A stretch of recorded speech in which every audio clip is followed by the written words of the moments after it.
Hello, hello, everybody. The one time that I started on time, I started at like 3:55. I had to wait for you guys. Because not many people are in the chat. I guess it makes sense because you guys expect me to be late, so you arrive late, but still. Welcome, book buyer. Hello, Arpeing Lycan. Hello, Earth Winterfell, Norman Gray, Marx 810. I guess, has anybody ever thought your name was Mar times 810, or has everyone always recognized it's Marx? Hello, Ghoulish. Hello, Mako. Thank you for the cheer, Norman. Appreciate it. You've been here? Well, you gotta tell me that you're here. Otherwise, I wait for you. Hello, people. Mark's law. I've never been called Mar. Fair. Yes. Welcome, everybody. If you are new here, here's how it works. Every week we have a prompt that is submitted by supporters and voted on by everyone. Then at the end, I just lost my train of my train of practice. Okay, have a prompt. We all submit stories, 350 word stories to the Discord, and then why am I messing this up today? What is happening? And then at the end of the week, 8 stories are selected, and I read them. I read them aloud on stream and praise and critique them. And 4 of them are guaranteed. They will be read no matter what. And the other 4 are Encores. They can be unlocked through cheering. So, yep, you have 4 to unlock, and you now have moths around the screen to tell you when you've unlocked one. So, it goes this way. New subscriber. Thank you for the subscription, Mako. But yeah, so the one at the bottom is Encore 1, then 2, then 3, then 4. Thank you for the cheer, Mako. Yeah. So, how you become guaranteed, I think, is the next thing. How you have your humanity guaranteed. Alright. You go over to the server shop, which even in this big screen is hard to see. 100% on something. Thank you for the cheers, Death said and Marx. Really appreciate it.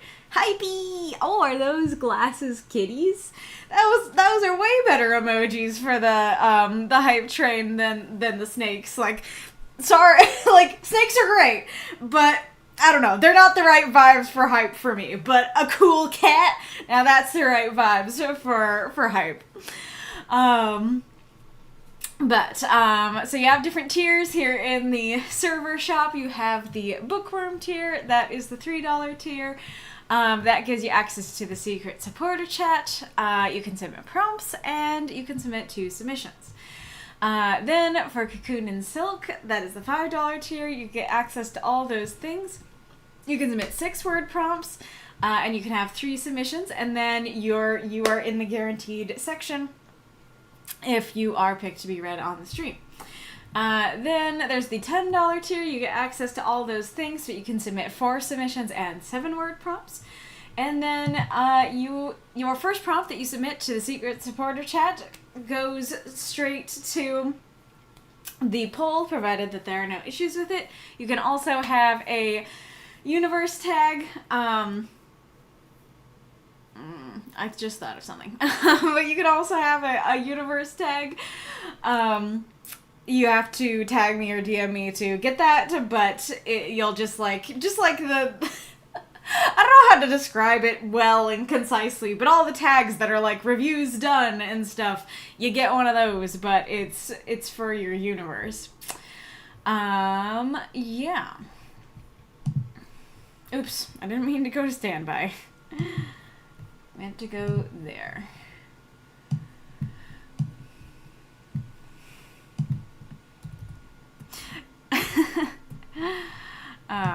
also had a different thought. I'm not sure if I should voice it or not.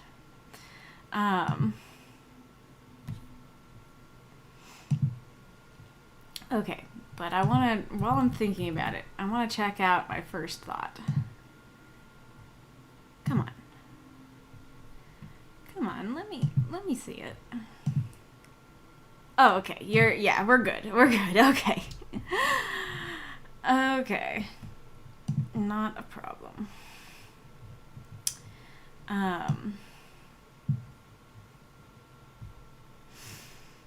Oh, something wrong with Sam? I'm sorry for... Aww. I'm sorry. I'm definitely sorry to hear that, Sam. Oh. Kitty? Yay! Aww. Thank you for the cheer, Ghoulish. Nice big cheers. We have our first encore unlocked, and we're 400 away from unlocking the next one. That's great. It's okay. Join the Not Bit Club. Els, yeah, starting off with the bag. Thank you, Mako. I didn't even notice you cheered twice. Thank you so much. Really big cheers. Aerith, no, white Snick. You like Snick better than the sunglasses kitties? Yeah, there was always a Snake just going on the hype trains. Aww, that'd be very sweet, Sam. You don't have to. Don't press yourself. Don't spend your precious money that you need to buy food on me if you need that to buy food or something. But if you are able and willing, I'm very appreciative for whatever you can cheer. Oh, Aerith says, no, I meant I don't want the snake. Gotcha. And not, no, snake, but no snake.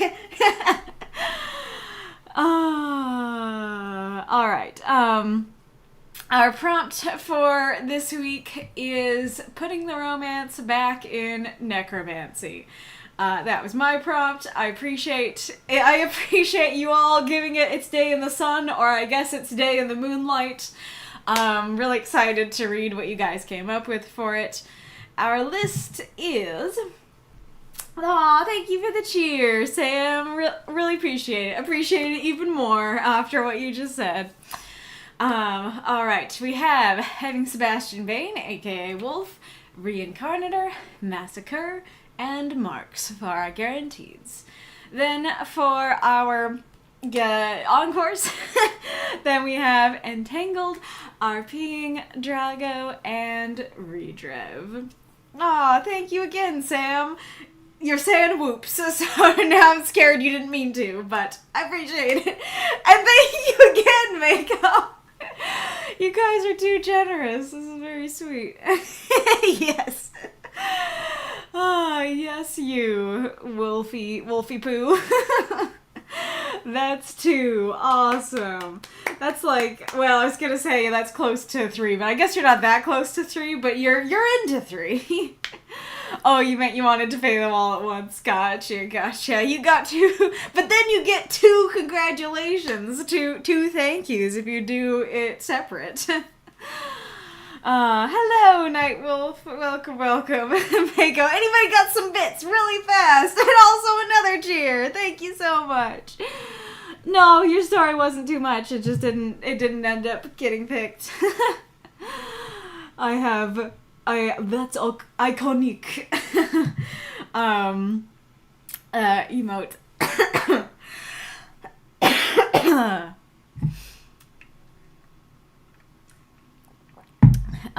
Oh, you missed it. You waited too long. That's too bad. It didn't seem like you waited long at all. It seemed like you immediately gave it. Alright. Okie dokie. Also, I don't know if I should say this, on every stream or not, but I guess I'll say it this time. There has been some suspicion. I was gonna say some suspicion, and I was like, that's not the word.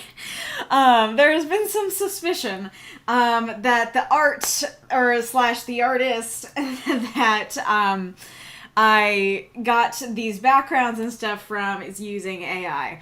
I don't want to use AI, so I have started commissioning another artist that I know is an artist to make a background for me, / starting student screen.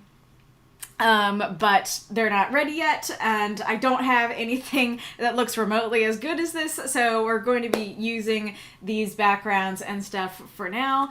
But I want to be clear that that's not because I support AI art or want to, promote it in any way. Oh, you did get, wait, what? No, you didn't get enough fast enough to get us to level 4. Gotcha. Okay. I'm trying to think. So, this is not a promise. This is just me, I don't know, thinking, well, actually, no. First thing is a promise. At least I really hope that I can make this promise. The Arcane episode 2 reaction video has been taking way too long to come out. Like, it's pretty much been done for several weeks, but my perfectionism is getting in the way, and I keep tweaking tiny bits of it and being like, no, I'm not ready. I have to blur that one thing. I have to change the phrasing on that one little bit. But I'm mad at myself that it's taken so long, and it should be coming out this week. I hope that can be a promise that I can keep to. And I hope you like it. I hope it's good. I hope that all my tweaks made it good.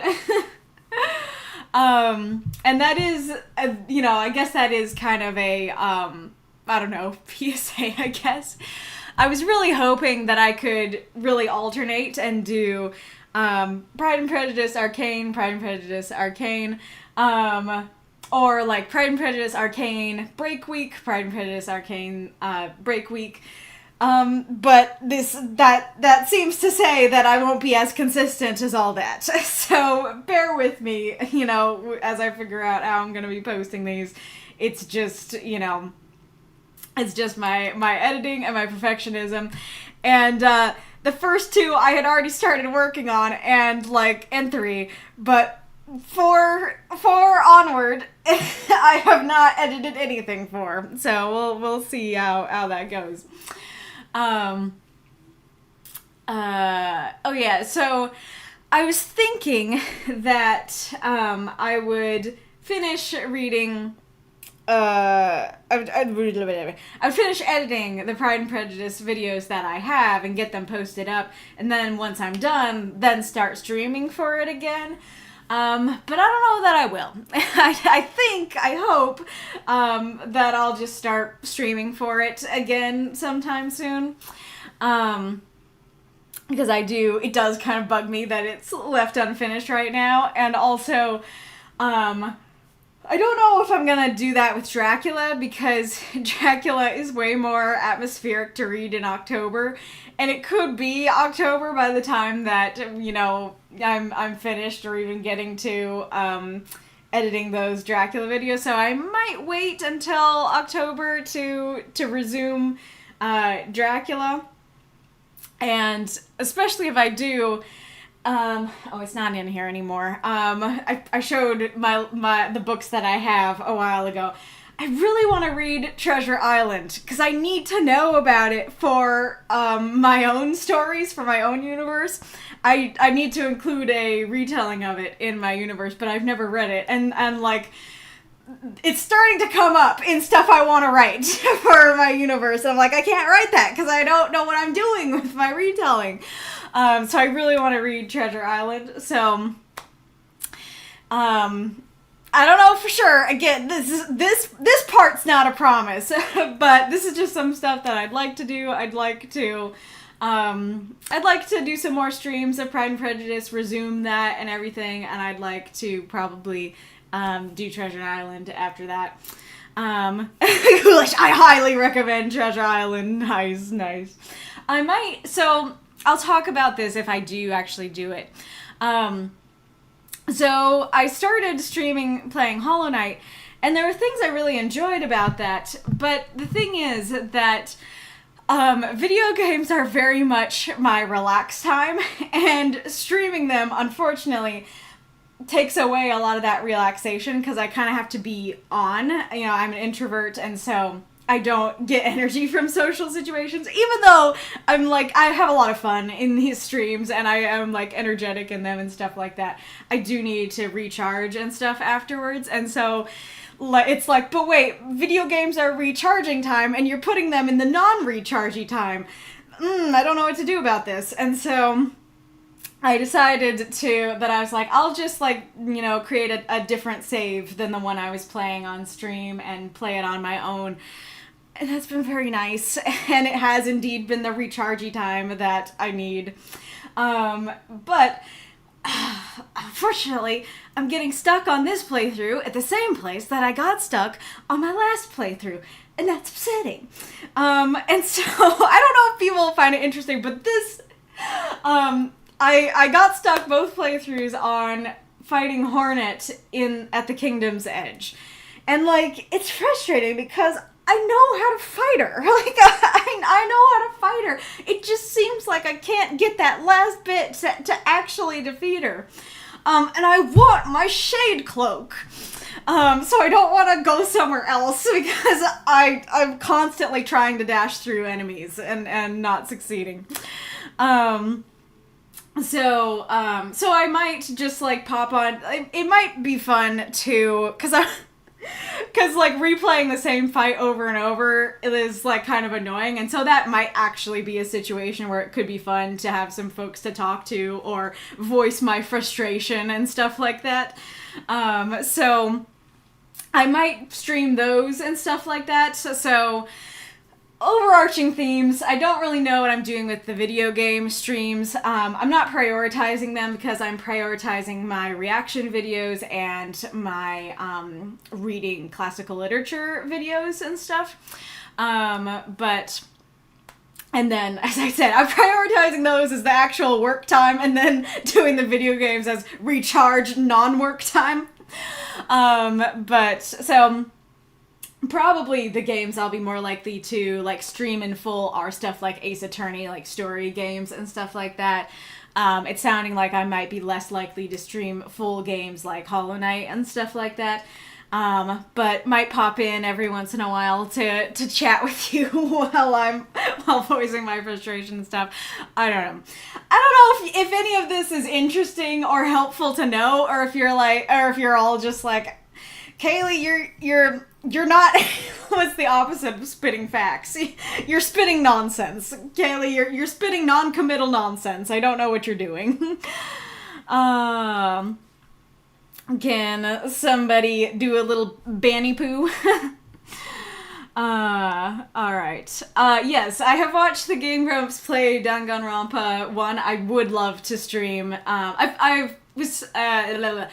I watched them play a little bit of Danganronpa 2, and then I was like, this would be a great one for, like, me to actually play and people to get my reactions to. So I have saved watching them play it so I can potentially play those on stream. But yeah, those are exactly the kind of game that I think would be good to stream. Let's go. Yes. Alright. Let's see if I missed anything important. Oh, we've never achieved a level 4 hype train before. Gotcha. Marx, editing is important, but when you're very critical of what you do, it's so much. Yes, exactly. Like, I like editing. I really like, you know, being able to, like, say something and then, like, put the clip right next to it or put a meme or something and try to make it more funny and everything like that. But it's also very fiddly work that's very easy to get perfectionistic about, yeah. Oh, I didn't know that. Because as hype trains also help Twitch decide which streams to promote. Gotcha. Well, that makes a lot more sense as to why you're very much wanting to get us there. Yeah, when it comes to perfectionism, something I struggle with too. There comes about a time, I think you mean, a time when somebody has to put their foot down and say, enough is enough, it's done. That's what I do anyway. I know it's hard though. Absolutely. The problem is how. Like, absolutely, like, I know in my head, like, hey, Kaylee, you have to put your foot down. But I don't know how to, like, actually get myself to enact that, you know? And a big part of it is, like, you can't edit them once they're posted. And, like, if you're trying, well, that's not completely true. Like, you can, like, take out sections, but YouTube's editing feature kind of sucks. And I don't think you can, like, correct me if I'm wrong, but I don't think you can, like, add words on the screen or anything like that in the YouTube's editing feature. You can just remove stuff. I think you can blur stuff. I think you can mute stuff. But it's very minimal and kind of difficult to use. So, like, it has to be done, because if I'm reposting it, it'll be reposted at the wrong time, and it'll mess up the whole content timeline. Whereas, like, this is part of why I love on Discord that you can edit your messages, because it makes me, like, I always, like, go over my messages, you know, multiple times. Well, not always, but almost always. I go over my messages multiple times before I send them. And so I love that Discord allows you to edit them. And so if I could edit the videos properly on YouTube, I wouldn't be so perfectionistic about it. But the fact that I can't edit them well after the fact, and if I do, like, resubmit them, it messes with the whole timeline, then that makes my perfectionism go I don't know, go unga bunga. I don't know. Makoverse also think just over 5,000 bits, so less than 1,000 to our third encore. Yes, that's awesome. Nope, not what I'm doing. Don't know where you got that. Ooh, you used to have an antique copy from the 1900s. Nice. Hollow Knight mention. Yes. Thank you for the Discord link that said. Oh yeah, no. No, the names on the screen are who are being read today. Marx. However, if you want to name a baby Marx, knock yourself out. No, they may have some struggles in life because of Karl Marx, but you can. Yes, that's actually why I was like, you know what, I'm gonna go and just play it on my own, is because Silksong is coming out this year, and I've never completed Hollow Knight, so I didn't. I don't know. Sorry, I'm doing so much intro. I didn't get completely stuck on Hornet before. I did get past her. That's why I know that's how you get the Shade Cloak, and why I've used it before and everything. But I did get stuck. Basically, I was fighting in the Colosseum, and I was fighting Grimm, and I didn't want to progress until I completed one or both of them, and that's the next step. That's the next step after Hornet, and so I'm having the same experience I did with Hornet. Is that gonna happen again with the other two? On getting stuck in video games, getting angry. Given how many people watch streamers rage over a game, I wouldn't worry about getting angry at the game. No, so I'm actually, we'll see how I act if I do stream it. I'm actually strangely patient when it comes to video games. The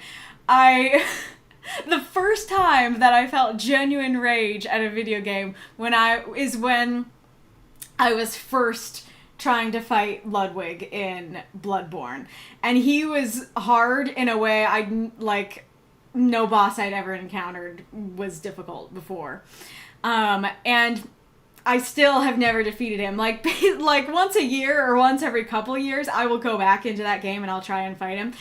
He doesn't make me mad anymore, but. So, that is, the one time I've been one time in my memory, I've gotten completely 100% unbeatable stuck on a video game, is that. And so, that is one that I might be willing, well, I mean, that's already something I was thinking about. But Bloodborne is one that I would be willing to play on stream, I think, because it'd be scary. And so I would appreciate having moral support of the chat.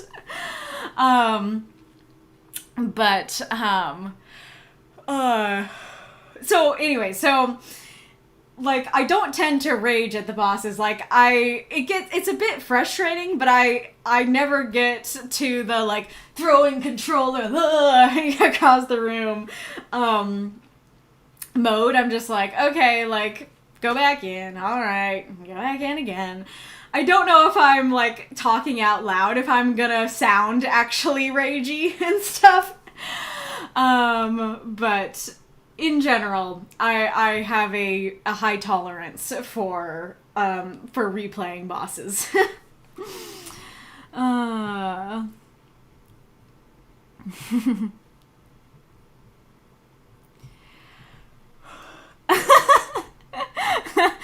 It's been announced on Nintendo Switch 2 Direct Arpeing and I was in class and I almost got caught because of how much I jumped. I'm just imagining you sitting in a classroom, like, with your phone under the table, like, trying to be discreet, and then you're like, Silk Song, and your teacher's like, I wasn't talking about Silk Song. What is this Silk Song you speak of? Are you okay?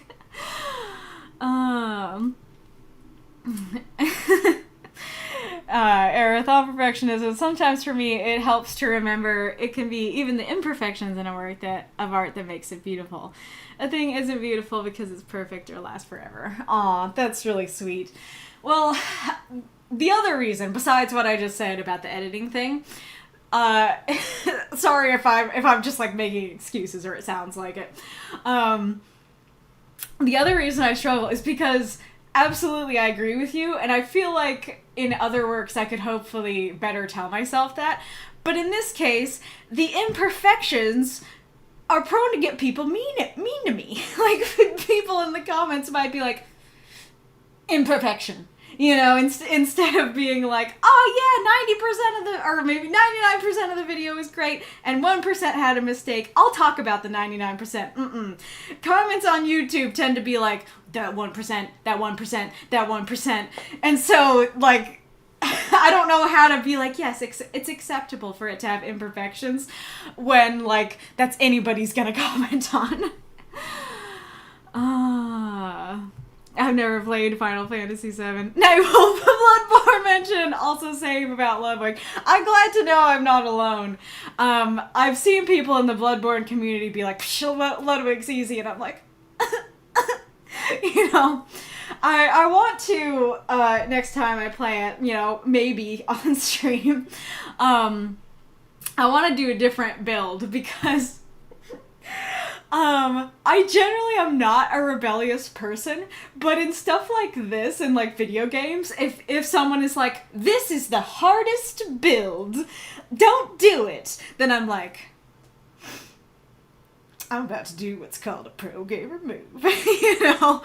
Then I'm like, oh, but then I'll get, it's a challenge, and then I'll get all the accolades if I do it successfully. Let's do it, you know? And so I was warned that you should not do an arcane build in Bloodborne, especially not your first time. And then I did it because people told me not to. And so that meant that lots of arcane, I can call to the beyond. That power kind of sucks, but I can do it. But my health is itty bitty. I think if my health was better, then I would be able to get him okay.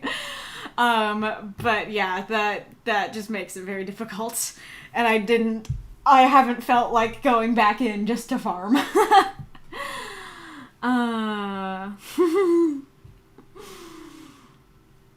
Yeah, I've seen that too, Aerith. Oh no, the phone bit reminded me of something I heard a teacher wrote on the blackboard for their class. No using your phone in class. I know when you're using your phone in class. Nobody just looks down at their crotch and smiles. Exactly. Yes, you are on the list, Drago.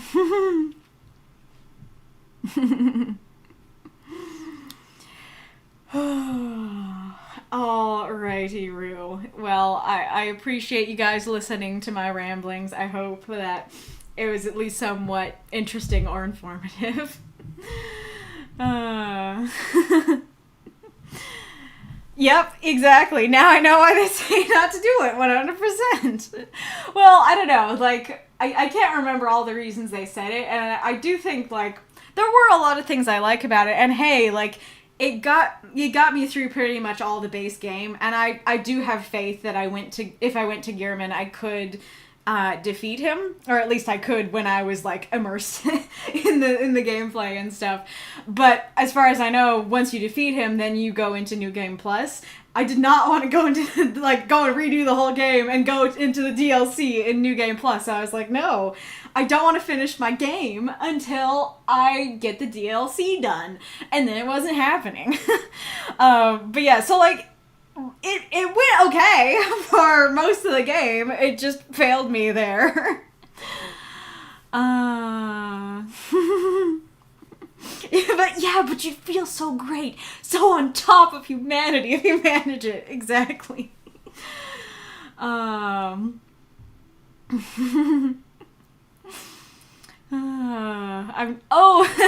Ghoulish, meanwhile me quits another crab's treasure because I can't beat one boss. That's the Soulsborne crab game, right? Hardest people, Charmander's the hardest starter. Me, Fire Dragon, yeah! Nice. It is, gotcha. Okie dokie. Well, alright. I think it's time to actually get started. As I said, thank you for listening to their ramblings. Where are you? There you are. Okie dokie.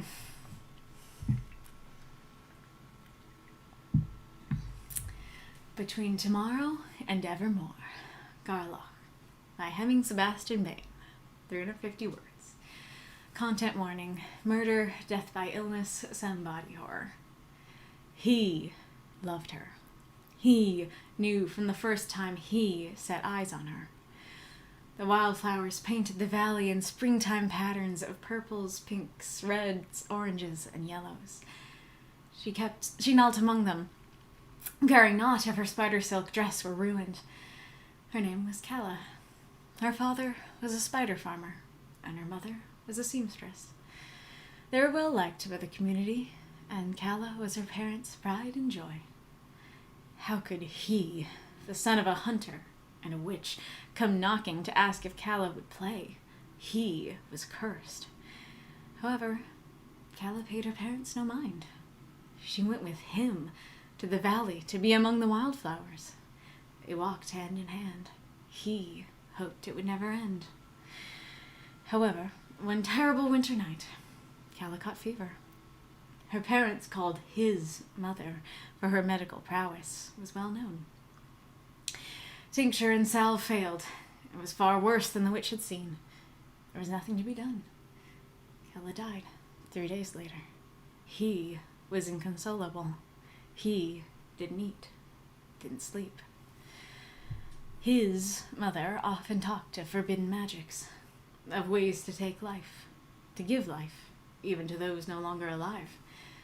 When he asked her more, she refused. They were forbidden after all. He didn't care. In the night, he took her book and snuck off. Her hair, his sweat, family blood. This was all he needed to bring her back. The first two were easy. The third was a challenge. Calla's parents hated him. They would never give blood to him, even to see their daughter. He'd have to take it by force. For this, he borrowed his father's spear. When Calla's father answered the door, he drove the tip through his throat. He struck the butt of the spear into the mother's temple. Then there was plenty of blood. When at last he held her in his arms again, he smiled. Her skin was still cold, but she was breathing. In her hair wove a grotesque flower. fingers for petals, eyes at its core, and sinew for vines. Calla was alive.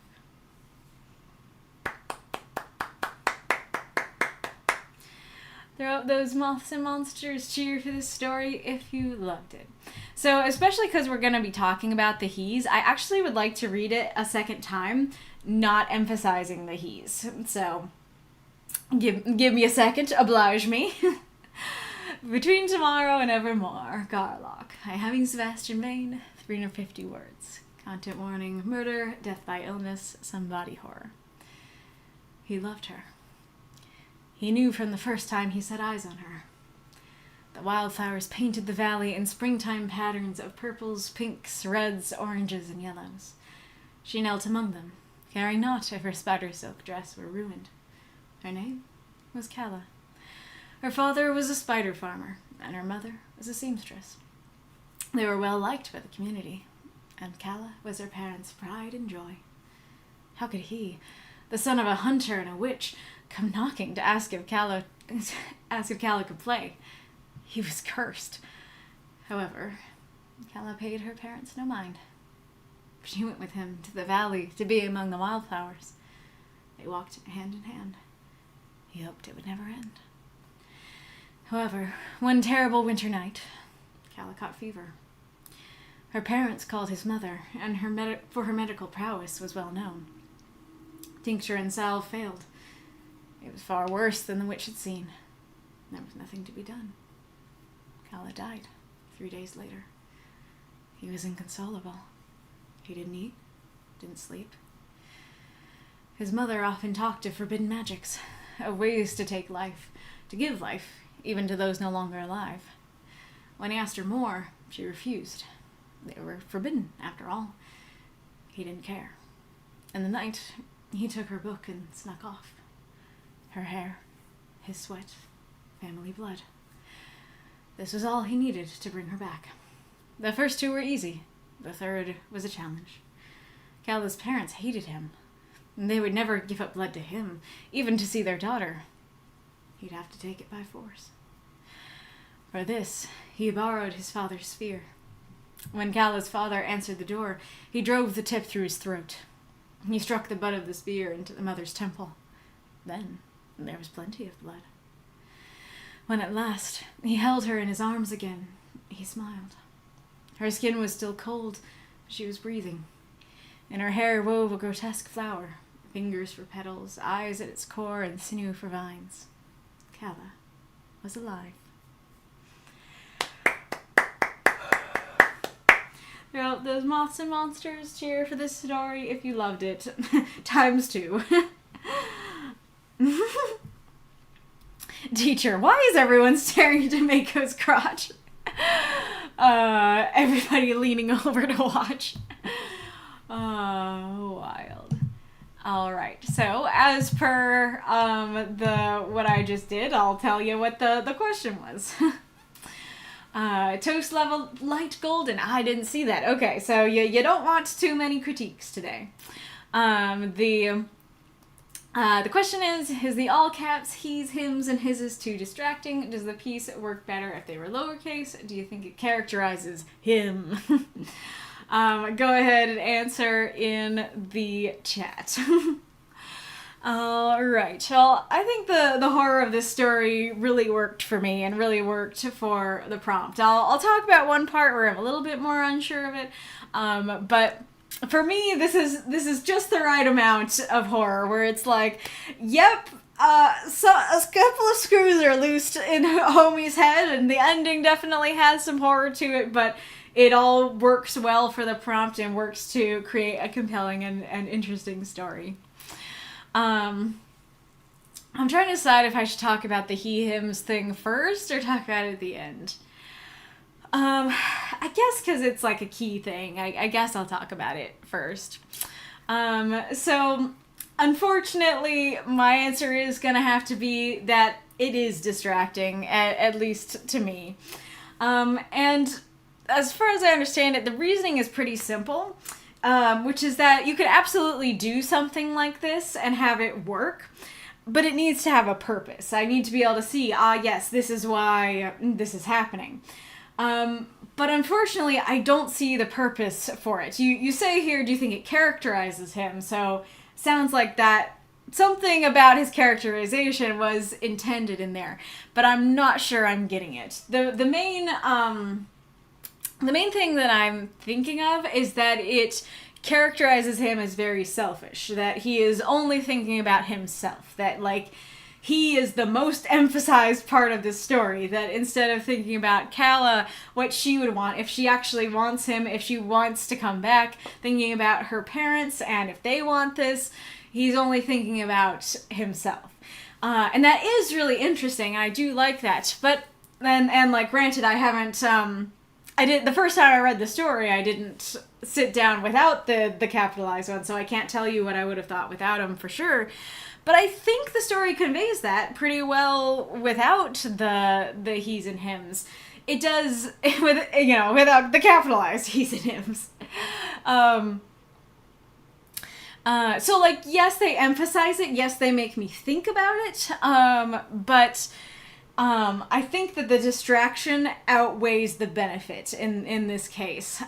Because it basically ends up being, you know how that whole thing of, like,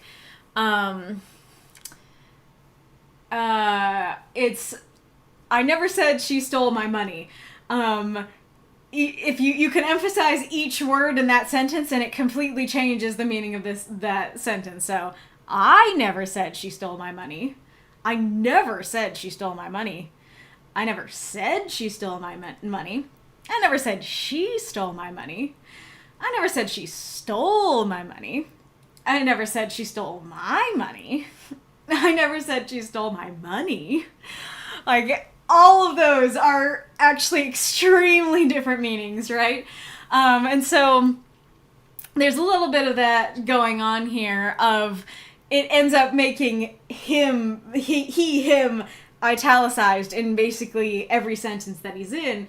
And again, like, granted, that does very much show he be italicized in his own brain. But because, we want to hear about the other parts of the story, then that makes it be a bit distracting, if that makes sense. Oh yeah, and then Sam, if we're gonna talk about the he/hims thing, we're gonna have to talk about the she/her things too. I'm not sure if this is what you're talking about, but you reminded me of another angle I wanted to talk about, which is it might work better to capitalize all of the pronouns. So let's try and do it with the first paragraph and see how it sounds. He loved her. He knew from the first time he set eyes on her. Oops, I'm already doing it wrong. He loved her. He knew from the first time he set eyes on her. The wildflowers painted the valley in springtime patterns of purples, pinks, reds, oranges, and yellows. She knelt among them, caring not if her spider silk dress were ruined. Her name was Calla. Her father was a spider farmer, and her mother was a seamstress. They were well liked by the community, and Calla was her parents' pride and joy. So I do think if the main or only intent was to emphasize his selfishness, then that would detract, if not negate that. But for some reason, that also kind of feels like it works better for me. I don't know what it is about that has a better sound to me. If somebody else knows, then do say. I can't remember if I oh yeah, I just wrote down, like, emphasizing the other ones. But, that would kind of emphasize, like, her, she's everything. And I guess it wouldn't negate the him thing, that it's like, I'm important. Oh, her, she's important. That kind of thing. They, the others, kind of a disgusted emphasis kind of thing. Yeah, so that might work. But going back to the italicizing thing, I think maybe a better way to describe it is that, so, like, I was just thinking about this as I reread it. He knew from the first time he set eyes on her. At least for me, when I leave that sentence I'm not thinking about him setting eyes on her. I'm not thinking about the first time he set eyes on her. I'm thinking about he, you know? Whereas if you just say he knew from the first time he set eyes on her, then now I'm thinking about him setting eyes on her and it being the first time he set eyes on her, you know? Gulich highlighted a message here. Yeah, the capitalization was an experimental last-minute thing. It was one for emphasis and two, in a perverse way, deifying him. In some versions of the Bible, they use smaller all caps for the Lord, and obviously that can't translate into a Discord post. You know, if that was the intent, I actually think, let's look at it. Oh yeah, there's only those three in that one. Yeah, I think that would do what you want it to do. Instead of capitalizing both the H and the E, just capitalizing the H. Because instead of reading it as what I did, of like he, that reads more normally of like he knew from the first time he set eyes on her, but it is emphasized, you know, like the Lord is capital T, capital L, and totally, like, my brain did not go to deification with this, but if you had just had the H capitalized, I'd be like, that's what people do for God. That makes me uncomfy. And I think that's exactly what the intention was. So yeah, that's my recommendation for that. Oh, ad is starting soon. Mako, at first, it kind of felt like it was a comparison. Like, he loved her, they didn't. Yes, that's how I took it in the first line, too. But doing it all the time didn't work. Yeah, I agree. Like, it definitely... And I think that's part of why my brain first went to capitalize both, because that shows he's important, she's important, they, in contrast, like, I love her, they don't, you know, kind of thing. I think, yeah. So, that's what it seemed like at first. Marx, yeah, capitalizing the H definitely does the deifying thing. Oh, look at some of the comments. Well, yeah, it is coming.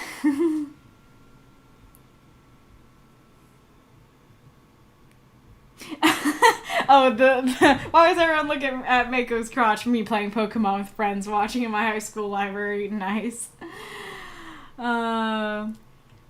Neely's not a fan of Souls-likes or hack and slashes in general. Fair. I don't know what all, like, is Hollow Knight also a hack and slash, or is that a different thing?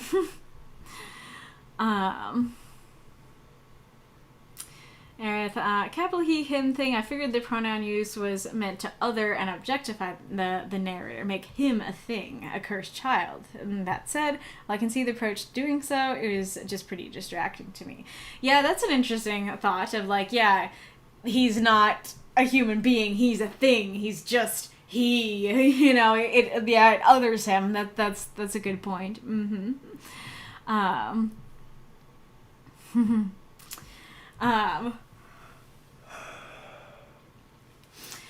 Okay, well, I knew Hollow Knight was a Metroidvania. I was just thinking that hack and slash might just be your description for, like, oh yeah, like, games where you hack and slash, but it sounds like it's an actual category.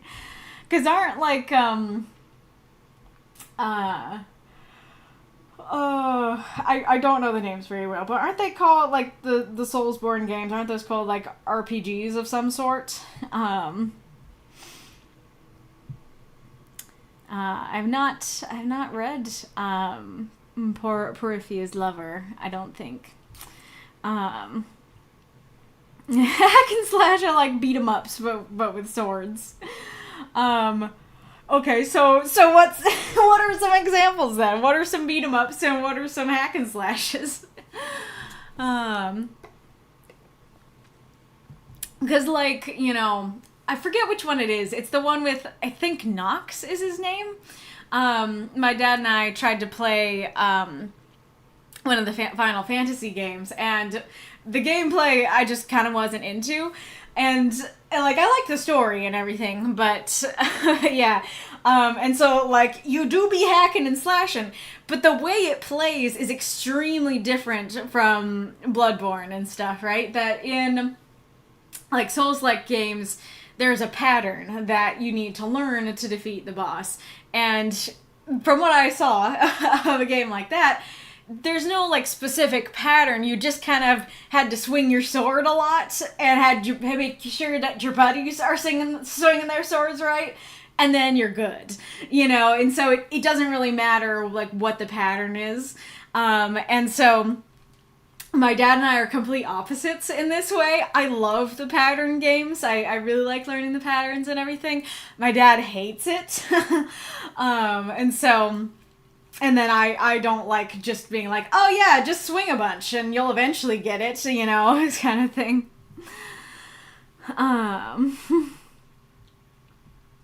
There are RPGs. Soulsborne is a style. I mean, I know they're style characterized by FromSoft. Like Soulsborne is Dark Souls and Bloodborne. Devil May Cry is a hack and slash. I'm realizing a different problem is I might not know enough about the game, the examples that you mentioned. So Another Crab's Treasure is a Soulsborne game, just like games that aren't Metroid or Castlevania are Metroidvanias. Yeah. It's all just subgenres and easy reference. Well, I'm just trying to figure out what, because like, is hack and slash like a really broad term of like, oh yeah, like Soulsborne games would fit in hack and slash, and you know, games like Final Fantasy would fit in hack and slash, and like Hollow Knight also fits in hack and slash because all of it includes you doing hacking and slashing. Like they're not puzzle games, they're not point and click games. You be doing hacking and slashing, but it sounds like that's not really the case. Marx says, I think God of War is a hack and slash. I haven't played it though. I have watched a little bit of Jacksepticeye playing that, so at least I know how that one plays. Beat 'em Up, River City Ransom, Double Dragon, Streets of Rage. You walk right and punch. Gotcha. I haven't played those games, but you walk right and punch gives me info. Alright, going back to the story. Oh yeah, so that was something I liked about the story, what Aerith was saying. I do like, there's kind of a thing going on here where usually the girl like goes out and hangs out with this boy or falls in love with this boy or brings her home to the parents or something, and then the parents are like, oh, it's that cursed witch's son, get him out of my house. But this is the opposite. This is him being like, oh, how can I ask her for a play date? I'm the witch's son. And so there's kind of an interesting thing going on here where they, at first at least, they might not care. They actually might not hate him. They might not think he's cursed. They might be fine with it, but he's so like self-absorbed and thinking about himself that it's like, how could I do that? Everybody hates me. It's kind of the like, I don't know what the movie is, but I've seen the meme of like, they all hated me, and then they're all like, hey, how's it going, bud? You know. I wonder if it could be that kind of situation where he's like, I'm the witch's son, I'm cursed, I'm the worst, I can't ask her to play. And the parents are like, hey, Calla, why don't you ask the weird kid from the witch's hut to play? You know? Meet the Robinsons, gotcha. And so I like that. I think that characterizes him and shows like his self-absorption and stuff like that. Also, so this might be a dumb question, but I gotta ask about it. How fantastical is the spider farmer stuff? Because I have never heard of a spider silk dress actually existing. But this doesn't sound like too far out of the realm of possibility. I'm like, could you like breed spiders? Could you like have webs everywhere and then like get a stick and wrap all the webs around your stick? And then could you like weave the webs into wool? Is that something you could actually do? Like, it's thought I have. I don't know. So is that fantastical, and is it meant to kind of tell us like, hey, the story might go in a fantastical direction. Pretty impossible. Spiders IRL would eat each other. I do love that your answer is not, it's impossible. Like, you wouldn't be able to make a dress out of spider silk. It's no. Spiders be mean. Spiders be mean to each other. There are no species of... Stop eating your brother. I need that dress. I knew that at least in some spider species that the females ate the males, you know, when after mating. But I didn't think it was all of them, and I didn't think spiders in general just be out here eating each other. It's vibes, really. Well, it's good vibes. I do like the vibes for sure. So I really like that image of the spider silk dress and stuff like that. We'll come back to the fantastical stuff at the end. But, like, it definitely creates this image of, like, I don't know, it's kind of this weird image of innocence and purity because, like, spider silk seems, like, so gossamer, so natural, and I bet it would make a pretty dang pretty and, like, soft and silky and gossamer dress. And so it's like this really, she like seems very, she herself seems very like gossamer innocent sort of thing, but it's also cool because like spiders are like, you know, creepy. We're also learning they're mean, but they're mean cannibals. But they do be creepy. And so I like that, you know, this very pretty, gentle, innocent thing is made by these creepy creatures. And so I feel like that kind of ends up being the vibes of the story, you know, as a whole.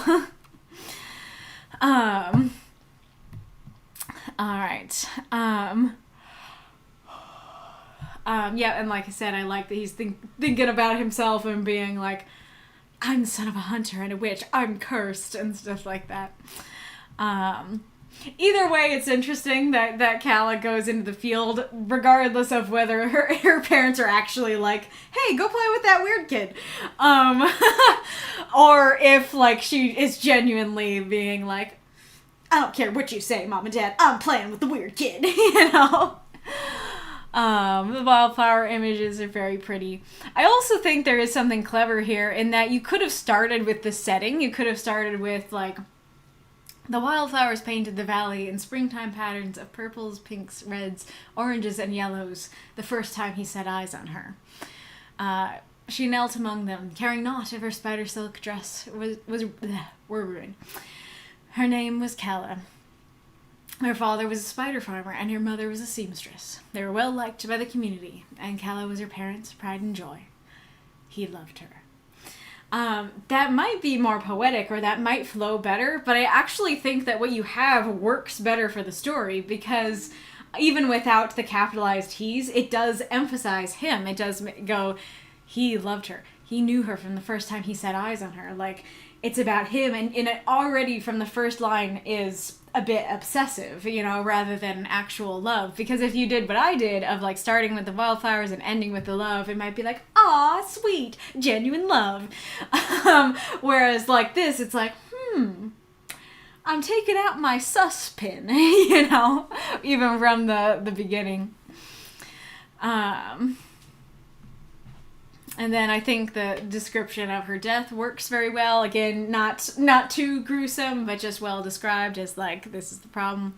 Little grammatical thing here. You probably heard it the first time I read it. And it might be part of like the way that it's, you know, on the lines a little bit, but I keep reading it as her parents called his mother for her medical prowess. Like, it's for her medical prowess. That's why they called her. And so then I kind of trip a little bit on her parents called his mother for her medical prowess was well known, you know? And granted, like, the comma, I think, is meant to indicate her parents called his mother, comma, for her medical prowess was well known. But I keep not reading it right. Yeah, it works very well.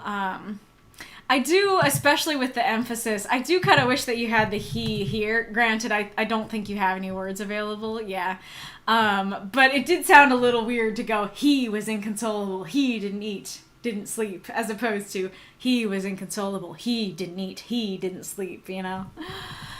I really like the whole bit about, like, his mother and stuff that... I don't know, it feels kind of unique in a way that the mother is a witch and you feel like the mother would like could easily encourage it and be like, oh yeah, this is our job. Go ahead, do the necromancy, son. Or that she would like just completely like the minute he asks, she's like, huh? What? Necromancy? I don't know. I don't know what you're talking about. And so I like the this middle ground of like she starts talking about, or yeah, she often talked about the forbidden magic. She's like, yeah, we could do it, but you know, it's forbidden. And I think that, you know, in a way could be pretty realistic that I could imagine a parent, you know, kind of offhand being like, oh yeah, like there's this thing that we could do in our profession, but you know, we're not supposed to do it anyways. and then him being like, what's that thing you mentioned? Yeah, we're not supposed to do it, honey bunch. So I think that worked very well. I especially liked the line of like, they were forbidden after all, you know? And then it really shows that like, it does not seem like his mom is a bad mom. Like the mom genuinely tries to help, genuinely doesn't want to do the forbidden magic and stuff like that. And so that emphasizes even more that he's the issue here, you know? He's got a couple screws loose kind of thing. I really like the her hair, his sweat, family blood. Nice, simple, and interesting spell there. And then I do think it works quite well of like, again, going back to the, do they hate him? Like, we don't actually know if her parents hate him or if he's just drawing conclusions. And so that's really interesting there. And then he boy do be going straight for murder. And there is kind of this question of like, well, like you don't have to kill them to get their blood. And in fact, if you kill them, if you need more blood, like it's going to be hard to get more potentially. But you know, could he have captured them, knocked them out, strung them up or something and got the blood and then like brought Calla back and been like, hey, sorry about like knocking you on the head, but here's your daughter back. You know, but again, I do think that characterizes him quite well, that's where his mind goes, that first of all, we don't even know if they hate him. And second of all, like when he's like, they hate me, so it's gonna be hard to get their blood. Then he's like, simple solution, a murder, you know? I like the line of then there's plenty of blood. I like the horrific casualness to it. I think that works very well. And then the last bit, of course, also emphasizes, like, he's not thinking about what she wants, if she wants to be back, if this is a better life for her. He's just thinking, she's back. She's in my arms, you know, she's mine, kind of thing. And then, yep, her skin was cold, but she was breathing, works very well. I don't know how to feel about the flower here at the end, because I like the image. I think it's a good, horrific image. And, like, if it was intended as kind of, like, this is showing what's wrong with her, like, wherever she goes, everyone's gonna see that grotesque flower, and so everybody's gonna know forbidden magic happened here, kind of thing. But especially the first time I read it, I was just kind of scratching my head at it because kind of like the he-hims thing, I don't completely know the purpose for it because, you know, the story just ends here and maybe you do want to make a sequel. And so if you do, then that kind of answers that. But if this is the whole complete story, you know, she could just come back and there's no need for anything more strange or fantastical in there. And so we have this mention of like, oh yes, so we have this oddly horrific and fantastical thing here. And it kind of makes me wonder why it's there, what the purpose of that is. I kind of feel like if it was a spider, it might make a little more sense because then that would go with the spider farm stuff because it would be like, oh yeah, like something about how she lived her life got woven into her resurrection in this very creepy way. I guess, I didn't think about this before. I guess the flowers are kind of that, because it does say, like, they were in the flowers and stuff like that. So maybe that was the intent, that it's like, this was this beautiful thing in their life, was them hanging out in the flowers. And, like, the flower is still the symbol of their love, but now it's been, like, corrupted and twisted and stuff. That is kind of cool if that is the case. And I really like the line of Kala was alive, you know, that there's all this description of why this sucks and will not be a great life, and it clearly is not, you know, this is not something she asked for, or anyone asked for but him, but he's just like, yay, she's alive. And it's like, is that alive though, bud? You know, kind of thing.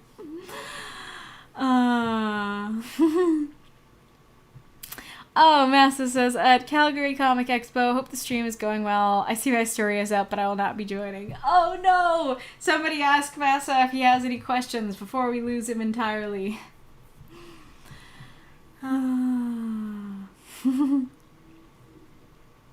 Combos are a big part of hack and slash and beat 'em ups. Interesting. When kept in captivity, spiders are more likely to cannibalize each other. Oh, interesting. So it's not necessarily in the wild. It's just like you put them in a cage and they eat each other. Oh, interesting. Arpeing says, I'm sure there is one Spider-Man in the multiverse whose backstory is related to spider farmers.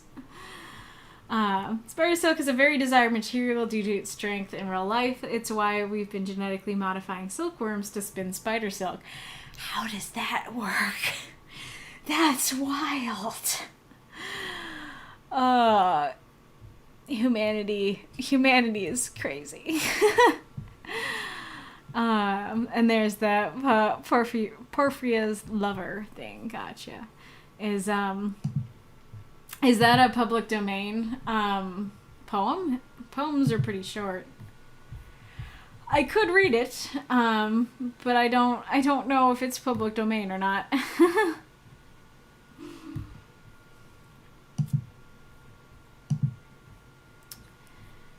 It is public domain. Okay, cool. I'll read that then. Wait, go back. Go back to where you were. Here we are. Oh, you didn't put yourself first.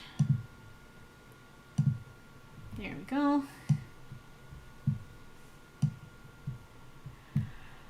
Here we go.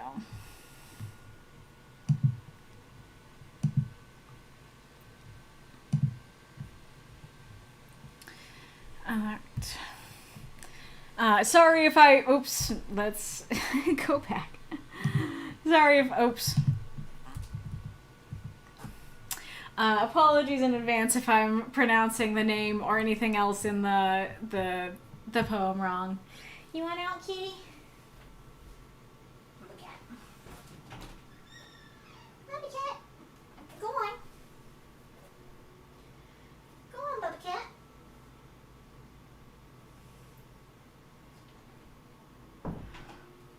You know, come to think of it. I think it probably takes more than 3 minutes, so it probably wouldn't work. But it would be kind of funny if I had the Switch set up, and every time an ad played, I made an attempt on Hornet. I want to say the attempts probably take more like, 5 minutes, The short ones would take like 3.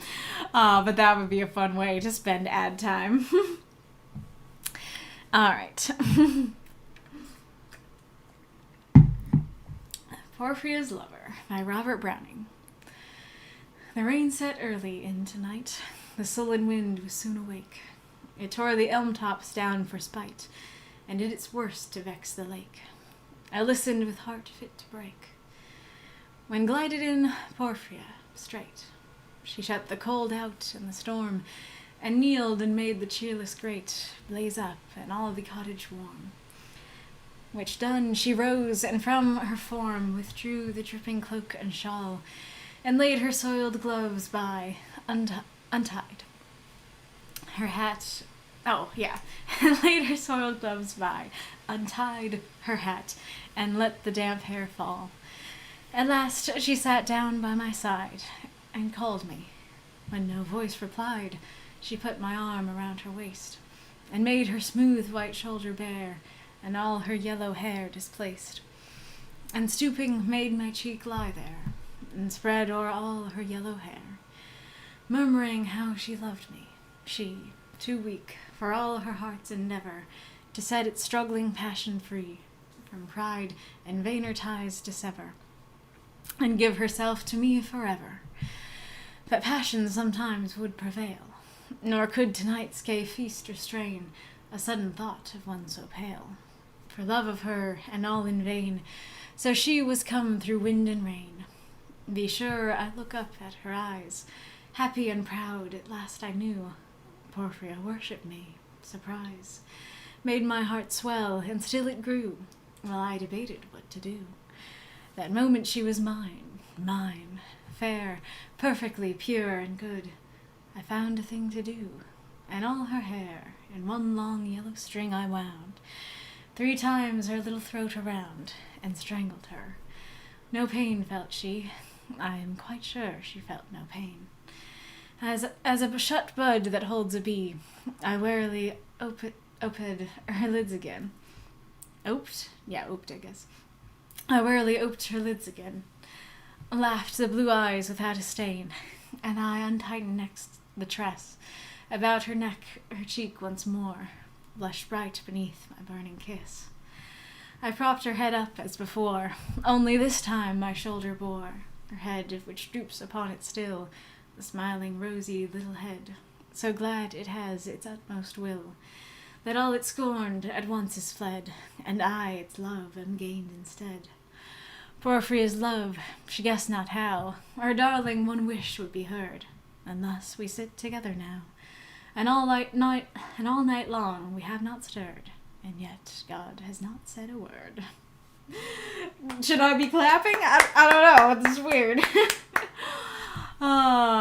I was thinking it would probably be dark, but I still didn't know where we were going with that. So this is your story is kind of like the opposite of it. It's interesting because there is kind of an element in this too of, like, is she actually, how did he phrase it? She didn't say, like, obsessed with him. Oh, she worshipped me. Yeah, like, does she actually worship him? Or is he just being like, oh, wow. Like, is it just this lady walking in and saying hi? And he's like, oh, yeah, I get it. You worship me. And she's like, what? But in this story, he killed her so they would be together. Well, it's kind of weird because it's like, it's not in the sense of like they couldn't be together while they were alive, but it kind of like preserving her forever in this moment, but never actually, getting to live a life of her worshiping him, if that is indeed how she felt.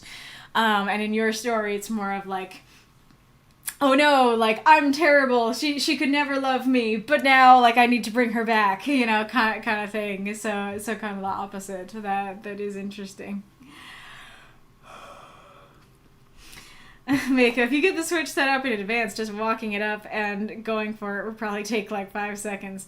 Maybe, I don't know, I feel like it takes a full minute to crystal dash because I keep having to hit walls. You'll see it when I do it. I wish so badly that there was a wall that I could just go straight across on the way to her, but no, you have to keep hitting the little platforms. But anywho, oops, I keep hitting the wrong thing. And I didn't even need to, because it was right underneath. Alright. Very, very interesting, Wolf. Thank you so much for submitting. Let us go on to Reinkarnitor. Oh yeah, so I keep forgetting to say this on stream, so I put your name in blue so I'd remember to say it. Please put your names in the titles. I know that is, like, I don't know, I guess it's a bit of a new rule, but how long have we had this rule at that point? At this point, at least months, if not like a year. So yeah, like, I don't know if you missed the memo or anything, but a couple people are still not putting their names in the titles, so please, you know, make sure that that you do that. I don't know, I might, you know, at the beginning I was like, yeah, it's a new rule, so I won't disqualify you for it, but if it keeps happening, there is a potential I might start disqualifying people for not including it, so, I don't think it's been that long, has it? Because, like, in Tail Foundry, I think when we moved to the Discord, I think it was just the title and then the word count. I'm pretty sure, well, Oh, did I hear a cat? I did hear a cat. Come here, cat.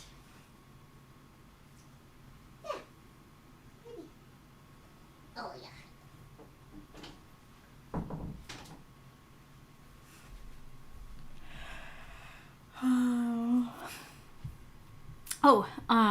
I think Ghoulish answered some of my questions.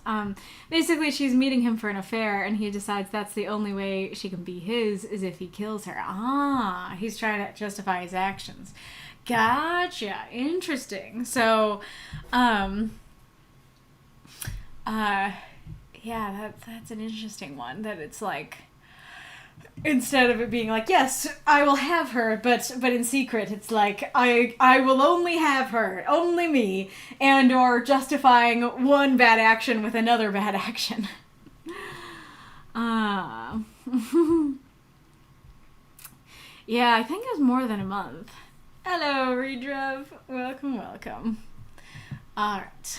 Still Alive by Reinkarnitor. 315 words. On a nice London night, Fiona and John sat on the roof of their apartment building, looking over the city. Below them, the sounds of cars could be heard faintly, indicating that the city never really slept. Sure has gotten warm again, hasn't it? John asked. I wouldn't know, the vampire girl answered with a sly grin, which made him chuckle. I guess not, They held hands as they leaned back, looking up in the sky. Due to the city's lights, there weren't a lot of stars visible, but they could at least spot a few of them. Must be nice. What? Fiona asked, being dead cold. No, I mean not sweating, the young boy retorted. She looked at him for a few seconds, seemingly contemplating, before speaking again. You know, sometimes I feel like I am sweating when I'm nervous around you. I know it should be impossible, given my, deceased state. Don't call it that. It's true, though. John sat up and put his hand over her chest. Usually, one would feel a heartbeat there, but with Fiona, it was different, of course. Even so, he smiled at her. You once told me that you feel as if your heart is racing when I kiss you, right? He asked, and she nodded silently. Then this is basically the same. Just phantom sensations. She tried to play it down.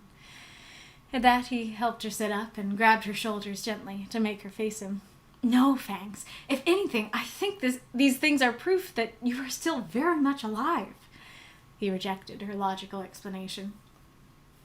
If I were, then you'd be the only one who could accomplish that. You know, make me feel alive, she whispered, and the two got closer to each other. It ended in a kiss, and like so often before, Fiona could swear that her heart started racing again.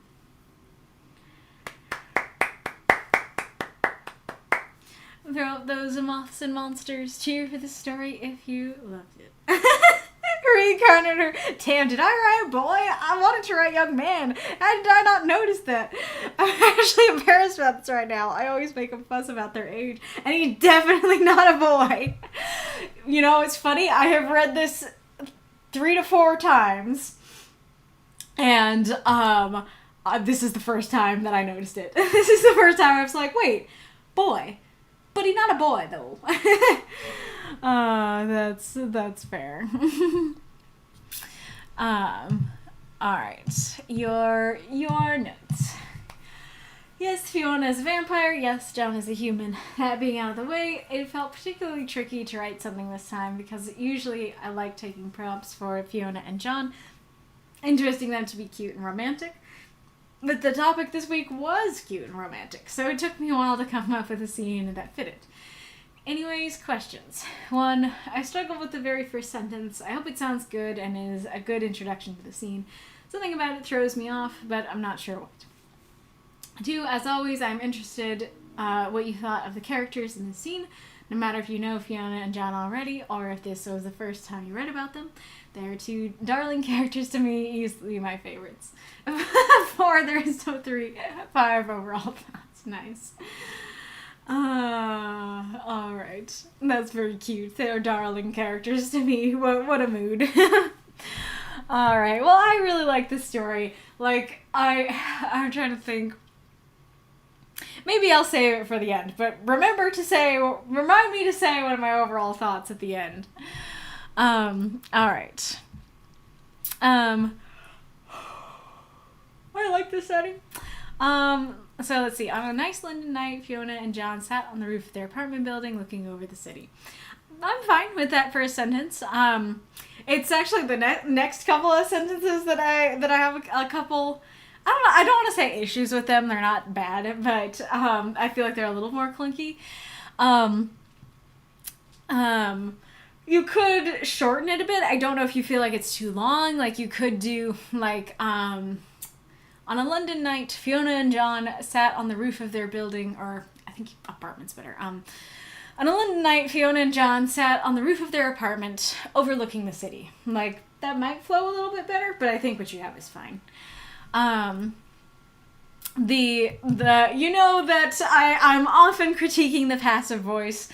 This one's fine. This is not an egregious use of passive voice, but it definitely adds some clunk to the sentence for me, and so I'd probably say below they heard the sounds of cars faintly, you know, or they heard the sound of cars faintly below them, or something like that. You could also do, I don't know, I want to know in chat if you like this or don't. There's something a little bit awkward about indicating that the city never really slept. I think because, like, this is a saying, you know, that it's like, yeah, this is the city that never sleeps kind of thing that can be said about multiple different cities. And so it's a little bit of a weird phrasing to say, like, indicating that the city never really slept as opposed to, like, somebody saying it as the idiom. And so I wonder if saying, like, sleepless cars rumbled and honked faintly beneath them, you know, something like that. Oh yeah, that's the other way to do it actively instead of saying they heard, just saying making the cars do the action. Do you think sleepless would indicate, yeah, the city never sleeps, or would you be like, or would you read that and go, why would cars sleep? Why are they sleepless? You know?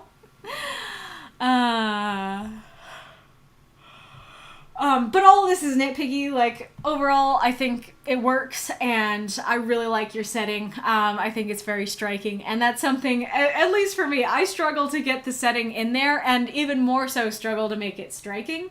And so you just have, like, little nuggets of the setting and their placement in the scene, and I think it all works really well. It's very atmospheric, and I like it a lot. I think the beginning of the conversation works well, that they're just talking about how hot it is. Not important to the story, but I'm kind of curious, both in your universe and just, like, what people think in general. So, vampires be cold because they be dead, right? It's basically a dead body walking around, and so that's gonna be cold. But if it's a super hot summer where somebody should be sweating, would that make a vampire room temperature? Would that change how they feel at all? I like the sly grin, especially because, like, I wouldn't know kind of could be, like, a little bit, I don't know, like, ugh, I wouldn't know, or, like, a little bit, like, mad that she doesn't know kind of thing. And so I like the, like, I would know kind of thing.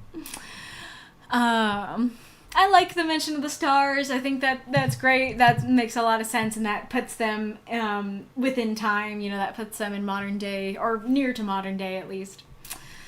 Dead cold is a great descriptor of that. Are these kind of the same thing, though? That, like, being dead cold presumably would mean that you're not sweating. So, is that kind of the same thing, or is it not? Oh, kitty. Hey, Bo. Pay the bean tax.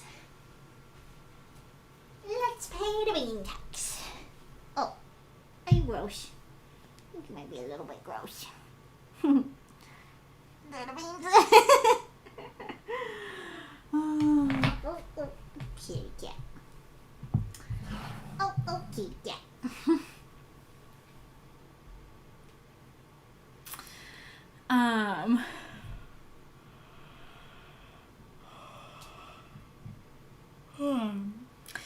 Not good that I'm yawning this early. I like the introduction of kind of like the theme or the issue that's being discussed in the story of like, hey, like when I'm around you, I feel alive again, and just talking about this particular aspect of it. This is very nitpicky, but I feel like I know it is impossible would work better, because saying it should be impossible, it kind of sounds like she is sweating, but that should be impossible, rather than like, it is impossible, but I feel like it, if that makes sense. But I really like the idea. I really like, the beginning of the conversation. I like, you know, it works very well for her to be like, yeah, given my deceased state, and him being like, don't call yourself that. You really want out? Must you go? Here, let me get your box.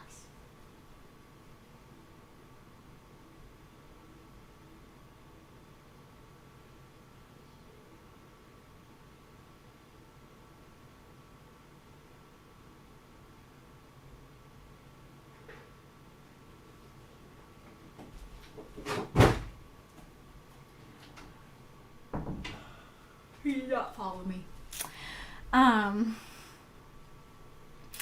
Yeah, so I like her saying, like, by deceased state, and kind of, like, hesitating to say it, and I like him not wanting to, not wanting her to call it that, and it's cool, because, like, first of all, just in a casual sense, it makes sense for him, like, not to want her to say that about herself, or to remind him of that, or anything like that. Remind either of them of it, but then it also fits with the story that he's like, wait, but what if you're not really dead? What if you are alive? I think that's really neat. So this is interesting. So I think, well, actually, okay, let's do this part first. So,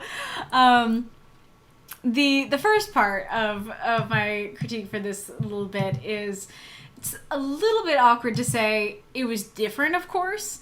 So usually one would feel a heartbeat there, but with Fiona it was different, of course.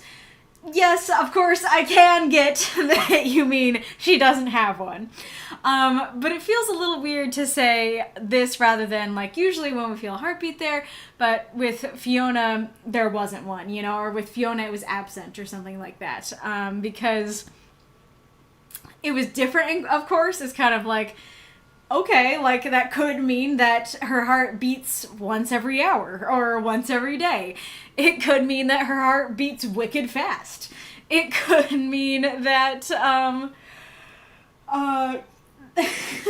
when you try to listen to her heart, you hear a little gremlin singing the Macarena. You know, it's like, different could mean so many differences. And so, especially because it's very simple to just say, oh, there wasn't one. It seems odd not to mention, oh yeah, it's absent. There isn't one, if that makes sense. Again, nitpicky though. And then this is interesting because I did not think of this on my first couple of reads, but I think this is a really interesting, like, writing thing to think about, which is that I think that if you went, let's go back a bit. You know, sometimes I feel like I am sweating when I'm nervous around you. I know it should be impossible, given my, deceased state. Don't call it that. It's true, though. John sat up and put his hand over her chest. You once told me that it feels as if your heart is racing when I kiss you, right? He asked, and she nodded silently. Then this is basically the same. I think that the action going straight into the dialogue works a lot better. Because it makes sense that it's like, yeah, he put his hand over her chest and he doesn't feel a heartbeat. Like, it makes sense that you would mention whether or not he feels a heartbeat. But especially because you have action and then a second action of him smiling, and so it kind of feels like he puts a hand on her chest. And we take some time to mention the heartbeat. We take some time for him to smile. Then he speaks. Then it makes him putting his hand over her chest seem less connected to the dialogue, when it's intrinsically connected to the dialogue. And, you know, not super necessary to mention she doesn't have a heartbeat. Like, I think it's fine, but, you know, she's a vampire. She said she was in a deceased state, so we can understand that. So yeah, I think going straight from the action to the dialogue would work better there. The You Once Told Me is a really good way to do the universe stuff here. Now, I don't know that it's something that would work like every time or anything like this, but it works so well for this story that this totally makes sense as something that she would say. Like, we just heard her say, it feels like I'm sweating when I'm around you. It makes sense that in the past she might have said it felt like her heart is racing when they kiss. And so, yeah, like this is introduced as this established thing that she said before. And so that establishes, you know, their relationship, the things that they talk about, and stuff like that. Like, it's interesting because, you know, we'll get to it in a sec, I think, unless I already, I don't know. But the end works very well. Even though the end is technically repeating what's said here, it's still super impactful and cute and cool. And in a way, I actually think it's more impactful and cute and cool that you mention, like, yeah, this is something that they've talked about before, and introduce it, and then mention it again. I don't know how I feel about the, just phantom sensations, because on the one hand, it makes sense that she's, like, trying to downplay it, you know, not get her hopes up kind of thing. But on the other hand, like, he's being very, like, intimate and passionate and stuff like that. And so, you know, for her to just be like, phantom sensations when he's, like, you know, putting his hand over her chest and stuff, is a little bit of a disconnected reaction, but not too bad. I like the actions going on here. I mean, I like all the actions, him putting his hand over her chest and then, you know, sitting her up and, like, you know, being, like, passionate and stuff. Like I said, I think all that's great. This is really cute. I love this line. You know, that the fact that she even feels these phantom sensations or even starts to feel these things is proof that she is alive. That's really sweet and cute and cool, and highlights how there are different kinds of life that even in her deceased state, she is still experiencing some kind of life. I think, you know, he rejected her logical explanation is a bit odd because, you know, the line already does that. The line shows him rejecting her more logical explanation. And so, like, saying, FYI, reader, he is rejecting her logical explanation, is a little bit telly there. I think the line, and kind of, like, detracts from the impact of the line. So I think just leaving it on, you know, no fangs. If anything, I think these things are proof that you are still very much alive. You know, I think just leaving us there and letting that linger, I think, would be better. Her response makes sense and is cute and stuff.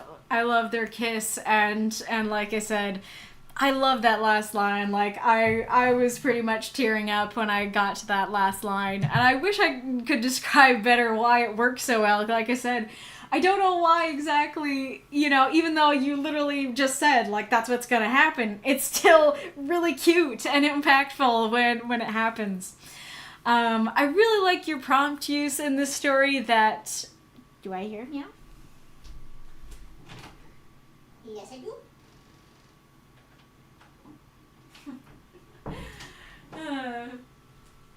Prompt 239, do I hear a meow? Oh, that... I don't know how I feel now. I'm thinking about, like, can I get an amen?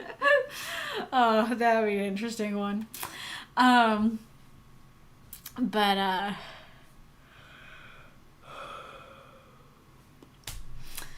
Kitty, are you rejecting your box? What was I saying? Oh yeah, I like your prompt use. I think it's neat that, so yeah, like you said, putting the romance back in Necromancy is kind of your story, that Fiona is an undead creature who experiences romance. But I like that you took it a step further in this story of she is being brought back to life through John's love. That's like, you can use necromancy to mean bringing something back to life. And so, she is dead and she is being brought back to life through their romance, and her sensations is super cute, and I really like that a lot. The overarching thing that I was like, should I say this at the beginning or say it at the end, is that I'd have to look over them again to be sure, but this might be my favorite Fiona and John story to date. At the very least, it's gotta be in the top 5. I don't know what it is exactly. Like I said, I love the atmosphere. The end almost makes me cry. I just think it's so cute and so sweet, and I love the message in there, so I think you did a great job. Let's see what folks have been saying. Yeah, Redrev. The story's super cute. One, I do like the first sentence, but I'm not really a fan of indicating that the city never really slept. You could have simplified it a bunch, like, because the city never sleeps.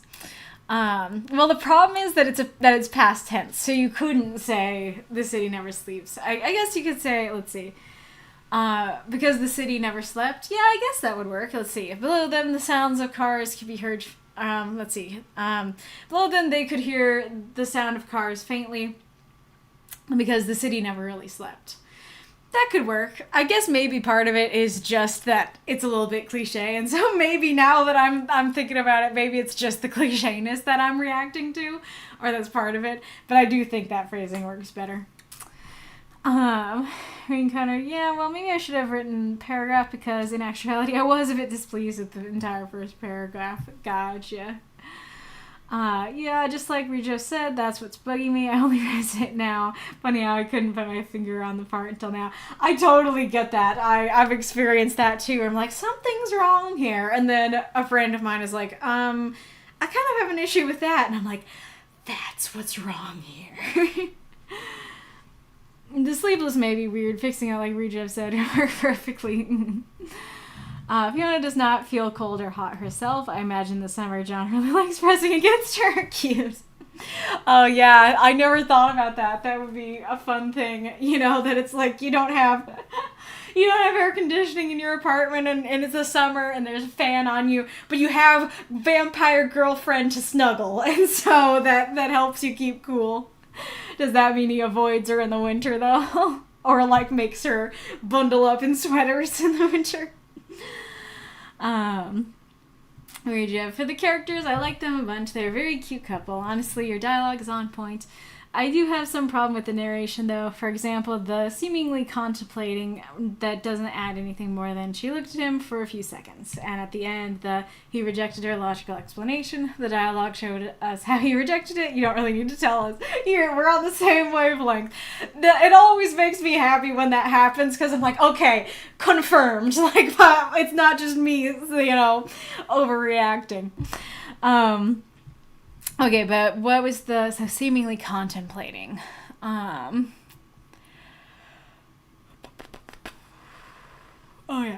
She looked at him for a few seconds, seemingly contemplating. I can see both sides, because, you can look at someone for a few seconds for multiple reasons. You can be suspicious of them, you can be thinking hard, you can be just analyzing their face, There's different reasons you might look, and so I can understand the want to clarify, like, oh, she's just thinking, she's doing a heckin' ponder. But I also understand, like, oh yeah, if you look at somebody for a few seconds, like, yeah, we can kind of conclude that's what's happening. So I think it works either way. Every time I'm realizing, as you say it, sometimes overcomplicate parts of my sentences. Fair. Reader, if I completely get it, for me, I often do it when I'm scared of this of the readers. Like, I fear they won't understand exactly what I mean, or on the contrary, don't want to give them all the answers, which make me write a lot of seemingly, apparently, etc., which are not needed. Fair. I did not expect that to be where the sentence would go. Like, oh yeah, I do that too when I'm scared. I'm sorry for laughing if this fear is genuine, because like I do get it, where it's like that kind of goes back to the perfectionism conversation, right? Where like I struggle not to be perfectionistic in my videos because I'm like, oh, but the audience will point out the 1% that's imperfect. And it sounds like you're kind of thinking of the same thing, where you're like, the readers are going to point out what's imperfect, you know, kind of thing, or they just won't understand. But yeah. So and like I want to say, like, don't be scared, like, just write the story, but like also I totally understand why you're scared, and I just explained why I'm scared in a different area, so I get you ultimately. She's definitely not really dead.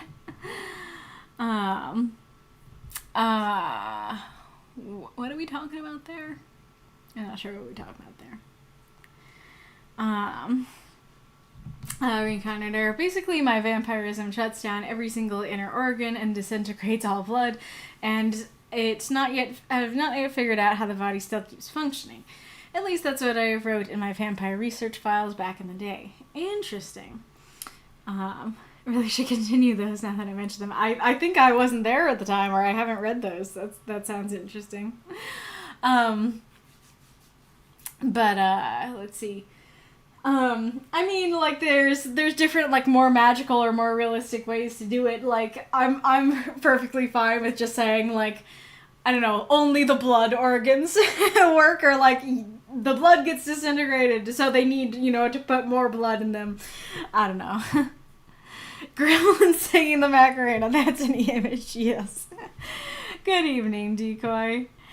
I guess it felt awkward because I was afraid people would misinterpret when I just write hand on chest. Oh, you thought that people would think it was a boob touch? You'd think he was copping a feel? Honestly, never would have occurred to me. You know, because, like, this is a common thing that happens. Like, that's exactly the phrasing of just, like, yeah, hand over her chest. Like, that's not the phrasing I've heard. You know, granted, I don't really read about people doing the boob touching. But I don't think I've read hand over chest meaning full-on boob touch. Even if it's nude hand on chest, it's still just that. It's still, you know, very nice and gentle. I don't know.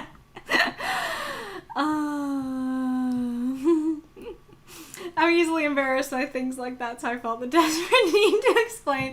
That's fair. In that particular phrasing, I don't think you need to be worried. As a sound, I like writing out sounds. Oh, no, it's not the sound that's necessarily the issue. It's just that, like, you know, he's doing it, even if it's not a boob touch, which I don't think it is, it's still like an intimate, you know, nice, romantic, sweet gesture for him to put his hand over her chest, and you know, what he says is also intimate, nice, sweet, romantic and stuff. And so it's just that he's like here in this passionate place, and then she's just like, phantom sensations. You know, she's not really matching his energy, but, you know, like I said, I'm kind of torn on it because it kind of makes sense if that's a purposeful, like, playing it down. In that case, it does kind of work that you said she tried to play it down, because that does kind of indicate that she really does feel the passion and intimacy of the gesture, and she's trying to not to let herself into it. And so that is kind of interesting. Yeah, hand over her heart. Yeah, if you used heart, that would absolutely eliminate any issues. Ooh, over her unbeating heart. Ding, ding, ding, that's a winner there. Yeah, meow. Do I hear a meow? Can I get a meow? The research files are just a tab in the writing workshop. Oh, gotcha. Mako, chest is chest, boob is boob. That's right. Prompt idea, touch a chest. Oh boy. Do I love that? Do I hate that? I'm torn. But yeah, I think that is part of it. And like, people who be reading about boob touches clarify for me, but I think if he were touching her boob, it would say he touched her boob and not her chest. Oh. All right. On the note of boob touches, I'm sorry.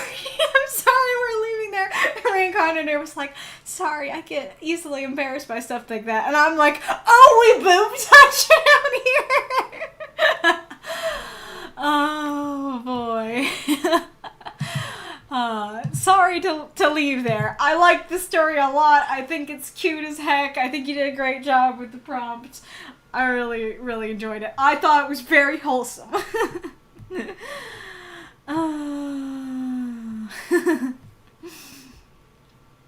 Alrighty, room. Eternal flame. Uh-oh. The coffee did not clear the throat.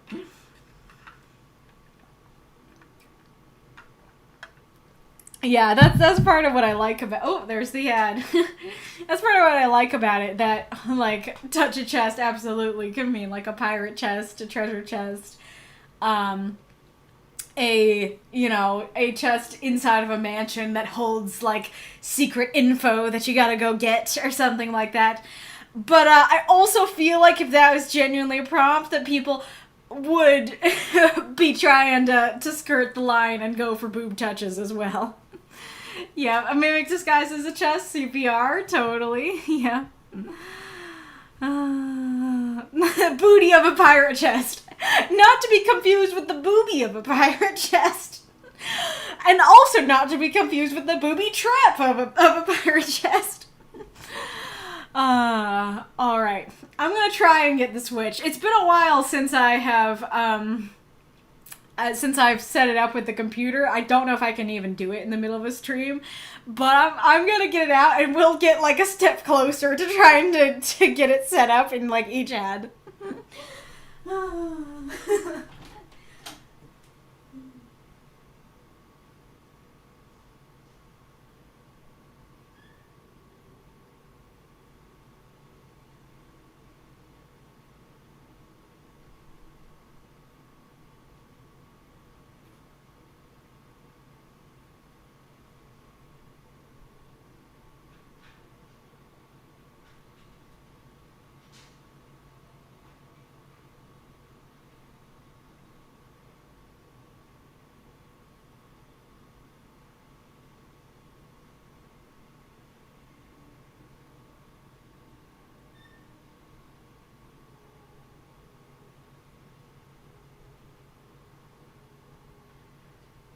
Kitty, you don't have to leave.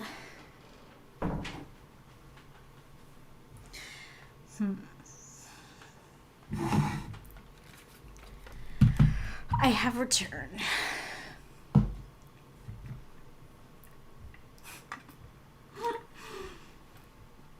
Reinkarnitor, what is happening? This chest touching thing is getting out of hand.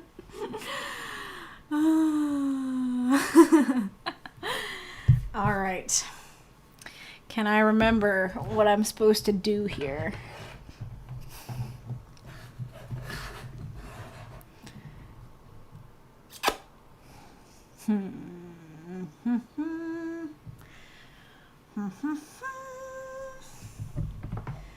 Okay, so you go in here.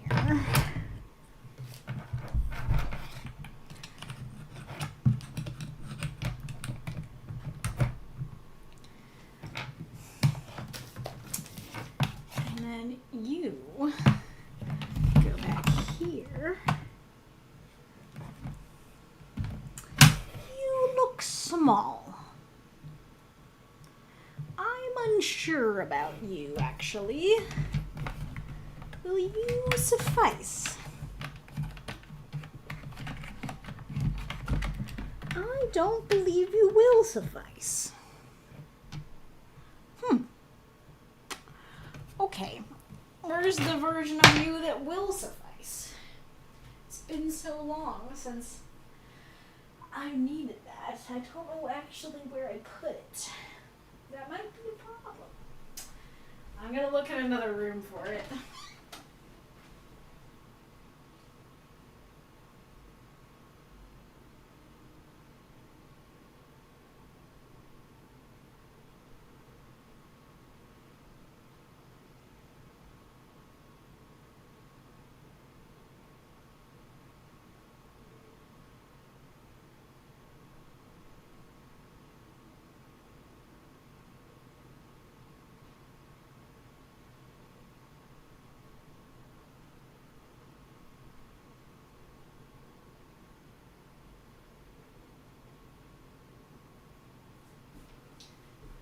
I found the chunky cord.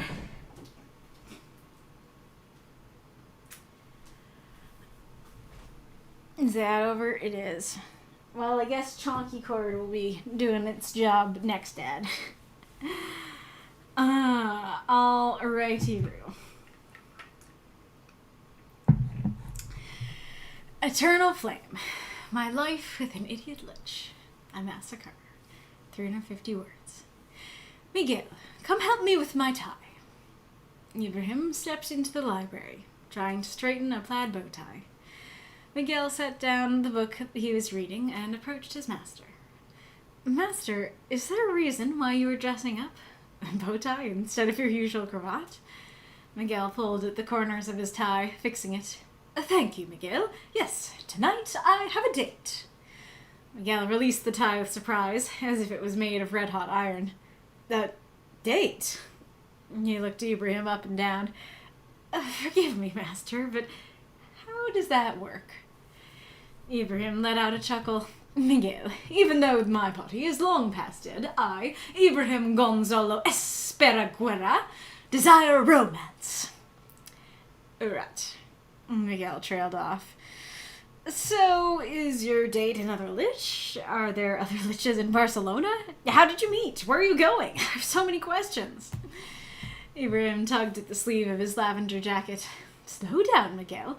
No, my date is with a vampire. There are probably other liches in my area, but I don't get to socialize with them often. I have met my querida through a secret dating app, specialized for other immortals and long-lived individuals. We shall be going to the opera tonight. Miguel looked at Ibrahim's choice of clothes one last time. His lavender suit was paired with a neon orange shirt and plaid tie. Are you sure this is the outfit that you want to go with, Master? Perhaps a black suit? Everything goes with black. Ibrahim shook his head. Nonsense, Miguel. My bold fashion choices are what sets me apart from other liches. Now I should be off. Tosca waits for no man, nor immortal. His glamoured form winked at Miguel. If you are lucky, perhaps you shall have a new mama. My parents are still alive, Master. I'm not calling you Poppy. I will not call her Mama. Ibrahim slammed the door upon returning to the apartment. How was your date with my new Mama? Miguel asked, a smirk on his lips. She hated my suit, Miguel. Ibrahim dramatically tore off his bow tie. throw up those moths and monsters, cheer for this story if you love it. Where are we? We are still 1,000 away from unlocking number 3. Alrighty-roo. Well, you know that I love Ibrahim. You know I love a good Ibrahim story. This is no exception. This is super cute, really adorable take on the prompt. This is such a fun story. Yes, indeed. Oh, where's your note? I know you had one. I know you had a note.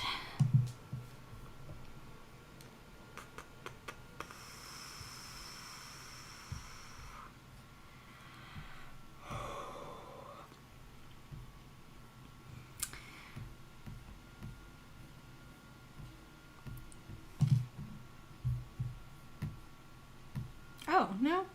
Oh, no, it wasn't a note. It was a response. Okay. Well, the response is just, the joke is in the title. Eternal Flame is the app's name. And I freaking love that. That's adorable.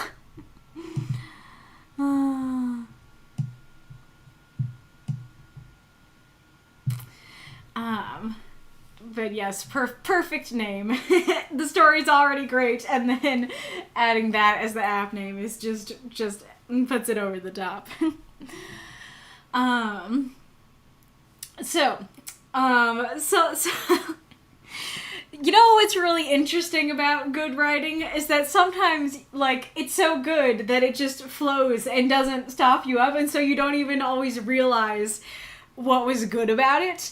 And I'm glad at least one of the things I realized that was good about it, so I can talk about it.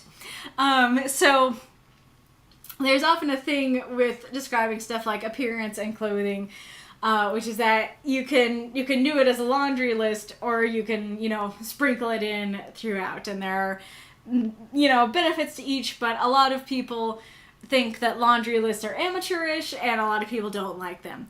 I like them more than the average reader, at least in, like, novels and stuff, because I would rather have a laundry list dumped on me at the beginning of the book than only learn that our main character's hair is neon green until chapter 20,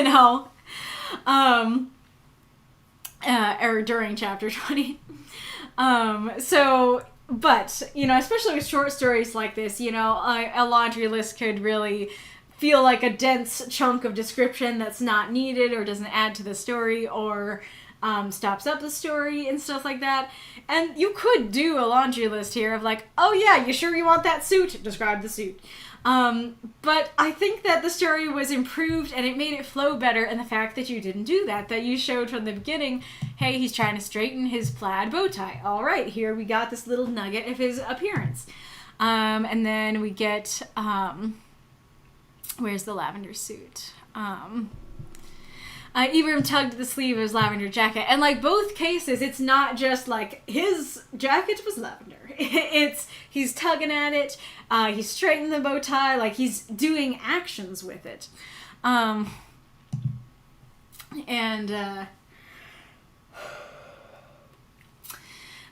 so I think that makes it flow very well. It makes it feel very natural. And so then when we get here to, are you sure you want this? His lavender suit was paired with a neon orange shirt and plaid tie.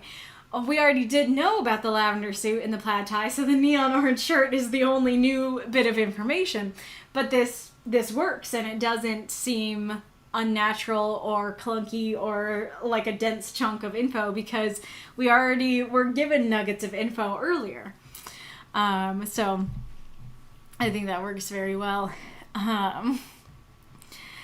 I also did not think that Ibrahim wore cravats. I don't know if I could find a picture of like what I was thinking he wears. But I guess like if you've seen my I'll go get it.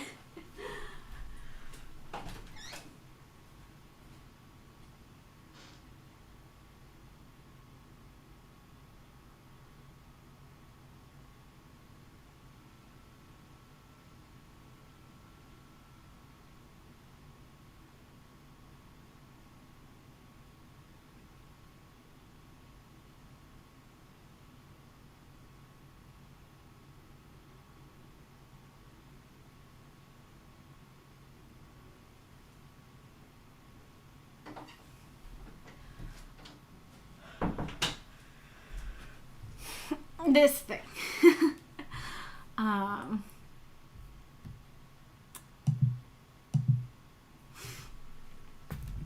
This kind of robe thingy do.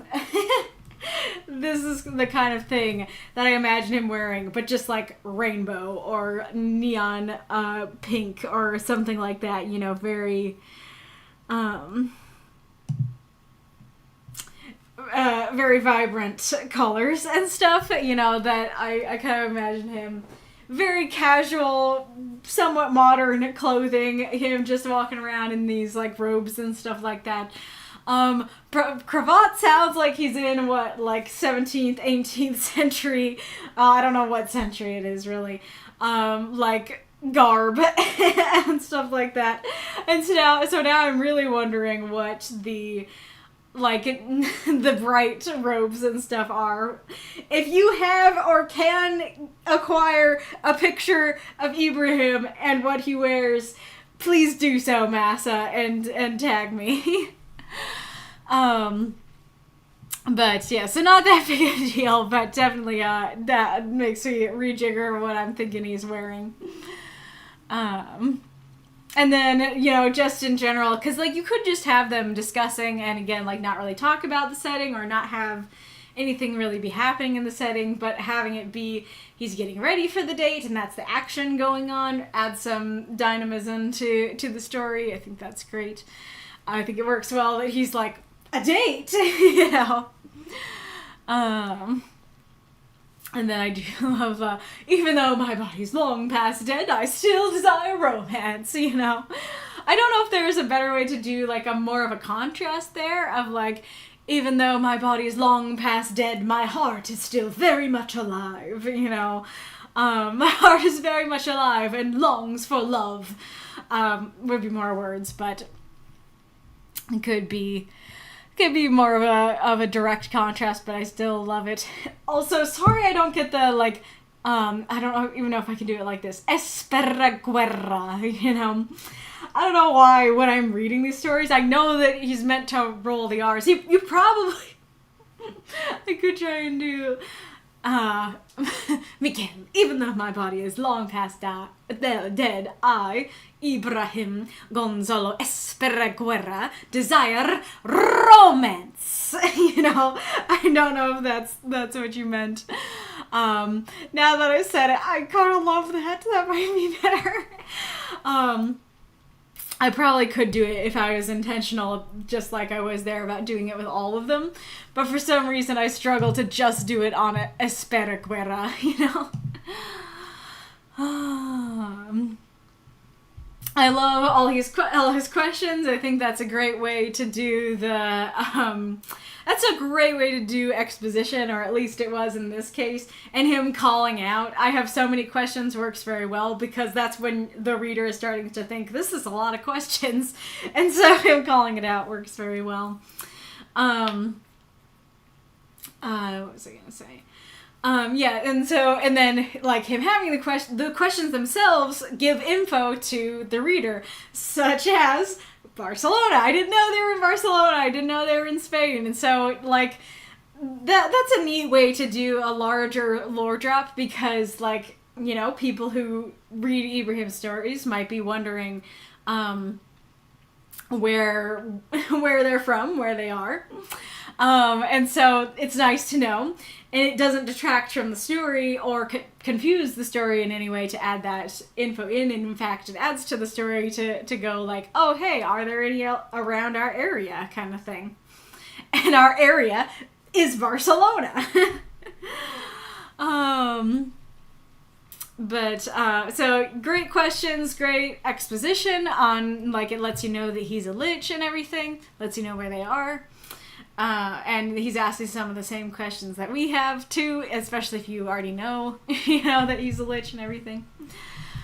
Him dating vampire, very cute, very cute matchup. I'm wondering why he doesn't get to socialize with the other liches. Again, not important. You don't have to clarify it for the story to make sense, but it's definitely something I'm curious about. love the dating app. Love that the dating app is specifically for other undead, immortal, long-lived creatures. Like, there's so much that you can do with that that's super cute and fun. I hope that you set up, we're going to the opera as a setup for when A Night at the Opera wins. That that you'll write about their date for that prompt. I think that'd be great. And I'm believing for it. I'm believing that the opera will win one day. And then I like how the like dilemma of the story is actually a very human dilemma. That he's like, that it makes sense that Miguel is like, hey, like, you're kind of a lot. Your suit's kind of a lot. Maybe tone down the suit for your first meeting. It makes sense that he's like that, but also at the same time, it's like, this is him. And so, like, why should he go to a date and not be himself? I mean, I know a lot of people do that, but I don't think it's necessarily a good practice. I do think that,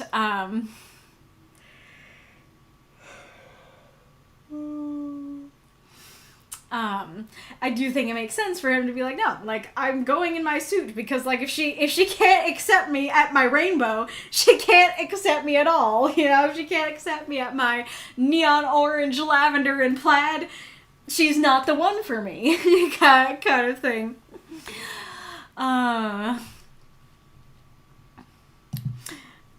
And then I'm sure that you couldn't get in there, but I would love for them to have a conversation of, like, Miguel, everything goes with black, and then Ibrahim being like, ugh, nothing goes with black, it's just so drab and dull, or like, oh, you sound like my parents, they didn't believe in color either, kind of thing. It's curious, though, that I was gonna say, like, but that's, like, a genuine thing that real humans go through in their dating, where it's like, should I try and hide myself to make myself more presentable, or should I be myself in all of my glory and weirdness? It's funny, because there was actually an Am I the Asshole post about this that was, like, one of the most, like, stumped I felt, or the most unsure between them that I felt in a while, which was, like, this couple, the girlfriend had a lot of tattoos, and the boyfriend was like, hey, okay, we're going to meet my parents, my grandparents are going to be there, my grandparents are very, like, I don't know if he said conservative, but something along those lines of, like, hey, or old-fashioned might have been the word. They're very old-fashioned, and so can you, like, wear some clothes that cover up those tattoos, to make a good first impression. And, like, but, it kind of escalated, and it kind of felt like he was being more disrespectful than just that.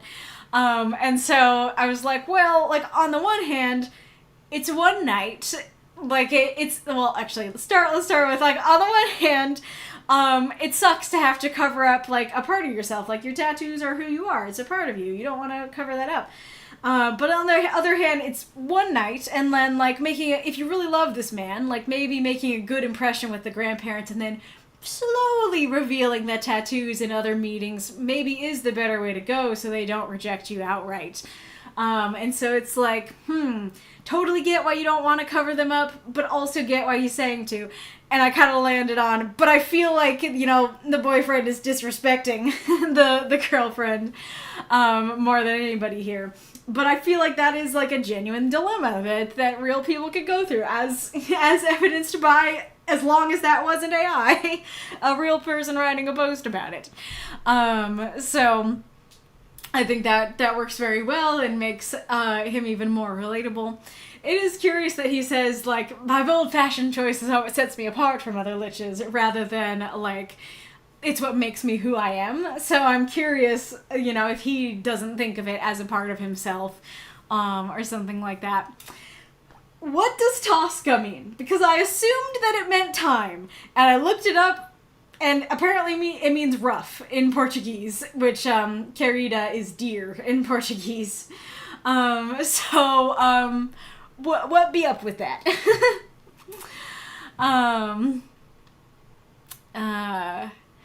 His glamour form winked at Miguel. At first, I thought that it was like, yeah, he's all dolled up, he's all done up, he's glamored. And then I realized, I think you mean like literal spell glamour to make himself look human so he can go out, you know, and be amongst the people.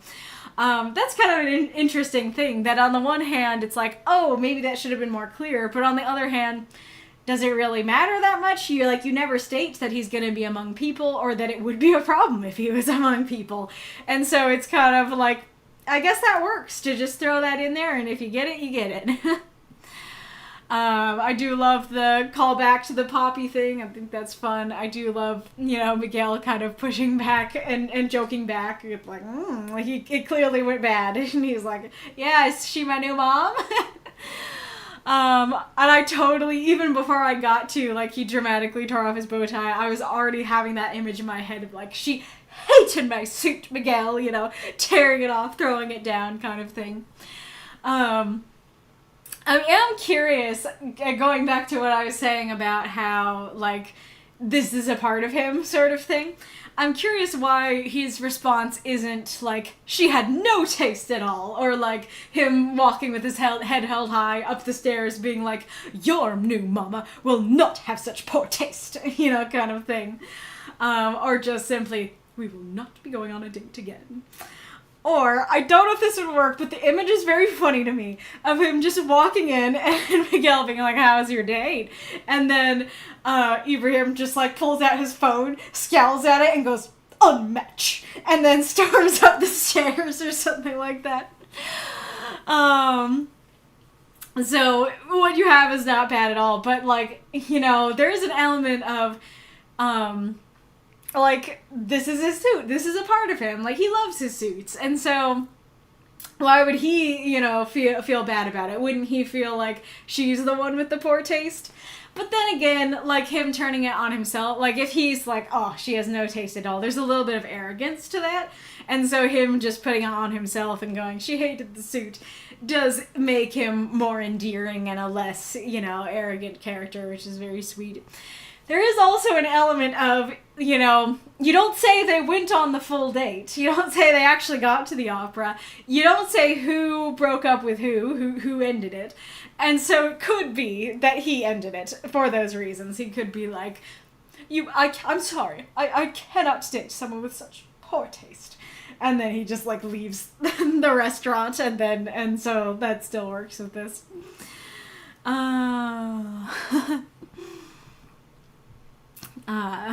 Spanish is more of a tapped R. The roll isn't unless it's a double R. Pero versus... Oh, I see. So pero with one R versus pero with two R's. So it would be pero versus perro. Gotcha. I didn't know that. What about Portuguese? Is that any different? Presuming that my Google Translate was right in picking up Portuguese for querida. All right.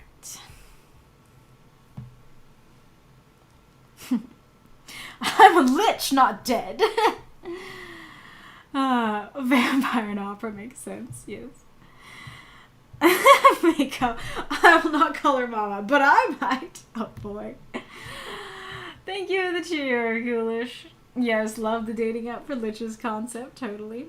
Uja, this is a very fun story. I love how you revealed the lich outfit bit by bit. Also, you deserve some prize for the lich in my area. I didn't even think of that. Oh, that would be so funny. I don't know how you could add that in, but like, yes, Miguel, the app does tell me there are multiple hot liches in my area, but they just aren't for me. You know, that kind of thing.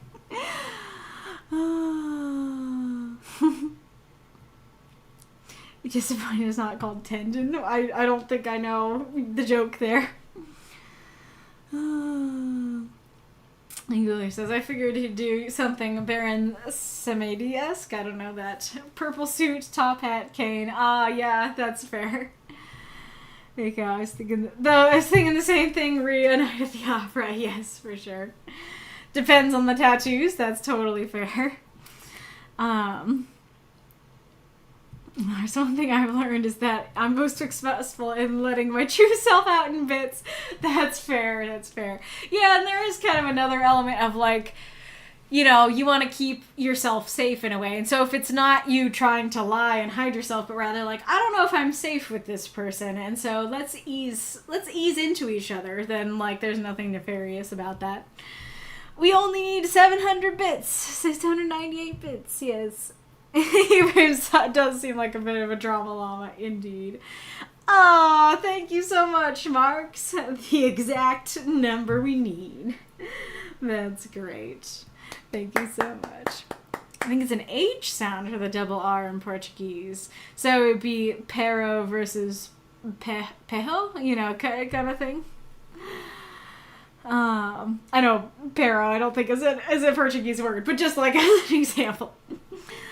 Eddie, you know, one of our resident Brazilians, says basically yes, also single R preceded by any consonant or as the first letter of the word. A single R between two vowels is a tap, like in Spanish. I don't know if I know the tap, because like all I can think of is like the Japanese R of like pedo, you know, but I don't think that's correct. Actually 40 bits over. Oh, really? Well, it does say 6,000 on my little moth, so. Mako's on-screen redeem added to the total. Gotcha. Huh. The channel points ended up counting? Weird. Dog is, cachorro in Portuguese. Okay, Japanese is similar to the tap dar. Gotcha. Depending on the accent, the double R sound can be a bit throatier, but usually it's like an H in English. Cachorro? Like that?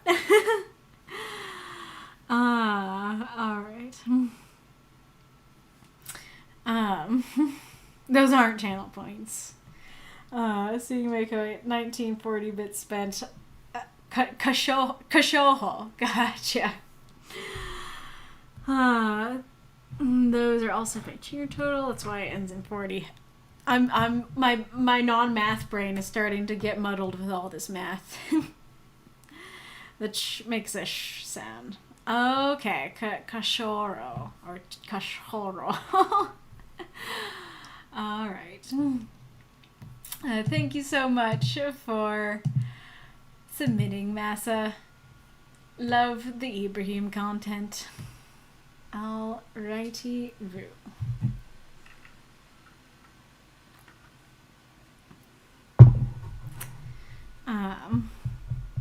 To write the English ch sound in Portuguese, you'd have to write it as t-ch.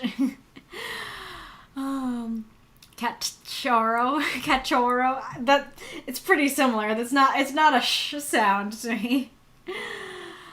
On-screen celebration is bits. Oh, gotcha. Okie dokie. What we have here is a failure to communicate. Overly familiar AU, the Makoverse, by Marx. So, Matt began, cracking a smile. How does this work? Death's eyes narrowed into a glare. How does what work? Matt chuckled. So we're apparently destined, fated, soulmates. Death sighed. There is no apparently. My beloved is fated, the only other of my kind. A fate the Creator wrote, who you killed.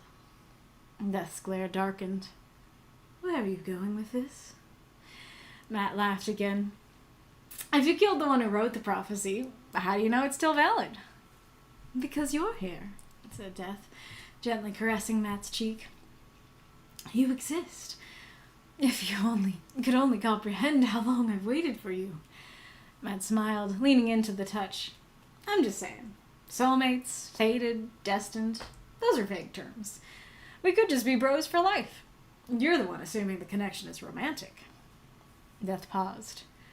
We are not bros. That is not how I feel about you. Are you sure? You've known me literally my entire life. It's kind of weird. I'm Death, she sighed. I've known everyone their entire lives. Does that mean I don't deserve love? Don't be so dramatic. You know I love you well, to you. I'm just saying it's weird to be your friend so long and then you're suddenly all we're fated sexy friends now. And you never answer my original question. How does being your soulmate work? Do I have to die to be with you? If we have kids, will they be zombies? I don't like zombies. Death took a gentle hold of Matt's chin and turned his face towards hers. Say that again? I don't like zombies. No, the first part. How does being your soulmate work?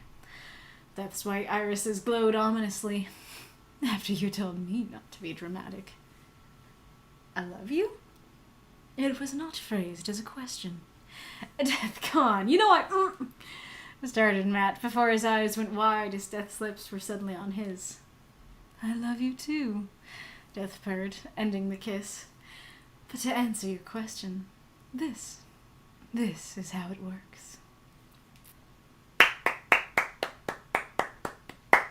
Throw up those moths and monsters, cheer for this story if you loved it. What is that? That's a pretty highlight on your name. Nope, says Ghoulish. Ghoulish doesn't trust it seems. Marx's questions. Toast medium. One, I have a variety of AUs at this point, and in all of them, Matt and Death are faked. But at least for now, only in 2 of them would Matt blatantly mock Death. And only in this one does he have literally no fear of Death at all. Was their back and forth fun? 2, any glaring questions? 3, is the lack of setting a problem? Oh yeah, interesting, we're gonna talk about this after I was talking about it with the others. Thank you for the cheer, Ghoulish. Alright, here we go. This story was so freaking cute. So when I go through the stories, I often, like the first time I read through them all, I often read them in the car driving around with my mom. She doesn't always really pay attention to them, but it just helps me to read them aloud. That helps me figure out if there's if I would struggle to read any of them aloud or anything like that, and make sure that I'm not missing things as I read it in my head and everything, though I still miss things. And so I was reading it to my mom, and multiple times I had to hold back laughter.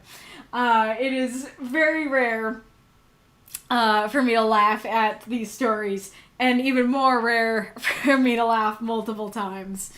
The lines that got me were, we could just be bros for life. We are not bros. That's not how I feel about you. And suddenly we're fated sexy friends now. And, will they be zombies? I don't like zombies. Say that again. I don't like zombies. Those are all great. The whole story is great. I think it's delightful. All right.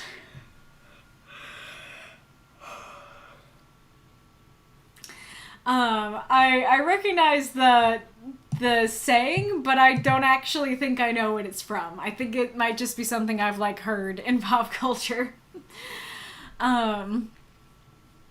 But yeah, I guess I'll answer one of your questions. That I thought their back and forth was a lot of fun. I would like to know, anybody who doesn't know the universe, if you could follow it, if you enjoyed it, and if you couldn't, where the issues were. But as someone who does know the characters, I thought it was delightful. I long for more Matt and Death content, probably precisely for these reasons that, he, doesn't talk to her much at all in a lot of the universes, and in even the universe where he talks to her doesn't necessarily mean he's unafraid of her or willing to talk, unashamed to her. And so them just having a normal bros conversation is very very fun. I love it. Greatly enjoy. And I think this story really works because you just stick to, you talk about one topic and you stick to it. That the story starts with, how does this work? Being soulmates. And that's what the entire story is about, and that's what the last line is about. I think that is exactly what we should be striving for in these stories to help make them contained. That yes, this is part of a larger universe, but It is a complete scene. You start with the problem, how does this work? And you end with the conclusion. This is how it works. I think that the phrasing of this line here could be confusing, because she isn't saying, you're my beloved. She's talking about my beloved in the third person. And so it could, especially to someone who doesn't know the universe, make you wonder, is she talking about Matt, or is she saying my beloved is somebody else, And so I think saying, there is no apparently. You are my beloved fated, or you are my fated beloved. You are the only other of my kind. Especially because, I, knowing the universe, know that they are the only people of their kinds. But Matt just seems like a dude in this story, and death is not described, except for her white irises. And so you could easily go, what do you mean he's the only one of your kind? Like, he's a bro. He's a dude, and you're, I don't know, some eldritch blob with white eyes. What's happening, And so I think at least making it clear, yes, it's you. You're the beloved. You're the only other of my kind, would be good. I do like the mention of, well, it's a fate the creator wrote, and you killed him, Again, I don't know if that'd be confusing to newcomers, but it's fun to me. All Death had to do to get her beloved was kill God. And then, I do like that Matt is against fate in all universes. Some more than others, but I do like that even in this universe where he's like, yeah, I'm with her. He's still like, I want to be with you because I love you, not because I have to, not because I'm fated to. And so I do think it works that it's like, well, like, is it still valid and stuff like that? But also at the same time, if a book says a fact, if a book says a fact and then you burn the book, it doesn't destroy the facts, the fact from the world. So like if a book says, robins have red chests, when you destroy the book that told you that fact, or even all books that said that fact, it would not suddenly make robins stop having red chests. And so, yeah, like, it's killing the person who saw the future doesn't make it any less the future. I think that perhaps what you could have gone for to make that make a little more sense is go for, if you killed the one who, well, actually, now that I'm rereading it, maybe it's what you meant. Because you did say wrote, not told or gave. Because I was going to say, if you killed the one who created the prophecy, so maybe that still would have the problem. But I think maybe what you were going for is, it's not that he's a fortune teller who saw the future and told you about it. He's literally God who, like, made the future and made that fate. And I guess, like, I don't know, you might have to rephrase that entire thing to get it. So I guess, if you killed the one who made the fate rather than made the prophecy, maybe that would work a little bit better. And then it is fair that it's like, well, you're here, you exist. And it's like, well, like, I do, but does that mean I'm still your fated, I do like the mention of him leaning into the touch and clarifying, yes, he is into this. I'm curious if, like, the smiles and stuff above made him seem like he was into it, or at least enjoying the conversation, or if you felt like he's kind of, like, smiling and trying to get away until that moment. What do you think was going on until he leaned into it? But regardless, I think that's a very good clarification. Are they vague terms? is definitely a question as well. Because on the one hand, yeah, I can see like fated could mean different things. It could mean we're bros for life. But also at the same time, it's like, yeah, like, it's clear enough what she means. Like, soulmates especially is pretty clearly romantic. But obviously, of course, I love we could just be bros for life. That is delightful and funny. And as someone who will probably, that'll probably be the highest relationship that I get in my life. I'm into that idea of soulmates being bros for life. Oh yeah, that also reminds me, I don't know that I did it on this one, but I felt like I was in practice, like, tripping on Death's name, Death. And I was like, why does it feel like I'm tripping on this word? It's a very normal word. And I realized that I think it's because you are using it a lot, and you only when you get to, let's see,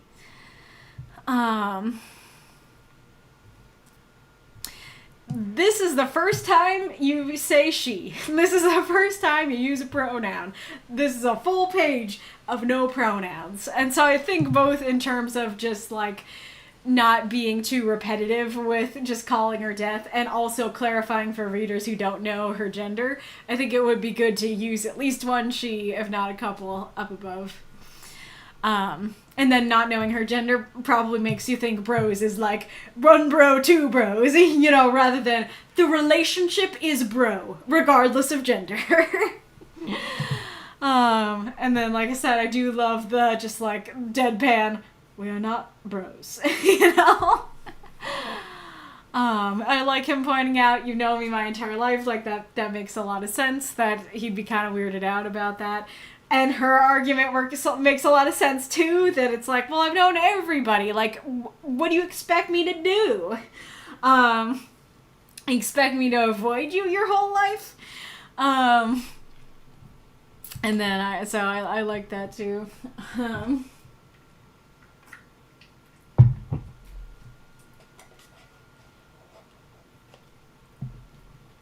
And then, don't be so dramatic makes a lot of sense after what she just said.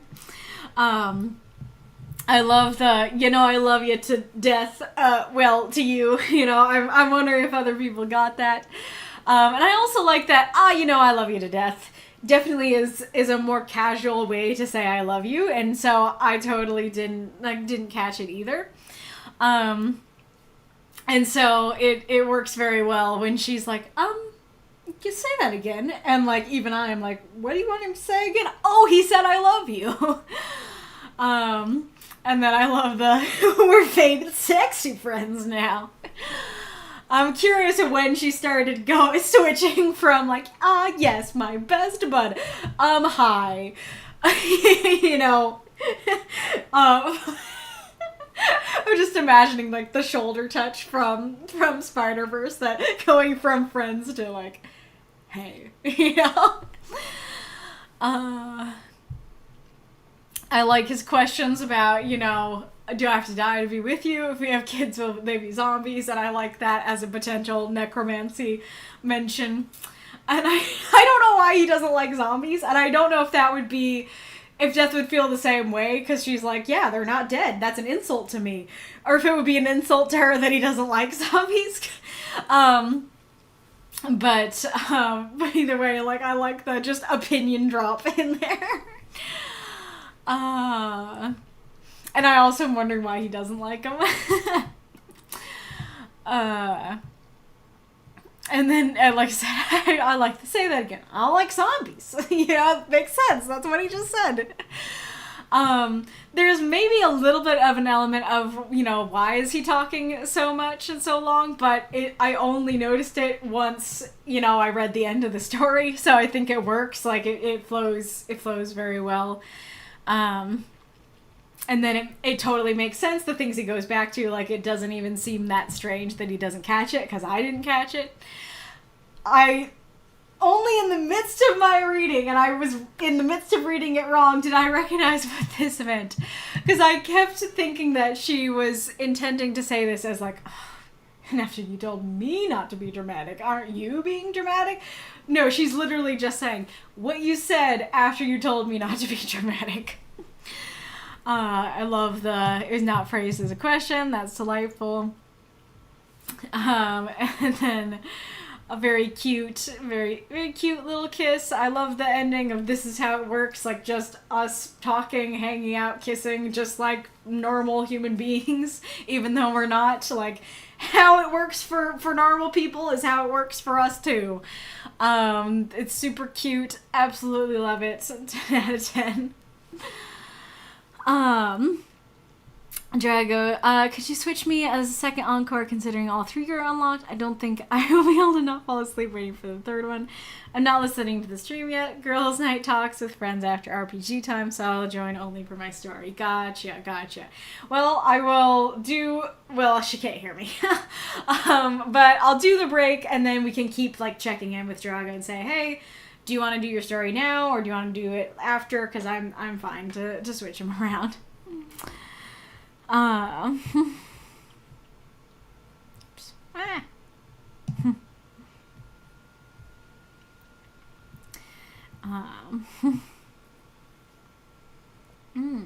Okay, they're saying it's like chow. Gotcha. Yeah, I haven't seen Cool Hand Luke, but it seems like this is what it's from. Alright.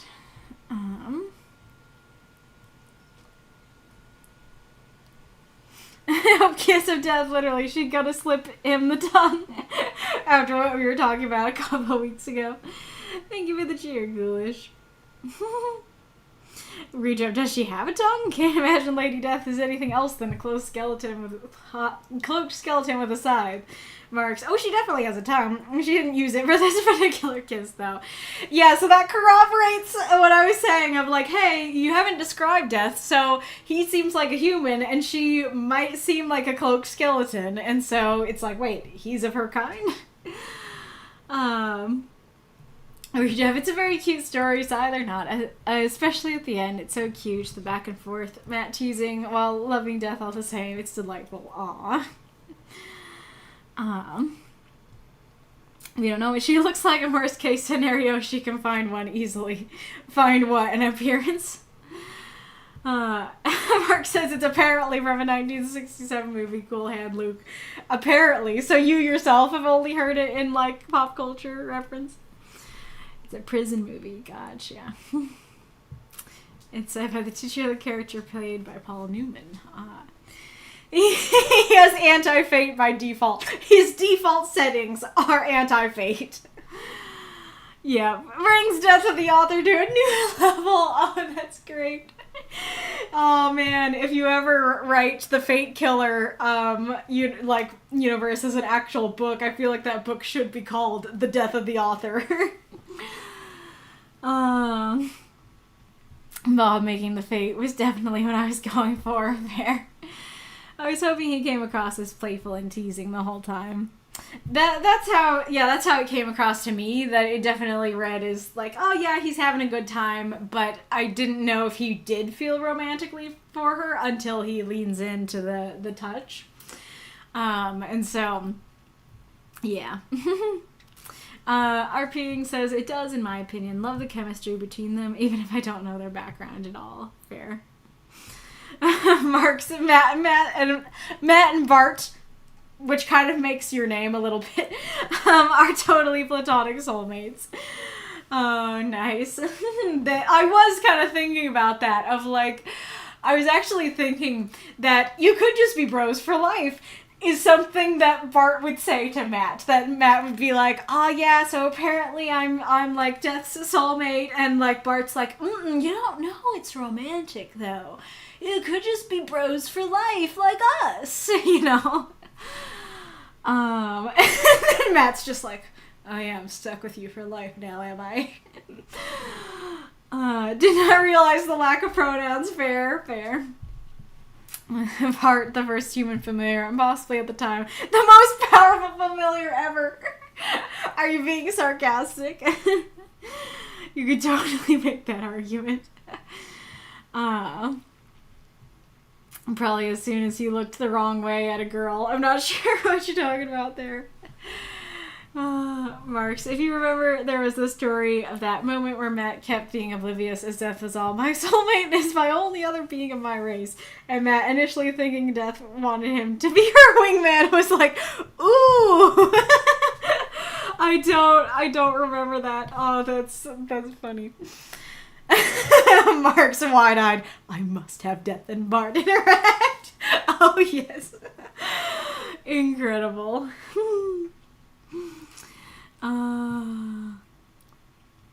Nah, Mako. It's first said by a prison warden or guard, and then the titular Luke throws it back at them at the end of the movie. Gotcha. Fun. Alright. But super cute story, Marks. I loved it. Oh, yeah. Do you guys think that the necromancy part of the prompt came through? Because I think it did, because necromancy can mean speaking with the dead, and in this case he's speaking with death. And I you know, especially as someone who has personifications of death in my own universe, I love someone using death as the necromancy part. But I also could see people being like, well, it doesn't mean he's actually raising the dead or anything, just because he's talking with death. Amika, when did you decide it's time for sexy friends? Oh, probably as soon as you looked the wrong way at a girl. Gotcha. Can Matt interact with other girls? I honestly just kind of imagine them in a cave the whole time. That his parents had him in a cave, and then he just kind of stayed there. Oh.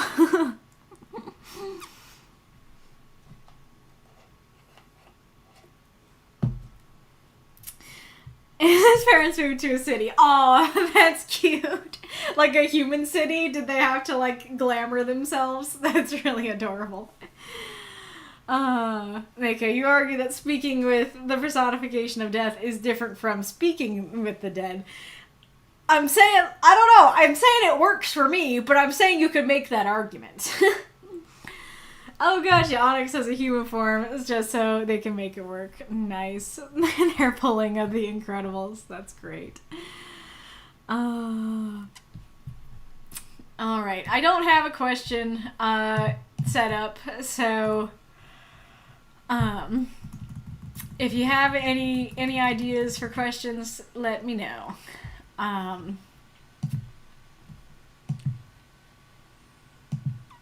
Oops. Well, maybe that is right. I don't know. Sorry, I meant to say you could argue. Yeah, exactly. I posted in the chat earlier a challenge idea, but it wasn't a question idea. But I'll talk about the challenge idea while I'm waiting for questions to be dropped. But my challenge idea was to write a story and try to use as many... write every sentence in the most flowery, over-the-top way that you can. Then rewrite the story in the most simplistic, blunt, non-flowery way that you can. And then after that, write it a third time the way you want to write it. I feel like that would be really interesting to figure out what helps communicate the story better. What makes the story both beautiful and communicate the story well. Because the flowery one is probably going to be almost unreadably poetic. You know, it's going to be so poetic that it's probably not understandable.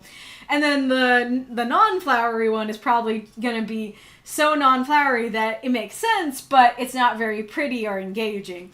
And so then, you know, you put them together in the final draft to figure out, oh, this line works better more blunt, and this line works better more poetic, and stuff like that. I think we've already done favorite cliches, so write it the Nathaniel Hawthorne way, write it the E. Cummings way, and then choose. Yep, exactly.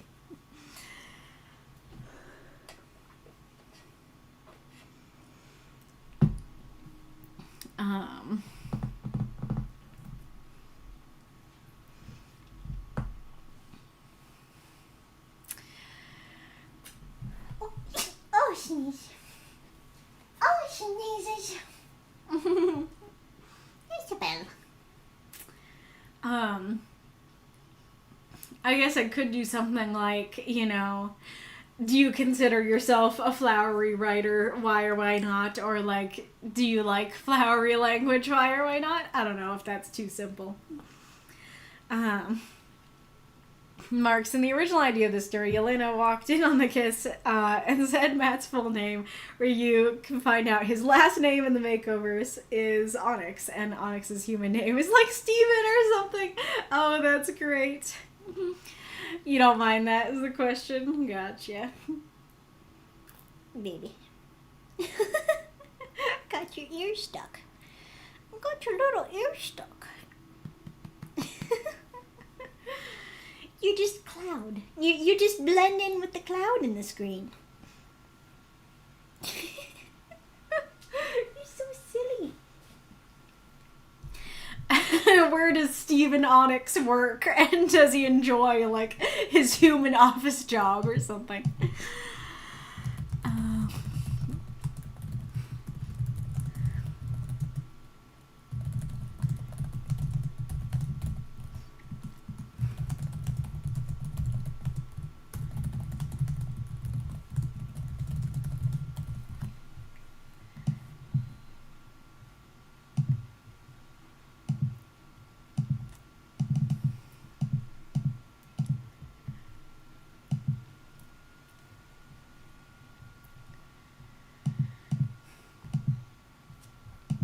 Nice and small question.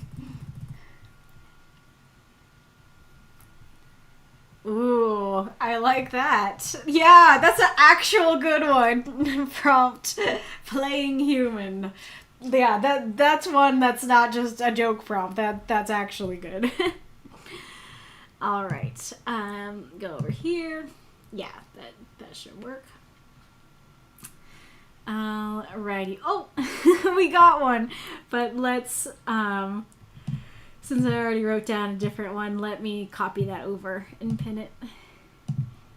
Yeah, submit that prompt next week. I'm not actually back. You're gonna see what I'm doing, but consider it still break time.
Okay, well, I don't know. I have the Switch plugged in. I got it all plugged in during the break, but I just tried to pull up the visual and it was doing weird things. And so either we're gonna have to just do a different screen to play it, not use the spring stuff, or it might not work.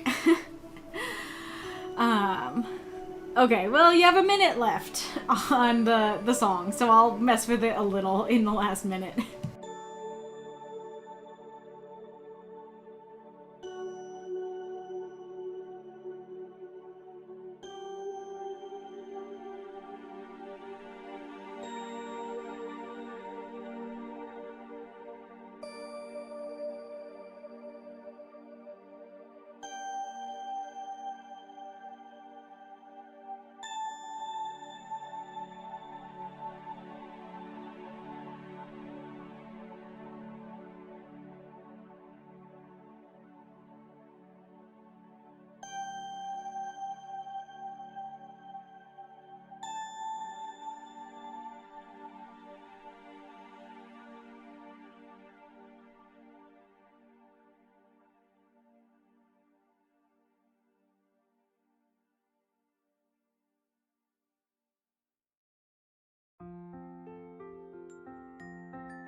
It tells me that it can't connect to the TV because I need to use the adapter that came with the console. But I'm pretty sure I've used this adapter with this console before. And it's not been a problem. So I don't know why it has a problem. Oops, the next song started.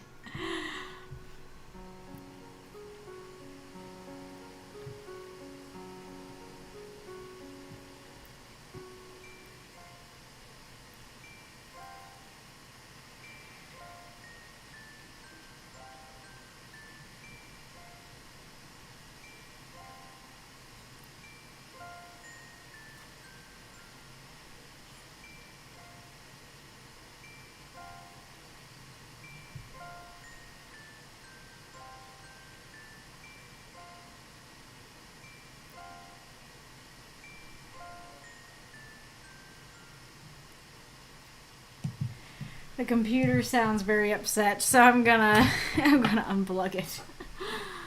Alright.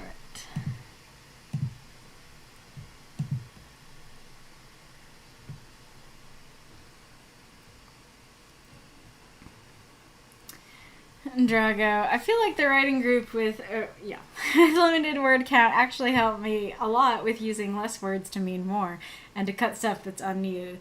That is a mood. I agree. I mean, I guess I'm kind of answering at the beginning here, but I do consider myself a flowery writer, and I think I've said before that, like, I could write, like, 10 pages of just internal monologue before. And so the writing group really helped me grow my writing so that I'm not spending unnecessary, because like I didn't, kind of going back to the perfectionism stuff, like I wouldn't know what to cut and I would be like, it's all great, isn't it? So like, why do I need to cut this? And so the writing group has just kind of, naturally shown me, oh yeah, like this is where I can cut stuff and stuff like that. So I vibe with that. Well, for someone who's highly influenced by romantic traditions, the British and American specifically, I think I'm pretty flowery, but perhaps not as flowery as they were back in the 18th and 19th century. I really enjoy writing and reading that style, with a few exceptions. Looking at you, Scarlet Letter. Fair.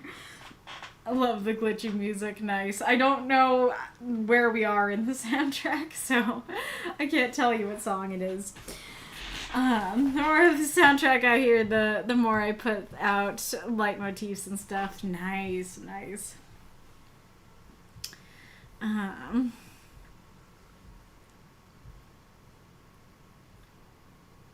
Redrav, I like flowery writing. More precisely, I like when writing doesn't give you a description, but a vibe. Like, two characters argue, I don't know what any of those characters look like or what they're doing, but from the narration alone, I know that they are pissed.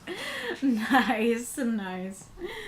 And Joe said, I guess I'm a flowery writer in that I feel like a story is wanting if it lacks sensory details, like how the wind is blowing, what the cooking smells like, the ambient sound, or how the shafts of light look in the evening. Otherwise, the scene will feel incomplete, like characters in a white void. Well, I don't know. I feel like that's kind of a different element, because that feels to me more like setting is important to you, kind of like I was saying before, that a lot of my writing is the exact opposite, where it's just dialogue in a void. There's no setting. And so it sounds like you're the opposite. You're like, I need that setting. The story doesn't feel grounded without it. And, though, to be fair, that setting could be flowery, especially if you're using phrasings like how the shafts of light look in the evening and stuff like that. And I guess, like, depending on your definition of flowery, if your definition is, like, you use superfluous stuff, then, like, the setting could be superfluous, and so I guess that could make it flowery, at least for the writing group. Redraft. I tried it with varying degrees of success, sometimes borderline incomprehensible, and sometimes completely purple, so I'm trying to scale it back. Yeah, I enjoy flowery writing. Fair. I love well, you didn't say it like this, but I love the idea of incomprehensibly purple. Marx. I'm kind of a chameleon. I can write extremely flowery, and the temptation is always there. It's why I have certain characters like Lucy talk in flowery language, but I've also learned that it's not always the best way to go. Flowery is good for emphasis, but if it's there all the time, I start skimming, personally. Fair. I feel like this is highlighting that we might have different definitions of flowery, because I also wouldn't call how Lucy talks flowery. I would call it, like, old, I guess, that if I remember correctly. Because she doesn't talk super poetically, like, I don't know if I can come up with something off the top of my head.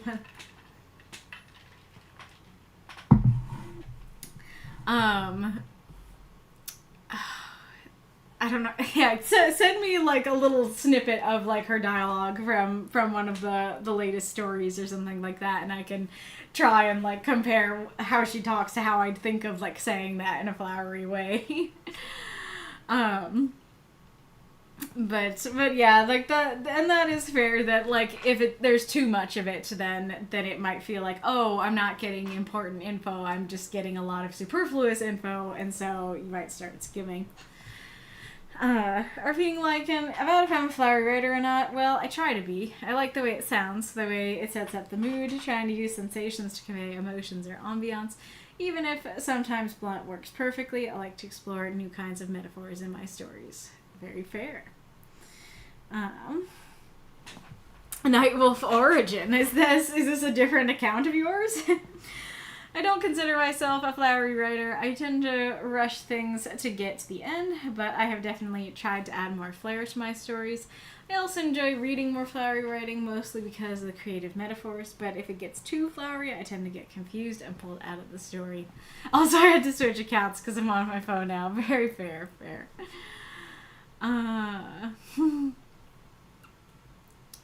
Yeah, so that seems like so far the consensus is it's good, but not too much. Too much is too much, right, kitty?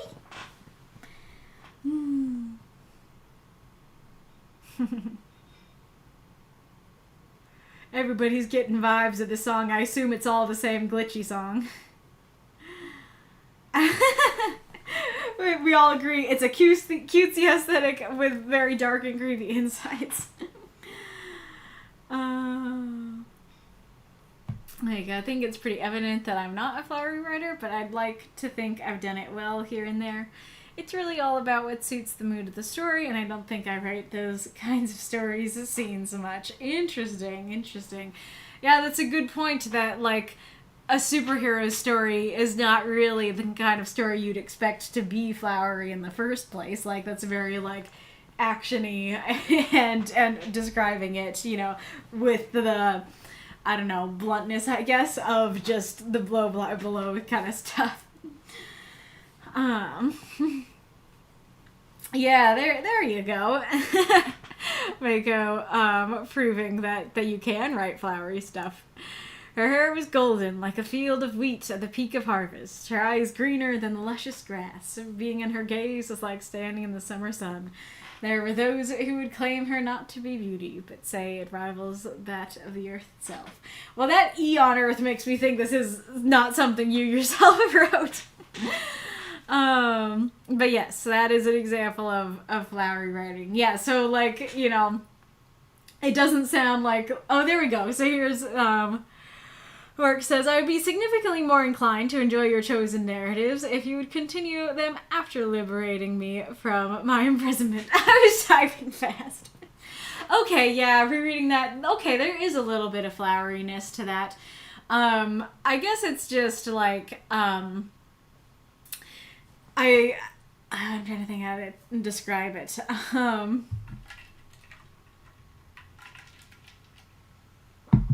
It's weird because, like, now I'm almost starting to wonder if, like, in my opinion, if flowery is something that only exists in the narration itself. Because, like, I totally think of flowery as what Mako just said, of, like, yes, her hair was golden like a field of wheat at the peak of harvest, That's not really how Lucifer is talking there. But then again, why would she talk like that in dialogue? Or why would she say something like that? I guess you could I keep going back and forth. I guess you could go like, "Ah, yes, my dear friend, your hair looks wonderful. It looks like wheat at the peak of harvest." It's weird, but I guess you could say that to somebody. I guess flowery language to me is less about like, it's more about like metaphors and stuff like that. That it's like using figurative language and metaphors, not just because like, I would be significantly more inclined to enjoy your chosen narratives. That's not like a metaphor or anything. It's just like, I'd be more interested in what you have to say, you know, if you'd let me go, is the more casual way of saying that. And what she's saying is just a little more wordy or a little more old or a little more like prim and proper way to say that. But she's not using like, you know, metaphors or anything to say that, you know, like, I am but a trapped bird, and yet, you know, you tell me your tales or something like that, you know. I'm but a trapped bird singing for release. I do not care for your tales of woe, you know. I don't know, something like that. I think it would be more flowery in my mind. Yeah, I mean, Mako just answer it very simply. It feels more formal than flowery. I think that's a good way to describe that. Kitty. Oh, so bad.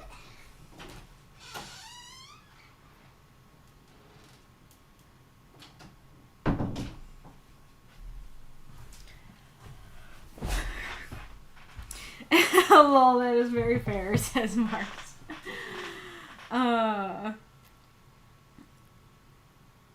I want to look up the definition of flowery. Of course, it's going to give me actual flowers at first, but yeah, covered with or having many flowers. Decorated with floral designs. Rhetorically ornate or precious, resembling a flower in fragrance. Okay, like rhetorically ornate or precious. Precious is a hard word for that. I guess that, like, yeah, the ornate, I guess, is how I would describe what Lucifer's saying. So maybe by the dictionary definition, it is flowery. It is not how I end up thinking of it. Alright. Very fun discussion. Oh yeah, so is Drago here? And if you are here, do you want to be read now? Or do you want to do EnTangled first? Can somebody ask? Precious little words. Is it like precious little words? Or is that like precious little, you know, kind of thing?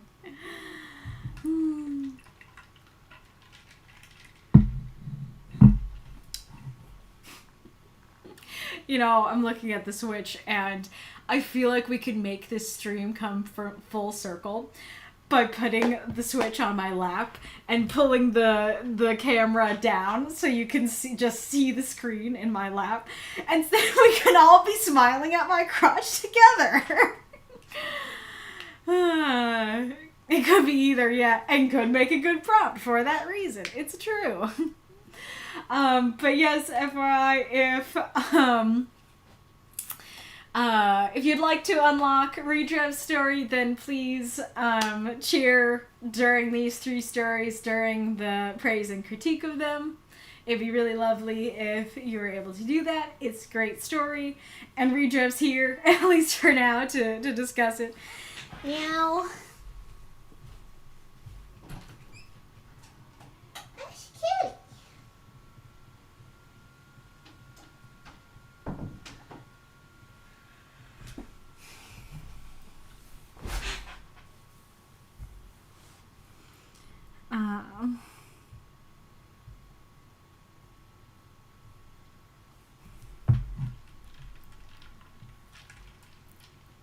Like, I don't think I'll ever be able to find it without just starting the series at the start and going from there. But there's a part of my favorite book series where a knight from a very romantic culture explains to a king what the party is doing there. And one of the other members says, "Did he say all that with 1 sentence?" And the other replies, 2, I think. That was flowery language. Oh, that's great. I love that. Redrev, be here. Don't let me be the only French who's reversing the sleep schedule. Oh boy. We can also make you... Okay, not yet, Drago says. Well, should we do Arpeing first then? I don't see EnTangled anywhere. Redrev, I'm here. I don't need sleep. I need answer. That's great. Okay, Drago says not yet. That's why I asked for a second. Yeah, so... Is EnTangled here, or shall we do Arpeing next? Yes, Arpeing says. Yeah, that is very fair, Ghoulish. Kitty, don't go. What are you doing? What are you doing, silly? I know, if I let you out, you're just gonna walk back in. Arpeing. Also, I don't really care about doing mine now or later. Don't worry. Fair. Question. Do we have 3 French people in the writing group? Who's the third one? You're so cute. You're so cute. You're a little kitty. You're so cute. You're a little kitty.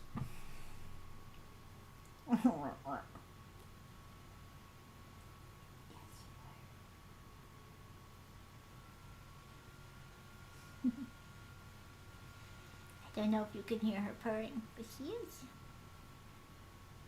I can sleep till 2 p.m. tomorrow. It's okay. Not the first time I do things American time. I'm used to role-playing with them. Gotcha. Oh, it's funny, because I role-play with, well, I play a TTRPG with European folks. And so...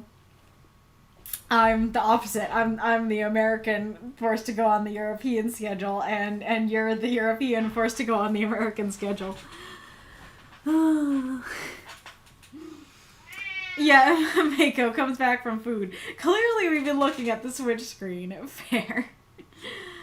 I know too, I think the missing link may also be French. Gotcha. You're the outsider. It must feel early for you. Yeah, the problem is that it's during the day, and so it's like, and so it's great, it's fun, but it takes up my whole day, and so I'm like, if it really was, you know, us playing our game at night, that would be no problem at all for me. But I will sometimes have scheduling problems and stuff because it's during the day. Which I suppose might be a better problem than you have, but still. Alright, well, I don't see EnTangled, so I think we will have mercy on your sleep, despite the fact that you can stay up, or sleep until 2 p.m. I'll still have mercy on your sleep. Alright. Ghoulish, IGF for people in Europe on Friday so we get done in time for dinner. You also play in the same game that I do. It's also daytime for you in our game. Alright. True, yeah. Kitty. The garden where despair blossoms by Arpeing, 350 words. Venturing into the Echo's garden is merely a token of the despair one's heart could be filled with. Numerous solutions could be suggested to resist the weight of grief, but none could find grace in our widow's eyes. Arms full with the life of her newborn son and her late husband's ashes, she crossed the tree line separating her from pure madness. Every meter, every step, every inch deep in this labyrinth was feasting on her mind. Uh-oh. I just realized I need to ask you a question. So I'm gonna stop. I'm gonna ask you my question, and then I'm going to redo it. Sorry about that. First of all, did you mean to repeat no here? Second of all, what voice do you want for the garden? I've only practiced one, but I have some different ideas, so I'll try. So I'll just do like the first sentence in different voices. What do I have here? It's not every day that I have new visitors. Or, what do I have here? It's not every day that I have new visitors. Or, what do I have here? It is not every day that I have new visitors. So those are the three. If you need me to repeat them, I can. Or if there's a fourth one you want me to do, you can describe it. Hello, Ryan Mac. I don't know who or what Torgo is. Maybe sounds like... The second one sounds good. Okay. I was guessing it would because of reasons we'll talk about in a bit, but... Alright. Let's try... Oh, did you answer the no question? No, you didn't. Okay. Kitty. So cute. That's fair. Yeah, maybe we don't want that. Well, so yeah, I did. I have not watched Murder Drones, but I tried to find a clip, and I did find a little like 30-second clip of her, and her voice sounds glitchy like that second one, and so I was thinking the second one is what you wanted, but FYI, that is what I have not yet practiced, so we'll see how this goes. Yeah, the no is supposed to sound like an echo. Okay, I thought that might be the intention there.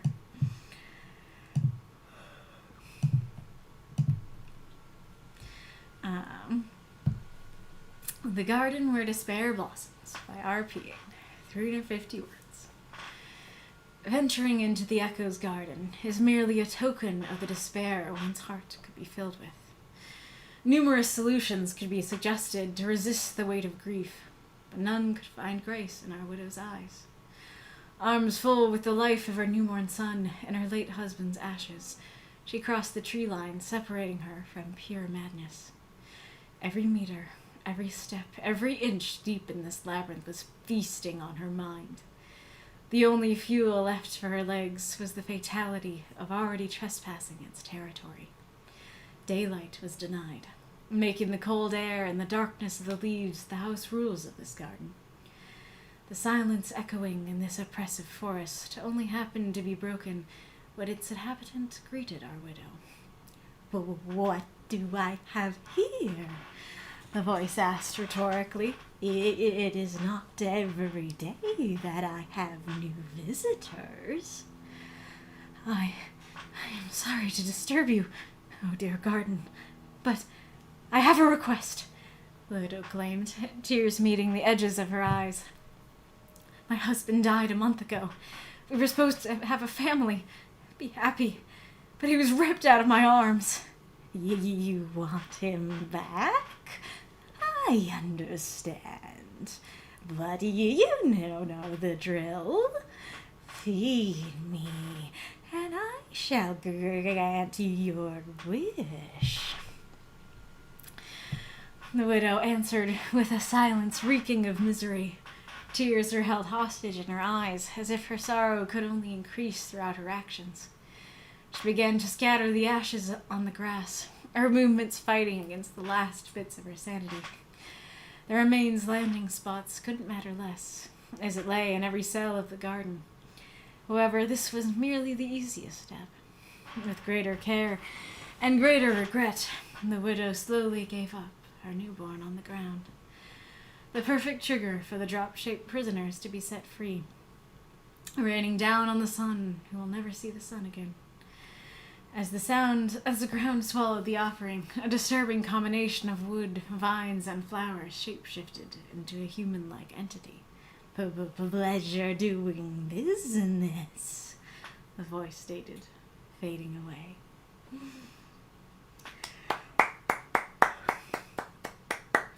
Throw out those moths and monsters cheer for this story if you loved it.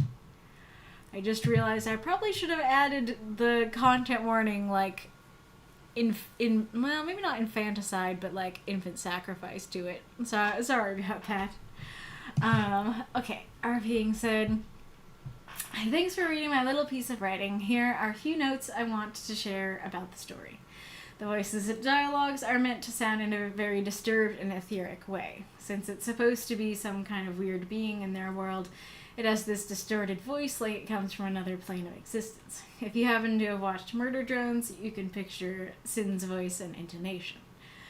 The garden, aka the entity our widow is conversing with, is some kind of hive mind in the form of every living thing in the forest. Plants, mushrooms, animals. It trades living humans against wishes related to the dead. In this case, trading the newborn against her late husband. I tried to focus on the price of having to put the romance and necromancy. Using dark magic and such often, if not always, come with a price. So in terms of emotions, I decided to go down that road and try to explore the duality of obtaining what you want from the dead at the cost of a dear living. My questions for you.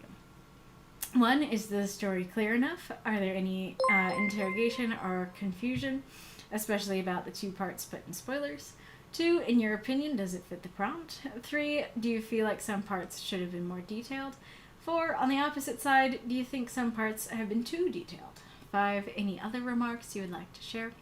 Thank you again for reading, and a review will be greatly appreciated. And I just realized I don't think that I went over the questions on the earlier stories. So if you still have questions on the earlier stories, feel free to reiterate them. Alright. Okie dokie. So I have a question for the audience, because we were kind of split in the council about this. And I think it was in a review too. That so some folks I talked to were like, they like a mother would never give up her newborn child. Like that's just never something that would happen. And I was like, no, unfortunately, I think this is very possible. That like, yes, it's very dark, but I do think there are some widows who would value the husband and want the husband back more than they'd want the child. And especially because the child is just born and they haven't developed a relationship with them yet. So I'm very curious,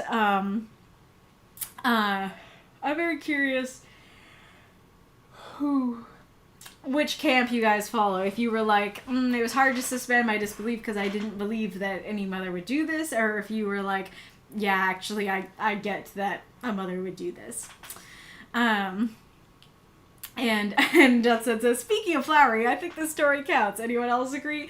Totally agree. And we will be talking about that. Because I both praise and critique for the flowery language in this story. Mako, if I get my husband back, I can make a new kid. That's, yeah, so then Arpeing says yes, that's what I was thinking too, that it's like, if I keep the kid, this is the only kid I have. But if I get my husband back, I can have a new kid and potentially more, you know. Hello, Killer 7 Gamer. I'm not actually writing myself. I'm reading something that Arpeing Lycan wrote. We are a writing group. We all write 350-word microfiction for a prompt and post it to the Discord, and then I read some of the stories live here on Twitch today. How do I say that part of the intro? Because when I say on Saturday, it sounds weird because today is Saturday. But saying today also sounds weird because it's not just today, it's like this day each week. But yes, thank you for the link to said. Alright. Echo's Garden is a very cool name for it. That you can like potentially get the echo of someone that you loved, sort of thing, but it also could speak to the madness of like echoes of your own mind or something like that. Speaking of the language, I think the could be's in the first couple of sentences add a bit of clunk to it. I really like what you're going for of like, it's really just echoing your own despair, you know, that this act of going into it, you know, more than anything is this sign of your own despair. I like that a lot. But the could be's kind of, I don't know, they're clunky enough to kind of detract from the message. So, oh, I guess that actually is supposed to be, well, I don't know. I guess it could be is, because it could be in perpetuity, but, you know, let's see. And so, yeah, just saying, like, entering into the Echo's Garden is merely a token of the despair one's heart was filled with. And, you know, I think even just that would help, you know, that be a little bit clearer, but, I'm trying to think how you can, like, unclunkify it maybe a little even more. I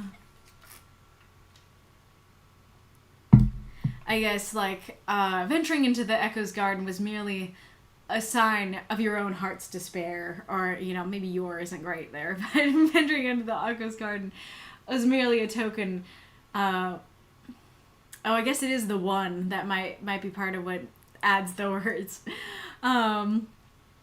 Yeah, venturing into the Echo's Garden was merely a sign of the despair in one's heart, maybe, something like that.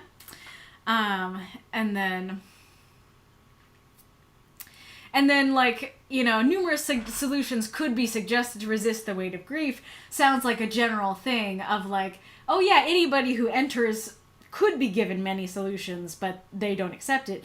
But it actually doesn't go general, it goes specific. It goes to this person. And so in this, if numerous solutions were suggested for this particular person, that should definitely be numerous solutions were suggested to resist the weight of grief. But none could find grace in our widow's eyes. Let's see.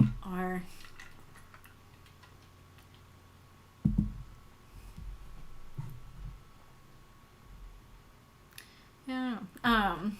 But I like what you're going for there of, you know, like I said, that even entering is just a sign of just how much despair is already inside your heart. And I do like that idea of, like, there are a lot of options. So, like, grief is definitely a weight, and there's a lot of options for trying to resist its weight or come to terms with its weight. But she was not willing to accept any of them. She needed to get away from the grief and get him back. I think that's very interesting. And then I like the mention, you know, arms full with the life of her newborn son. I think that's especially cool that you use the words the life of, that it's not just her newborn son, it's the life of, calling attention to that. I think that's great. And then contrasted with her late husband's ashes. So it's the fully functioning life of the newborn and the completely non-functioning ashes of the husband. Kitty, you really want out? You sure?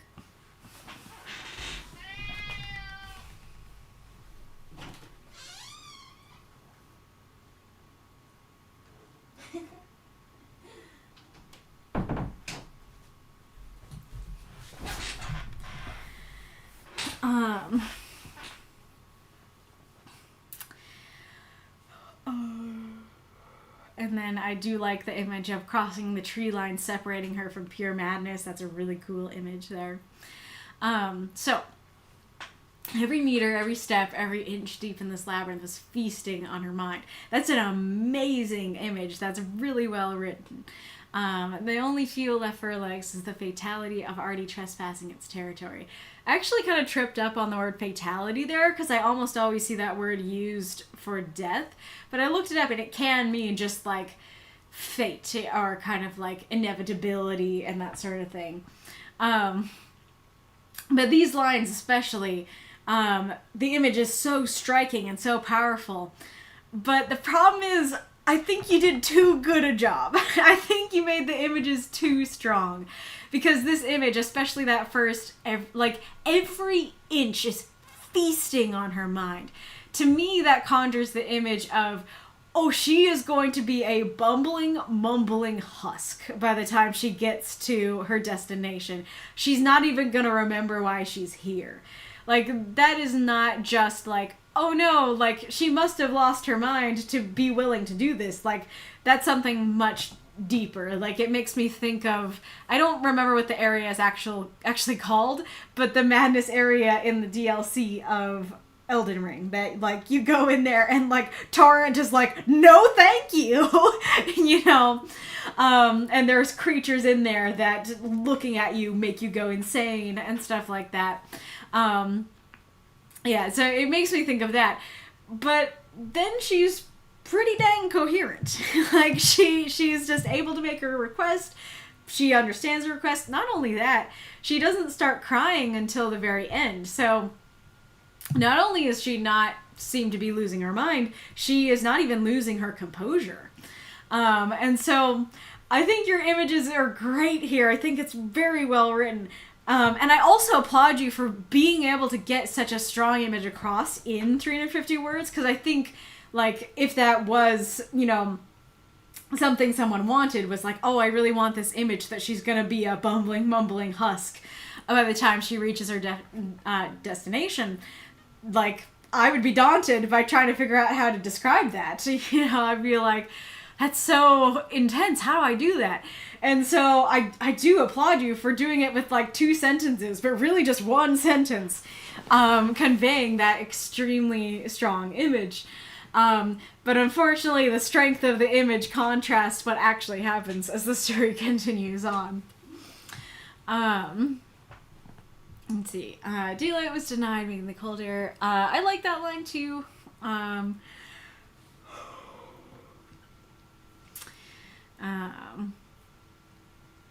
And then I like, you know, the image of the silence and stuff like that.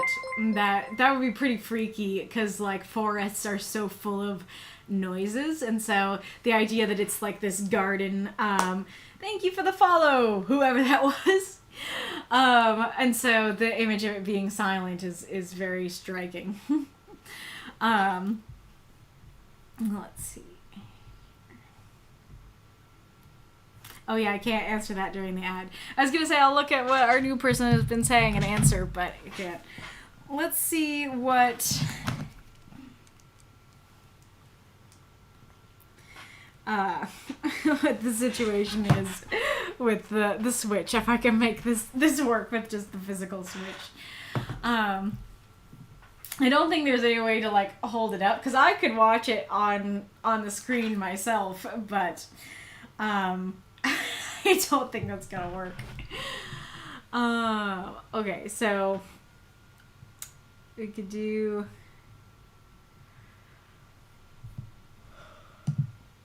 let's add another, was it this? Yeah, it's this. Let's add my camera a second time, and then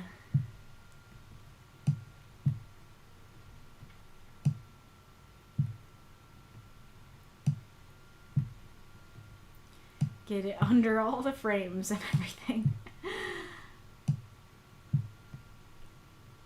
Oh, it's still not right.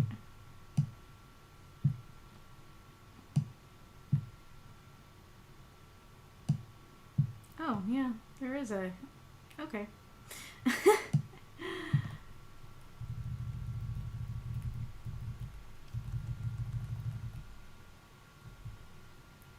And then...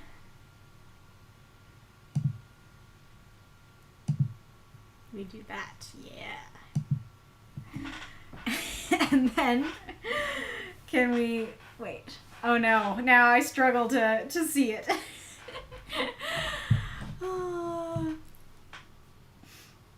Again, you see the Switch okay. You can see the reflection of me in it.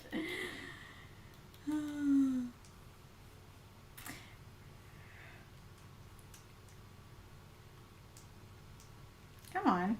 What are you doing? Answer. Why are you struggling? I took you out of the thing. Thank you. Oh man, that seems really bright.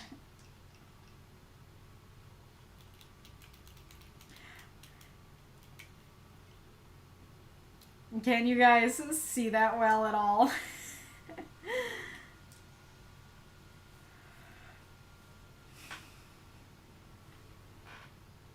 Double switch. Oh yeah, because you can see it right side up on one and upside down on the other.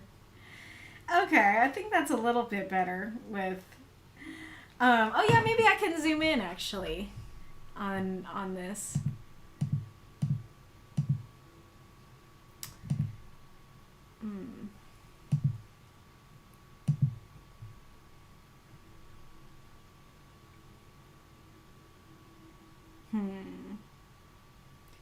I am becoming less sure. I'm becoming less sure if I know how to zoom in on it. Maybe not. Maybe I don't. Maybe I have to live with. Oops.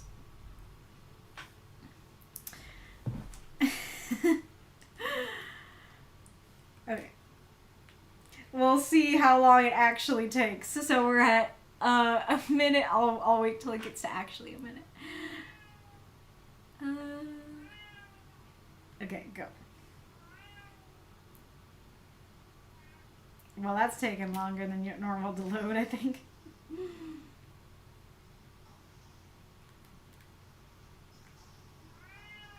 I hear you, cat, but we're timing something.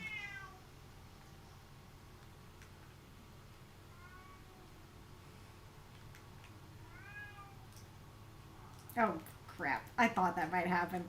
I was like, I'm gonna try and do the cool thing. And then I was like, you're gonna mess it up. Alright. That took almost exactly 30 seconds to get down to the arena. I don't think I should start another one because we only have 30 seconds, but I can play it on the next ad. And then we can turn that off for now.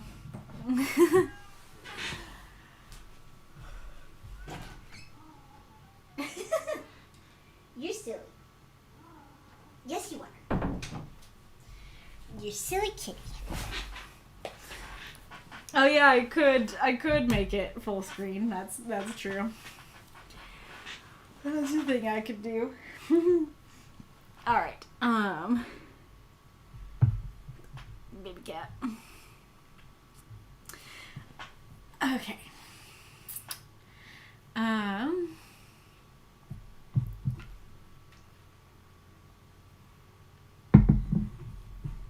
I don't know how I feel about the Our Widow stuff because, and on the one hand, it's not a big deal, it's fine, but on the other hand, it does kind of change the perspective from, like, third limited or third omniscient to second, that it, well, I guess it's kind of a weirdly first, but it's kind of making it, bringing the reader go in and going, hey, I as the narrator know that you're here, reader. This is Our Widow. And I'm like, I don't know that I'm here. I feel like it's just the widow in the story, you know?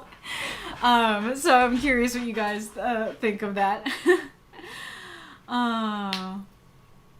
I like the distorted voice. I'm not sure how I feel about it being glitchy, you know, like the clips I heard of Sin's voice, because it seems like Sin's voice is that way because she is some sort of robotic entity.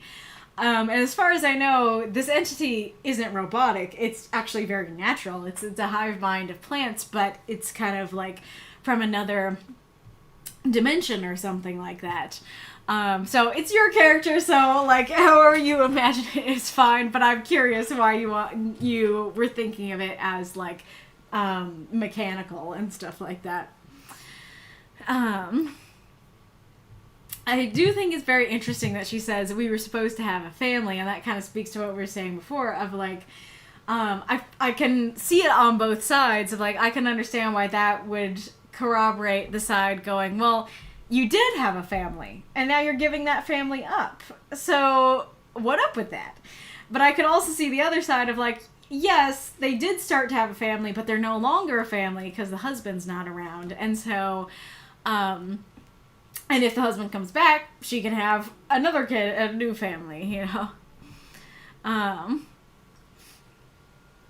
don't know how I feel about you know the drill, Because that, like, especially if this is meant to be a creature from another dimension, I don't know why it would use the casual modern slang from our dimension.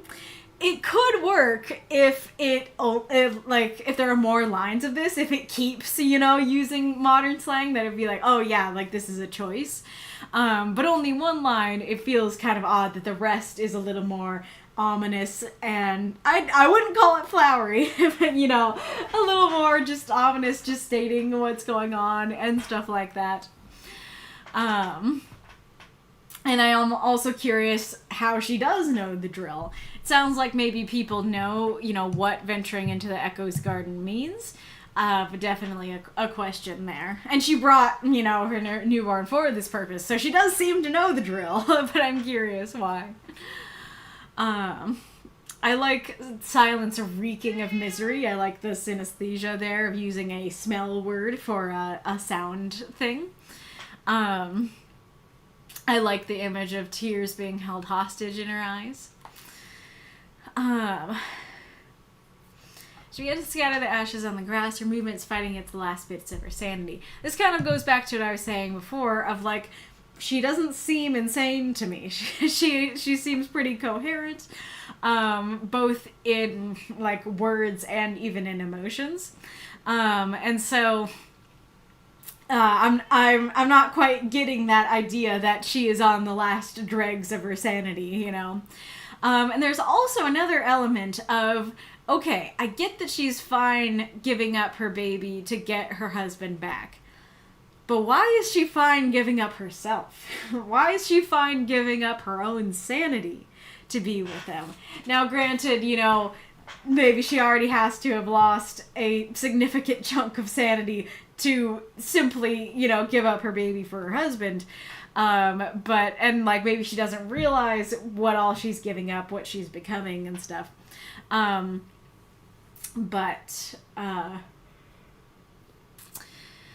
I feel like even if she's fine giving up her baby, that actually feels like it would be, to her, the greater sacrifice that, she gets her husband, but she, won't even know that it's her husband because she's insane now, so why is she willing to give that up? I feel like this is one of the lines that's maybe a little bit too flowery here. I think just saying, where the ashes landed didn't matter, would be a lot clearer. I do like I couldn't figure out how to fix it because it was as it lies in every cell of the garden and lies as present, and so it needed to be past. But lay doesn't sound right either, so I'm not sure what word it's supposed to be. But I like that idea that speaks to the hive mind thing of, like, this creature, the capital It, is in every cell of the garden. That, like, it doesn't matter where the ashes go because, the garden gets it either way. And then, I think that works to say, like, this is the easiest step, It is interesting that we do point out that she does feel regret about it, and I like that phrasing of with greater care and greater regret. So this here is another one I think ended up being a little too flowery. I like this image of tears were held hostage in her eyes, and then the tears are the prisoners that are let go. I think that's really cool. But I definitely did not get that. I needed a friend to help clarify what that was. Because I actually thought it was like some plant monsters in the garden. I thought there were like, up above some plants that were imprisoned that rained down on the newborn and stuff. And so I think, it's a little too far from the hostage line. And two, I think it's a little, like, I don't know, unnecessarily obfuscated because, like, drop-shaped, rather than, like, I don't know, I was gonna say, like, teary prisoners, and that I think that would be clear, but maybe that's a little too on the nose. Because you still want to get it away from the word tears, but not so far away that we don't know what it means.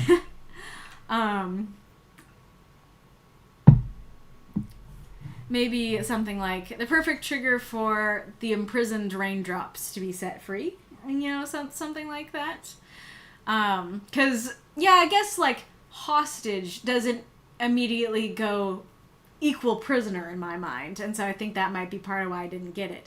And then drop-shaped prisoners, you know, sounds like, oh, there's like an actual prisoner that's shaped like a drop, rather than it actually is a drop. It's not actually a prisoner, it's actually a drop. You know.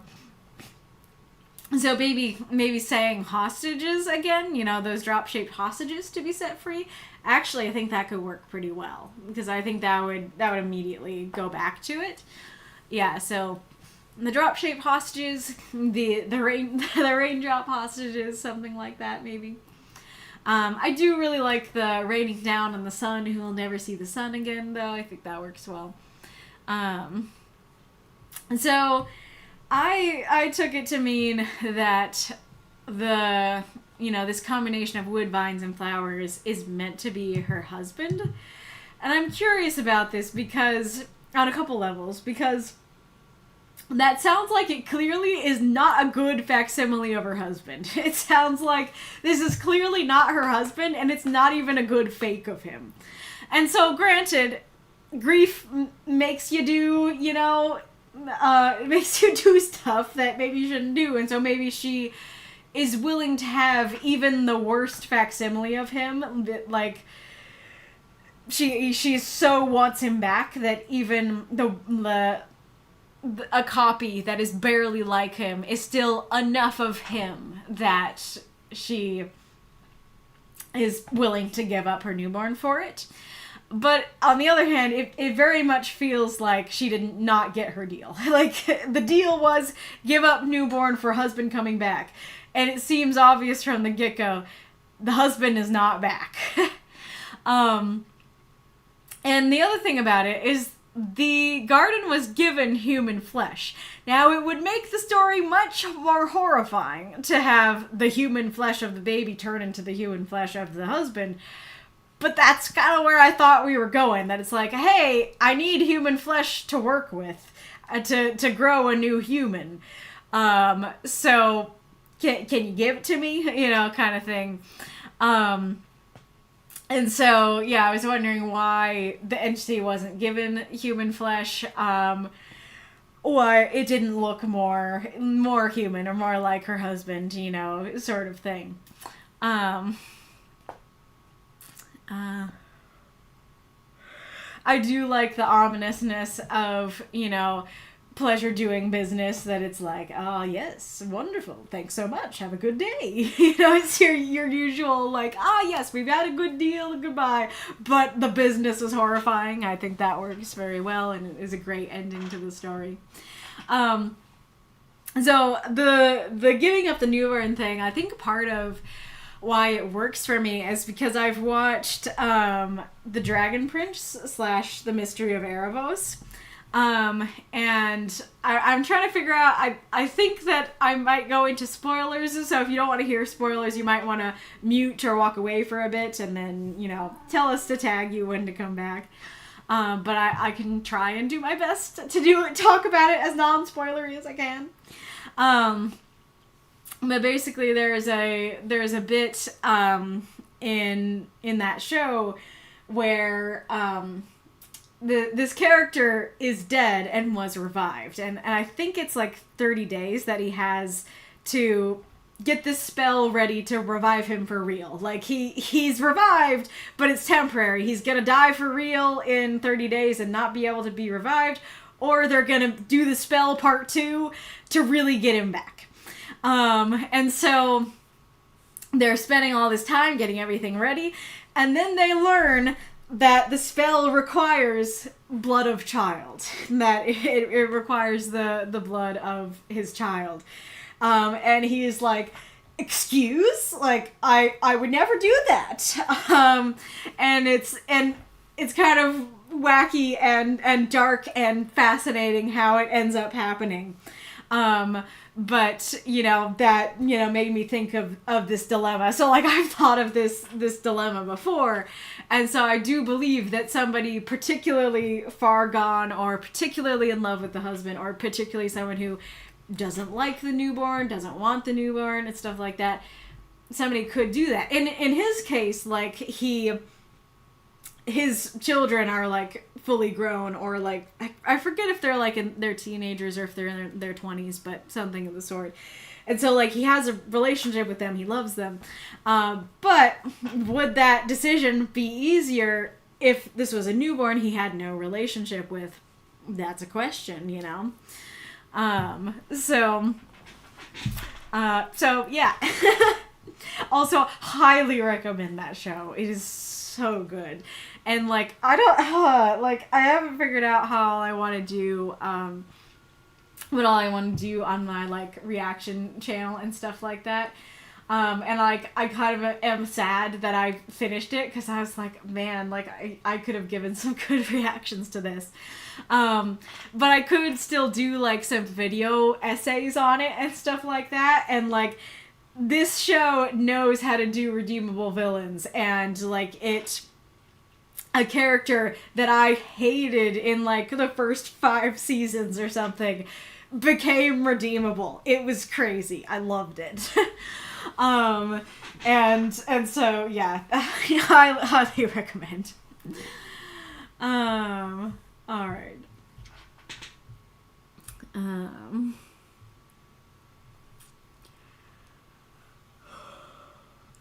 Oh yeah, I go back to Arpeing, like, and said, you know, the no is supposed to sound like an echo.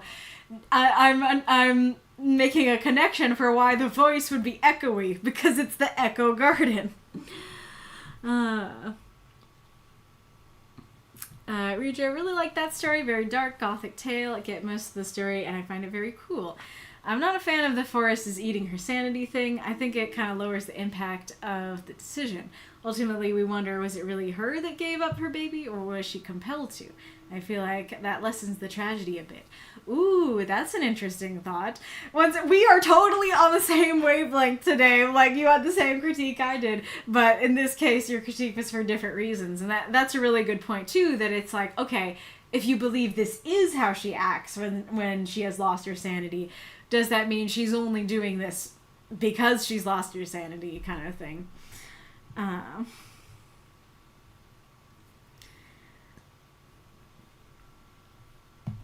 Marx, I can see the logic in it. It's horrible, but I can see how a mother, maybe not the best definition of the term, would have that preference, indeed.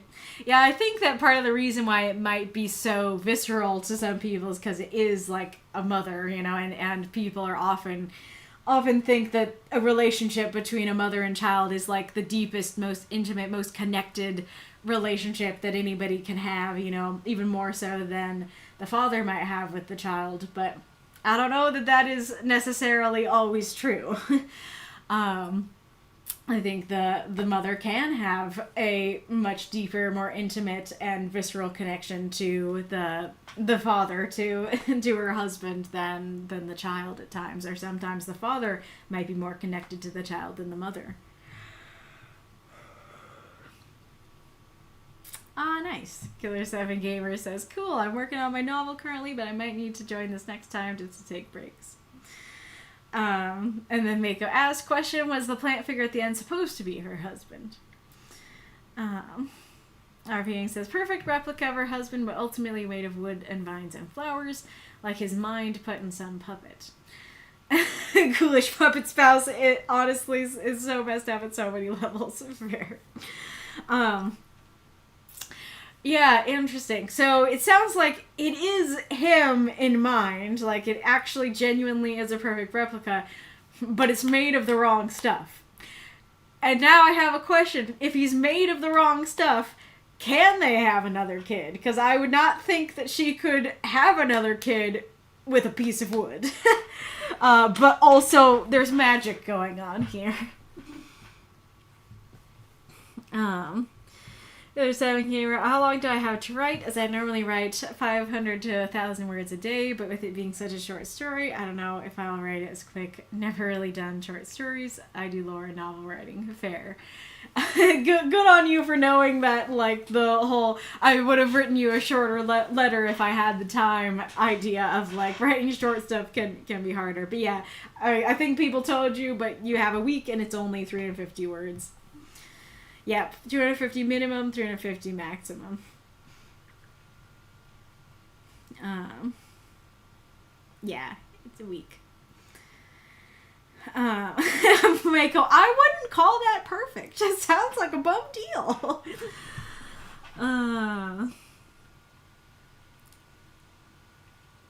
Mako, yeah, I was thinking it should sound like many voices at once, perhaps just out of sync. Oh yeah, I like that. That would work.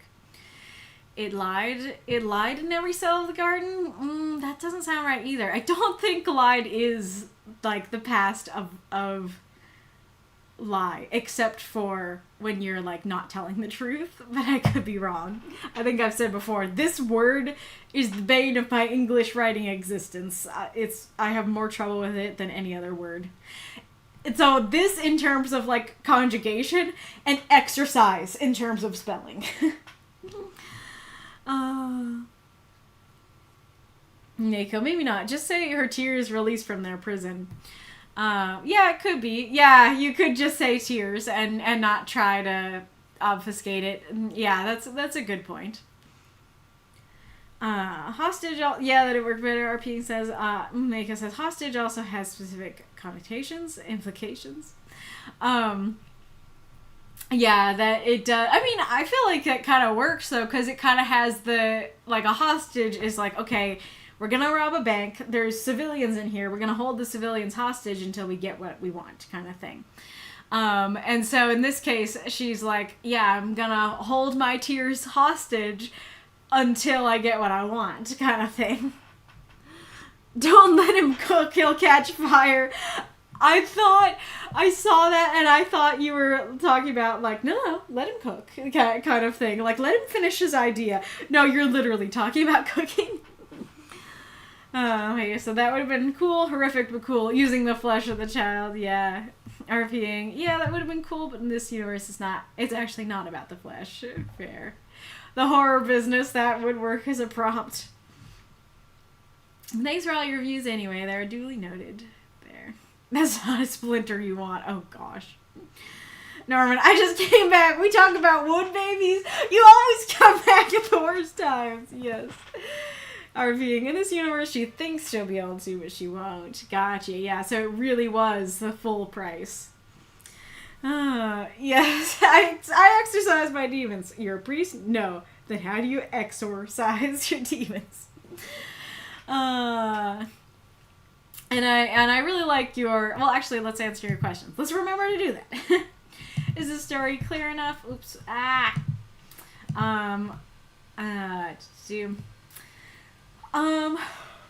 didn't feel like I was particularly confused. Like, the most confusing line was the drop-shaped prisoners.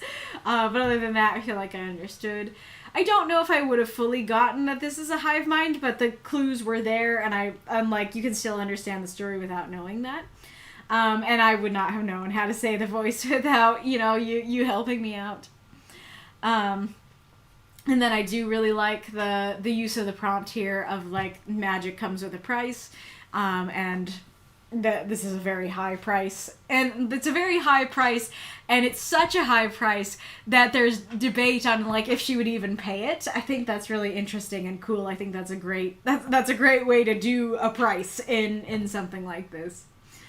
Absolutely, it fits their prompts totally, that she's trying to get her romantic interest back at the price of a different kind of interest, a different kind of love, a familial interest. Yeah, and that's the necromancy, bringing the dead back. You feel like some parts should have been more detailed? I don't think so. I think, some of my critiques are about things being too detailed. So I think I said the places where I thought it was too detailed. I don't know if my madness critique is about it being too detailed. It's just like described too viscerally. And then I shared my other remarks and such.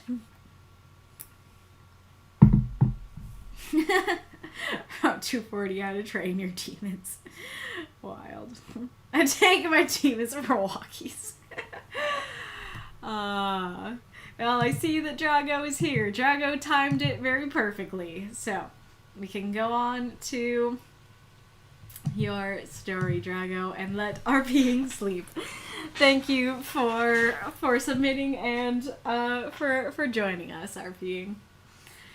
All right. I'm once again at the dilemma. Do I need to blow my nose?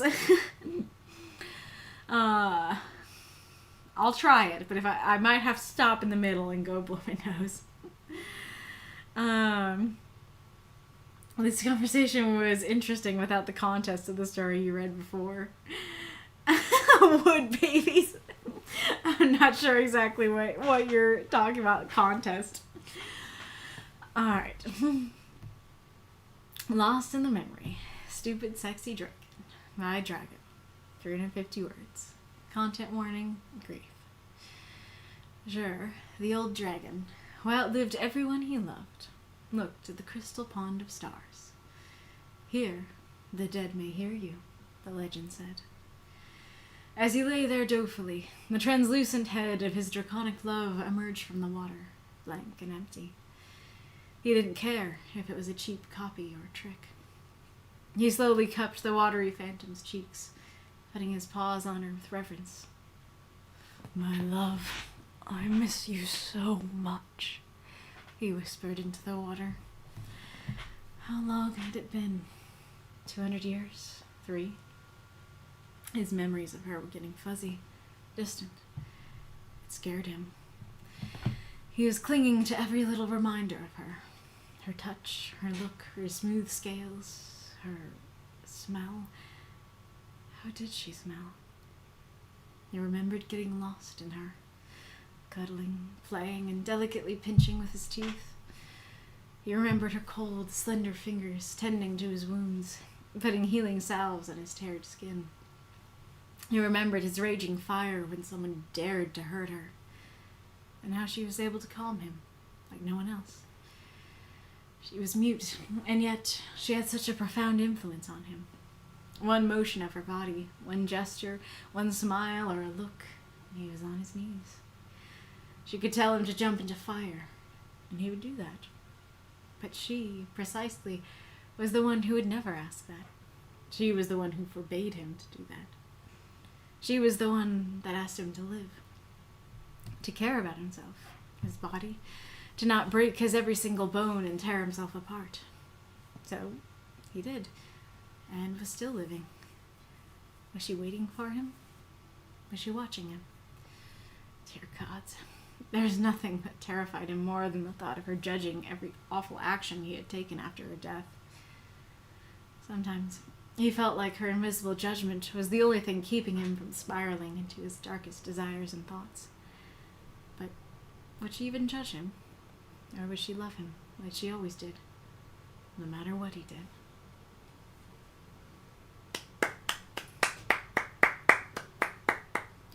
Throw up those moths and monsters, cheer for the story if you loved it. Arpeing says, yeah, thanks for reading and good night. Very fair. Alright. Little note on this one. And the night could never be as good as her. I actually had written most of the piece back in December when Antiera first submitted the prompt, and I fell in love with it. It was sitting unfinished on my phone notes for quite some time, but I really like how it came out. I feel like some sentences are a bit wonky, but anyway. So I didn't see that note until after, it made it into practice time, and so I was like, aw, that's so good that, you were able to get your story read when you were holding on to the story for, months and months. And I'm glad you liked the prompt so much, so this is great.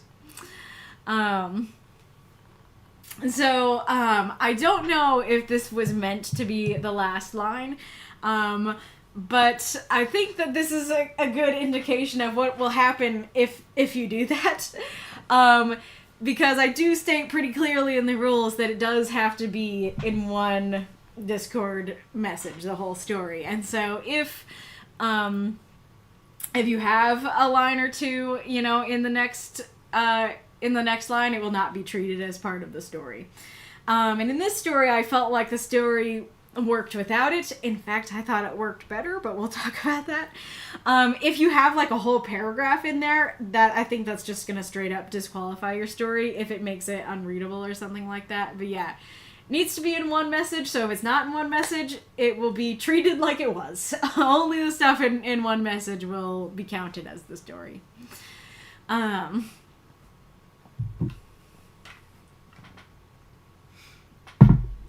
Oh no, not corrected version with grammar mistakes. So I did see your message in the chat about like, oh, you know, can you copy over the one without the mistakes? I'd love to, but you gotta note that on Friday night, I copy the stories over, I change the paragraphing if need be, which I did for this story, I make the corrections in blue, and I add my comments. To copy the new version of the story over this morning, I would have to redo all of that. I would have to redo everything that I changed about it, and I'd have to copy over / rewrite all of my comments. And I'm sorry, but I'm not going to do that. Especially because I usually, as evidenced by me usually being late, I usually don't have extra time for that on Saturday. So yeah, like I told Documancer last week, you need to have the complete story. If you make any edits, it needs to be before Friday night, because Friday night is when the stories get copied over, and it is unlikely that I will be willing to copy it over Saturday morning. Alright. I really liked this story. I thought it was very touching and powerful. I like the opening bit, the old dragon who outlived everyone he loved. I think that's a great way to introduce the character and what's going on here. I really like the mention of the legend. Hear the dead may hear you, the legend said. I think that's great. Perfect intro to the story. Perfect little first line. I like doefully there. I don't know, word is telling me that's not a word, but I can imagine that, like, you're kind of going for this doe-eyed image that he's like, you know, wishing for his lost love back with, you know, big puppy dog eyes and melting heart kind of thing. So I think it works quite well. And then I do like this idea of, like, he knows that it might not be her. He knows that it might just be like the pond mocking him, but he doesn't care. Like, any version of her back, he is happy to have. So I think that works very well. I really like watery phantom as a description for her. I think that, or the image, I think that's great. I do think it's interesting that he doesn't even quite remember not only how many years, but how many centuries it's been. This part, like, really hits home for me, because, like, to me, honestly, like, that's one of the scariest things about someone I love dying, is being afraid of forgetting them. And so, when I first read it, I was like, oh, that hurts, you know? And so, but there's also this hope in the fact that in 200 to 300 years, he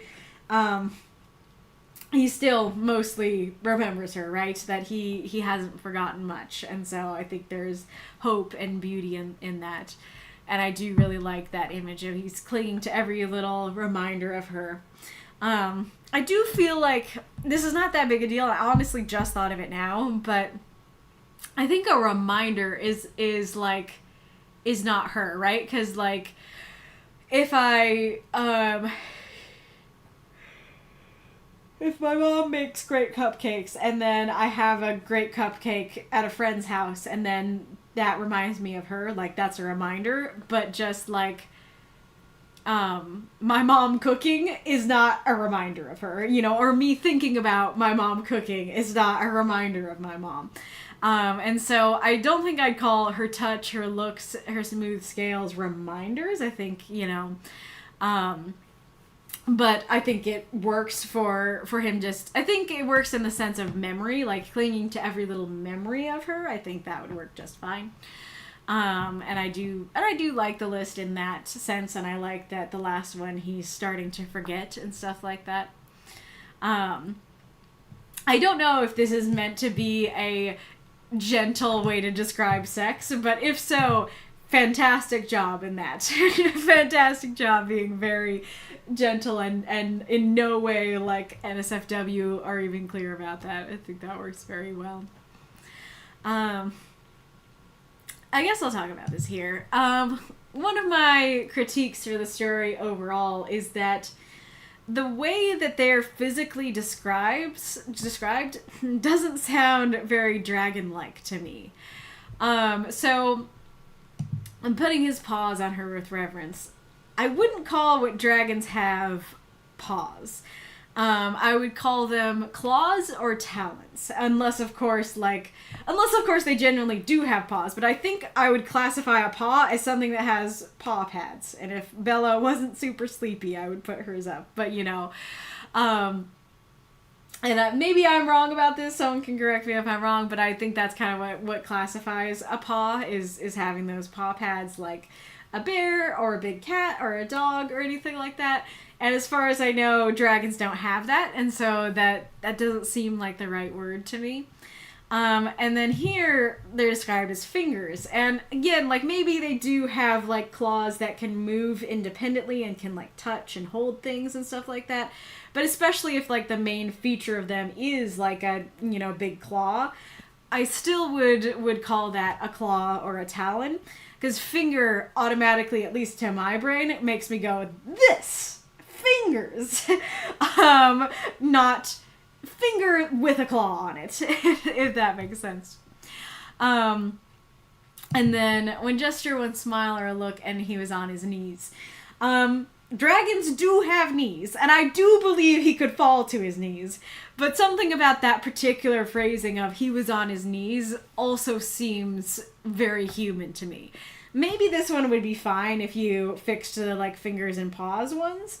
But this also sounded like that. And so, luckily, you did make it clear he's a dragon, and you did say that she's a dragon, draconic love, and stuff like that. So, I think it was ultimately clear that they're dragons, but if that wasn't there, I think that people could easily, like, forget that they're dragons and just start imagining a human, or if you didn't say they were dragons, I think the mind would immediately go to human. So yeah, I think I'd say claws and talons, and like this one's a little bit harder. He doesn't have wings, right? So I'm just trying to think of something like a little more specifically dragon, like I don't know what all he has or how all he'd react, but maybe something like like his frill purred, or his frill I don't want to say like vibrated or something like that, or I don't know, something about his tail or something like that. Like I think you could use like specifically dragon like body part that kind of reacts to how she, I guess you could just say he purred, or like, there was a deep warmth in his belly or something like that. I don't think he breathes fire, but, that one could also be for a human, the deep warmth in the belly, but that one I think works a little better as a multi-species thing. But yeah, so I think if you used a specifically dragon-like thing, I think that would work a little bit better there. So it took me like 3 reads to catch this, but she could tell him to jump into fire and he would do that. But she precisely was the one who had never asked that. She was the one who forbade him to do that. She's mute. She can't ask him to do that. Like, obviously this is about like, oh yeah, the potential can happen. But she literally physically can't do that. And she can't ask and she can't forbid. So she can communicate. And I'm assuming that your intention here is that like she could communicate that she wanted him to jump into fire. But she's the one who would never like in some way communicate she wanted that. She's the one who communicated in some way that she was forbidding that. I totally understand why you, like, wouldn't use those terms, because even me just trying to say that, it sounds clunky. And so I might have to think harder to figure out how you could say it in a non-clunky way. But yeah, she can't tell, ask, or forbid him from doing anything. She can only communicate her feelings non-verbally. I guess for the fire one, maybe you could just say, if she wanted him to jump into fire. She could communicate her wants to him. So yeah, if you say, if she wanted him to jump into fire, he would do that. And yeah, I guess you could use it here too. But she was precisely the one who would never want that. She made it clear that she didn't want that. You know, she made it clear, or like, you know, when he tried, she physically stopped him or something like that. I think it could work a little bit better for that. And also I skipped over this one. So she was mute, and yet she had such a profound influence on him. Those aren't mutually exclusive. It sounds like you're saying, oh yeah, you'd think because she's mute, she couldn't influence him. And I'm like, no, I never thought that.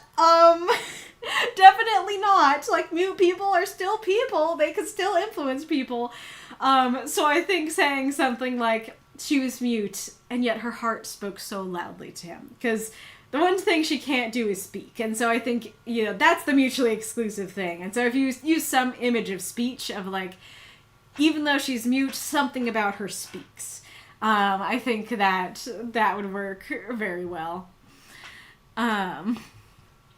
And I do think that's a really interesting part of her character and stuff like that. I would be curious to read about. I mean, like, everything about this makes me curious to read about their relationship, but especially this makes me curious to read about how she communicates with him and stuff like that. It would be cool to read a story about him in, like, a suicidal place and her, like, stopping him and stuff like that. And then I do like, you know, the different emotions here, and I like that we go from, like, the gentleness to the raging fire and back to the gentleness and stuff like that.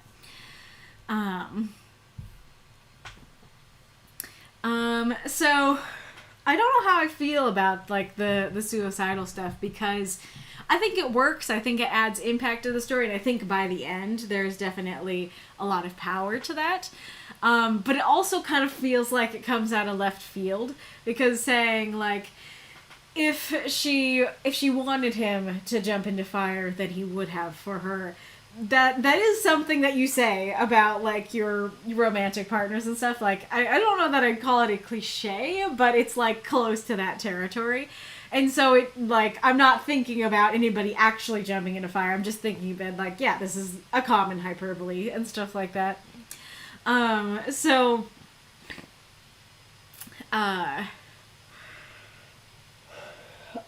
then when it goes from, like, oh yeah, she could tell him to do that and he would, to he wanted to and she stopped her. I kind of have to, she stopped him, and then I kind of have to rejigger my brain and go, oh, okay, that is a different direction than I thought we were going with this.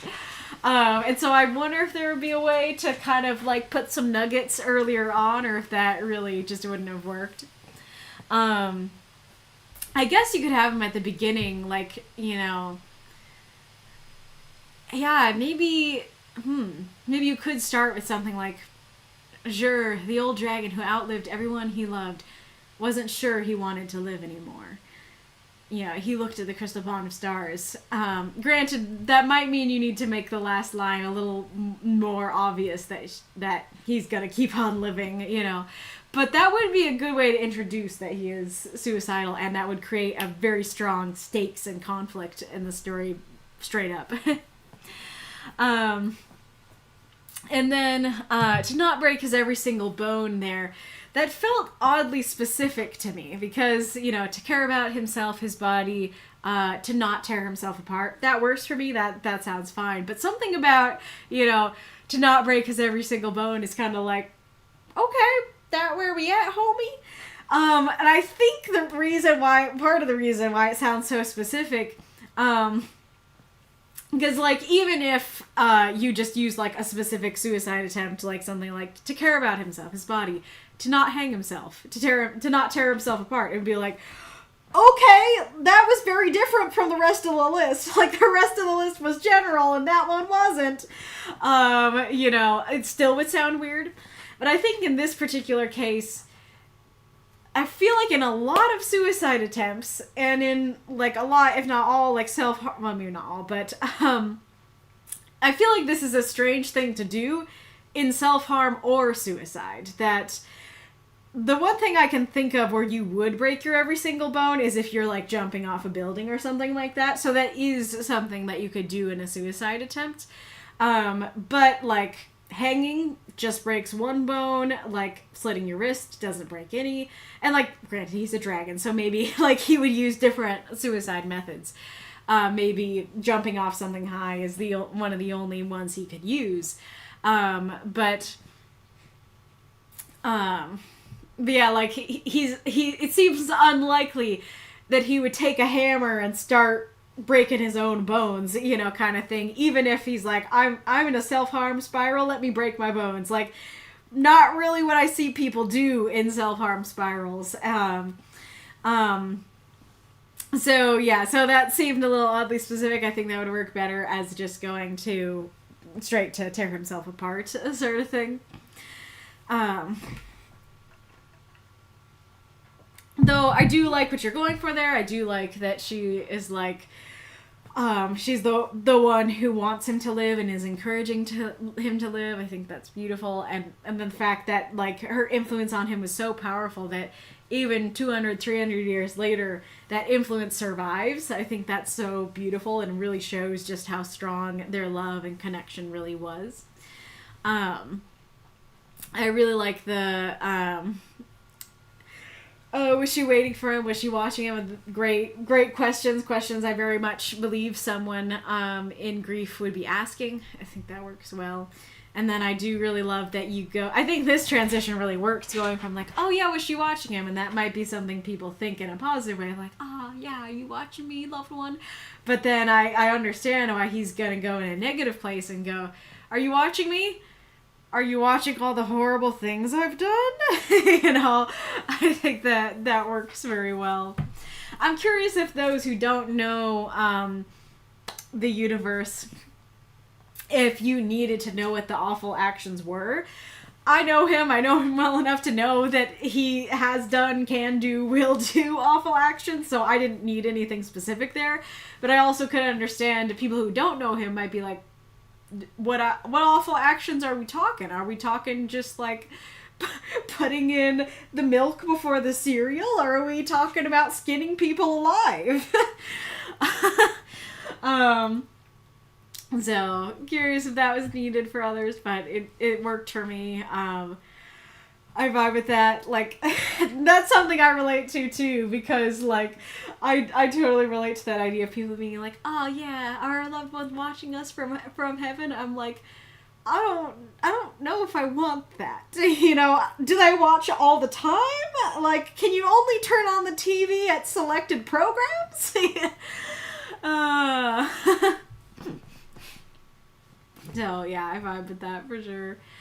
And then that makes sense as well, that it's like only the thought of the possibility of her judgment is part of what keeps him from giving in to his worst inclinations. I think that works very well. But then I also like that it's like, well, I just described, and was remembering how much she loved me and how much she didn't judge me and wanted me to live. So doesn't that mean that she wouldn't judge me? Like, that's what she always did. I think that's really beautiful. And I actually think it's really beautiful as a last line. If it was not intended as a last line, I think this is a great place to end the story. Of just like, well, like it's this hopeful place, right? Because the whole story is full of grief and pain. And so ending on this note of like, well, she might not judge him after all. I think is really cool and beautiful and a great way to end it. And then going back to the other potential last line, I actually think potentially ending on, and the night could never be as good as her, really detracts from the story for me personally. because the whole story, it's really sweet, it's tragic. I empathize with him so much. Like, I empathize with him not just in the sense of like, oh, I get it, but in the sense of like, no, I've had these thoughts in real life. And so, like, I really applaud you for that.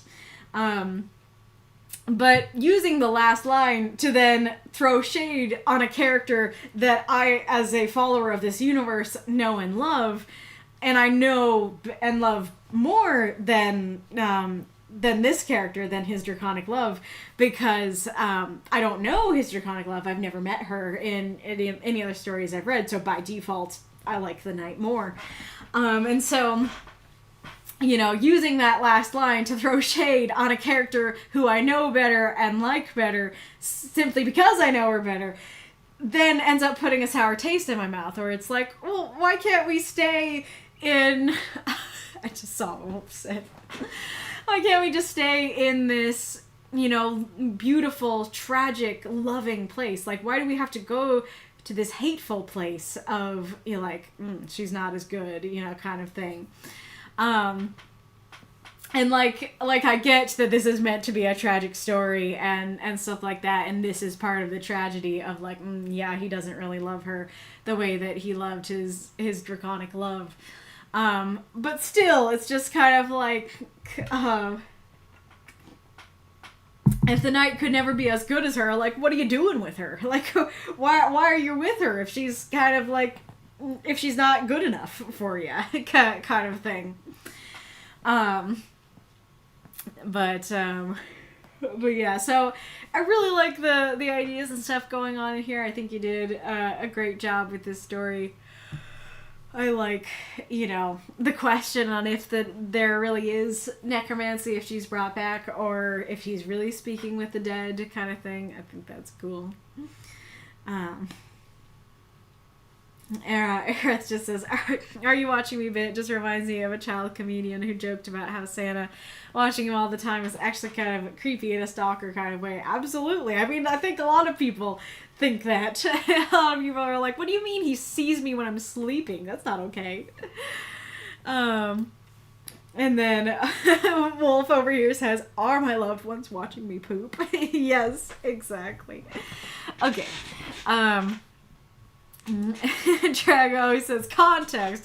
This conversation was interesting without the context of the story you read before. Gotcha. This line was, it doesn't fit in the story because there's no mention of the knight in the story, so that doesn't fit for the single piece story. Oh yeah, I forgot to say, that was going to be my other critique for it. I was going to say, the knight's not mentioned at all, and so that also, for newcomers, I think wouldn't work. So that's fair, that it actually was not intended to be an extra line. It was like, this could have been the last line, but it's not actually. So then that worked perfectly then. But that's something that he definitely sometimes thinks. Oh, it was supposed to be dolefully, but actually fits too. Gotcha. Paws equals toes or phalanges. Yeah, okay, so it would, I think that does go with what I'm saying about, like, a paw pad. The paw pads are the toes, and I don't think I'd call a dragon's claws toes, you know?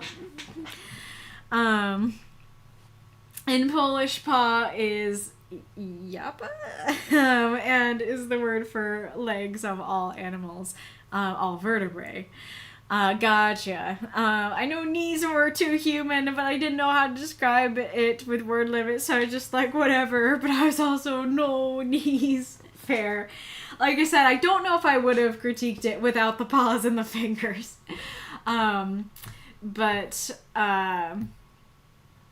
Yeah, I think it is partially, like, the romantic thing is, like, this is what humans would say of, like, oh, yeah, like, one gesture and I'm on my knees is a very human overall expression. Yeah, so if you're, if you just went more general of, like, warmed his heart or he felt a warmth in his stomach, or you found a way to use a very specific dragon thing like the tail or the frill or the scales or something like that. Oh yeah, like, I don't know if this is too, I don't know if this would be sexual or something, but, you know, one motion of her body, one gesture, one smile, and his scales would ripple or something like that. Well, all animals have knees, but they're digitigrade. They walk on their toes. So what we look at when we think of knee is actually the ankle, right? Yeah, that's why. That's why, like, their knees look backwards, right? to human knees. And then, yeah, I don't think that an animal would fall on its ankles. Yeah, not with words, but they communicated. Oh, they can write. She also had telepathy linked talking raven, but he would have his own interpretation of the dragon friend's thoughts. Interesting. Nice. Fun fact, she literally saved his life after he touched magical ball of fire out of curiosity and almost died. Nice. He was a warrior and was very, very reckless in fighting because he was an adrenaline junkie, so he was breaking his bones quite often. Oh, yeah, that's very different than how I took it. So, yeah, I totally thought he was suicidal. So, I think that if like, adrenaline junkie is, like, almost the opposite. Well, not exactly the opposite, but it might end in the same place, but the mental reasoning for it is the opposite, you know? Yeah, so I think, you know, describing that more would be better. Because I think just saying, you know, she was the one who asked him to live very much sounds like, oh, he doesn't want to live. Not, he loves living. He just also loves risk in his living, you know? I don't know. Like, she was the one that asked him not to risk his life. Like, I wonder if just saying not to risk his life would be enough of, like, no, it's not that he doesn't want to live, it's that he wants to risk. And then,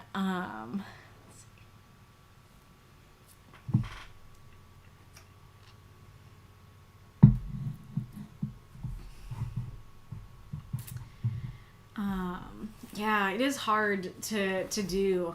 I'm trying to think how you could get, like, war or warrior in there. Because, like, it feels like you kind of have to do the exposition of, like, he was a warrior, he loved the thrill of the fight, but she asked him to live. She asked him not to risk his life, you know, kind of thing. But that's a lot of words to give that exposition, so I'm trying to think if there's a way to do it that's a little more fluid than just adding the exposition in. Add incoming. No one can be as good as her. Well, that would work. That would actually work as a last line. Like, it still might have a little bit of that shade in there, but I think it would work better than just saying the knight, because it would detract from the shade a bit, because it's not about her. It's not about the knight being lesser. It's about her being greater than everybody. But what was I gonna say?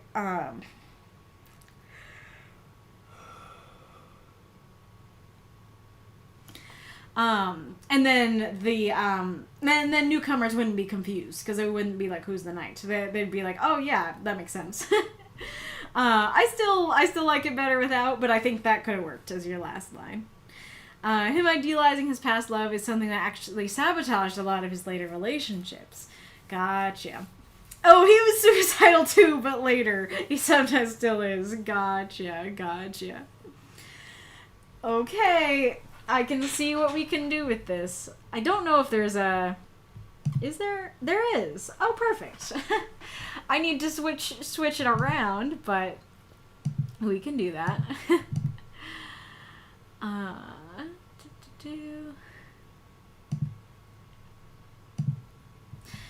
Okay.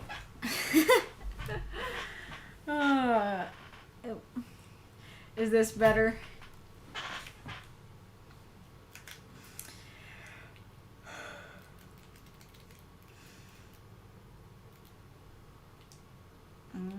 Wake up. Why do I have to hit the power button to wake you up?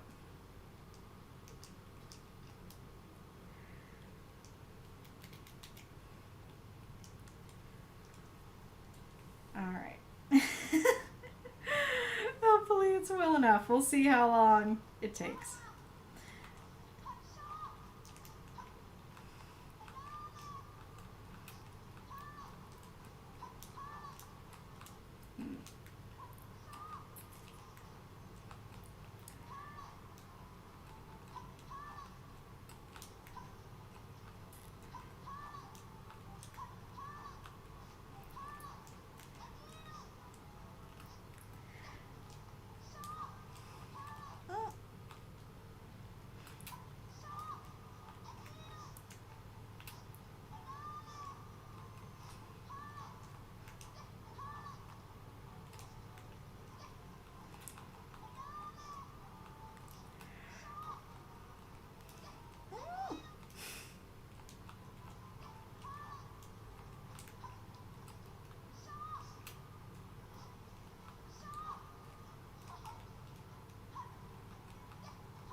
I know I can pogo off her nail, but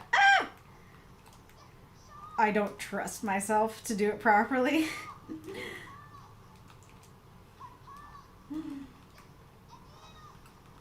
No, I should have healed.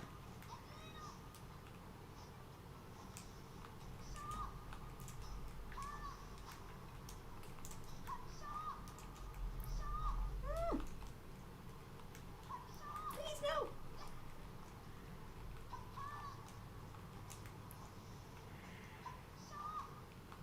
Yeah. Oh no.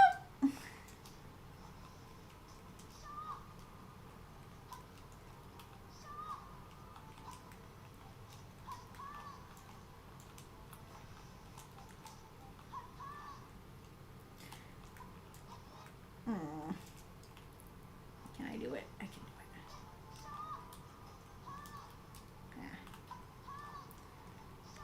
Yeah. Oh yeah, that felt good.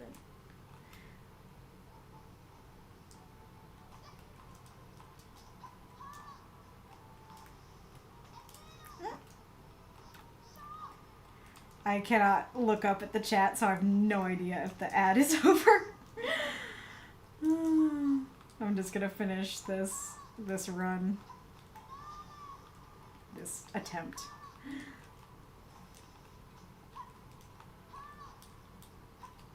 Ow.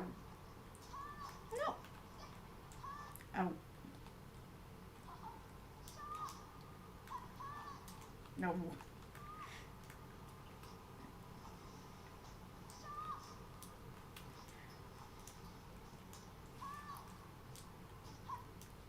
Please don't.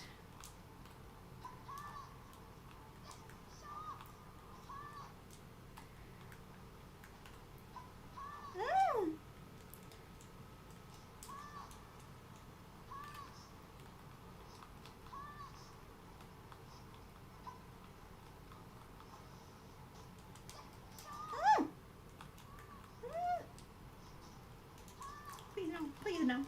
Oh, thank you.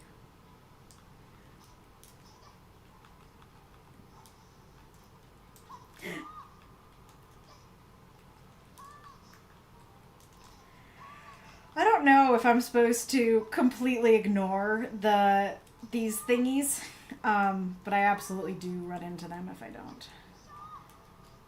Like that. Sometimes when I do. Ah, whoops. There we go. That honestly was, I'm so surprised. That was one of my best runs. I often, when I just like go and restart, that one. When I do my first run, it's really bad. I just like run into her all the time. Like you saw at the end there, is just like happens at the start. But yeah, like I was doing some good pogoing off the thingies and stuff like that. Yeah, so not a bad one to show you. Alright. I can barely see, but the Shaw is a dead giveaway. Aw, darn, so you couldn't see it very well. Yeah, you were getting a lot of glare. That's too bad. Does the current all Kaylee isn't looking. So it's been confirmed. You are a goblin. Nice.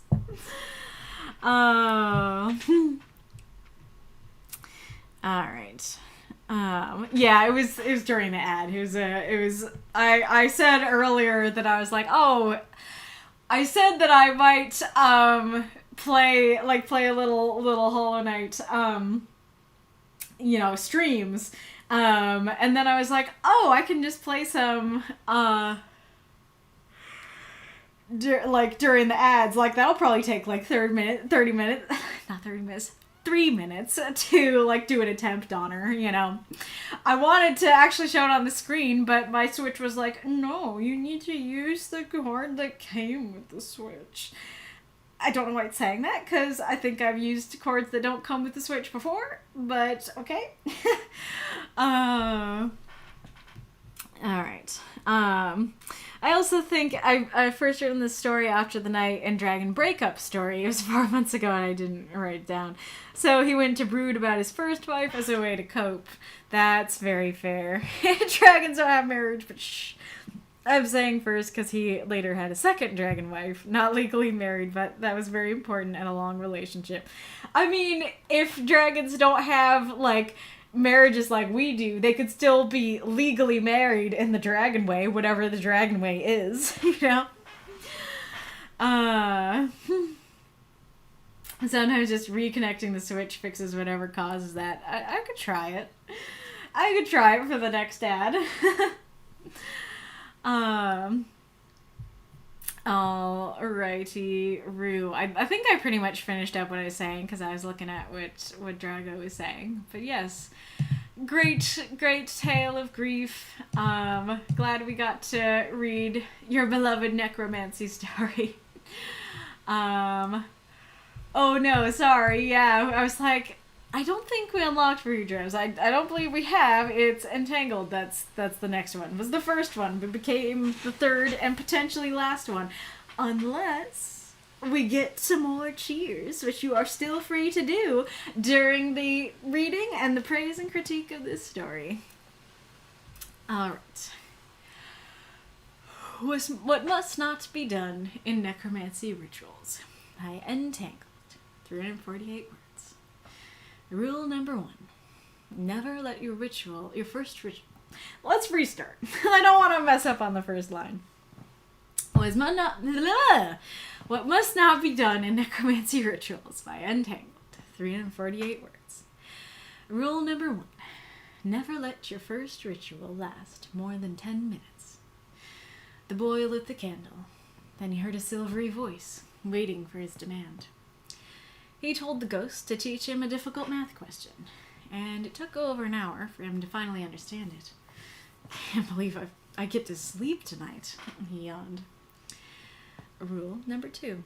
Never summon the same spirit more than once. If you notice yourself in such a situation, end the ritual immediately. The boy was cheerful when the same bright voice appeared. He was once again asking for help with his math. After another long tutoring, he thanked the ghost and swore he heard her giggle before she left. Rule number 3. Never have any unnecessary conversation with the spirit. The boy asked the ghost about herself. She was a college student, talented, had a promising future before she died. You are lucky I know maths. It's hard to find one. In return, he told her his life, a lone student and a self-taught necromancer. Too afraid to ask his classmates, he rather sought help from the other world. No worries, I can keep teaching you if you want. He blushed. Thanks. Rule number 4. Never contact with a spirit in more than just voice. You want to see me? She was shocked when he asked. We've met many times. His voice got lower. I've prepared the ritual, so... She agreed. The boy lit a different candle. A light blue glowing figure slowly appeared, looking shy. He almost lost his words. You look great. Rule number 5. Never promise anything to the spirit. The boy took out a bracelet, the one she lost.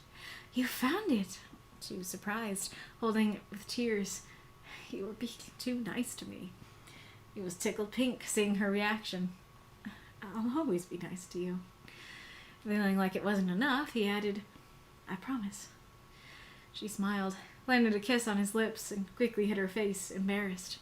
He was stunned. The kiss was soft, a little cold, but it felt surreal. It felt amazing.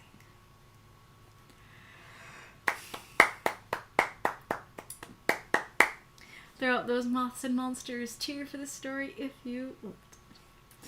Drago. Also, I'm curious, Auntie, because you know the characters. What do you think about him in the context of the rest of the story? Because I think I showed some other side of him I didn't show before. Yeah, that it is true. That is something I liked about the story, is that it showed a new side of him that hadn't been shown before.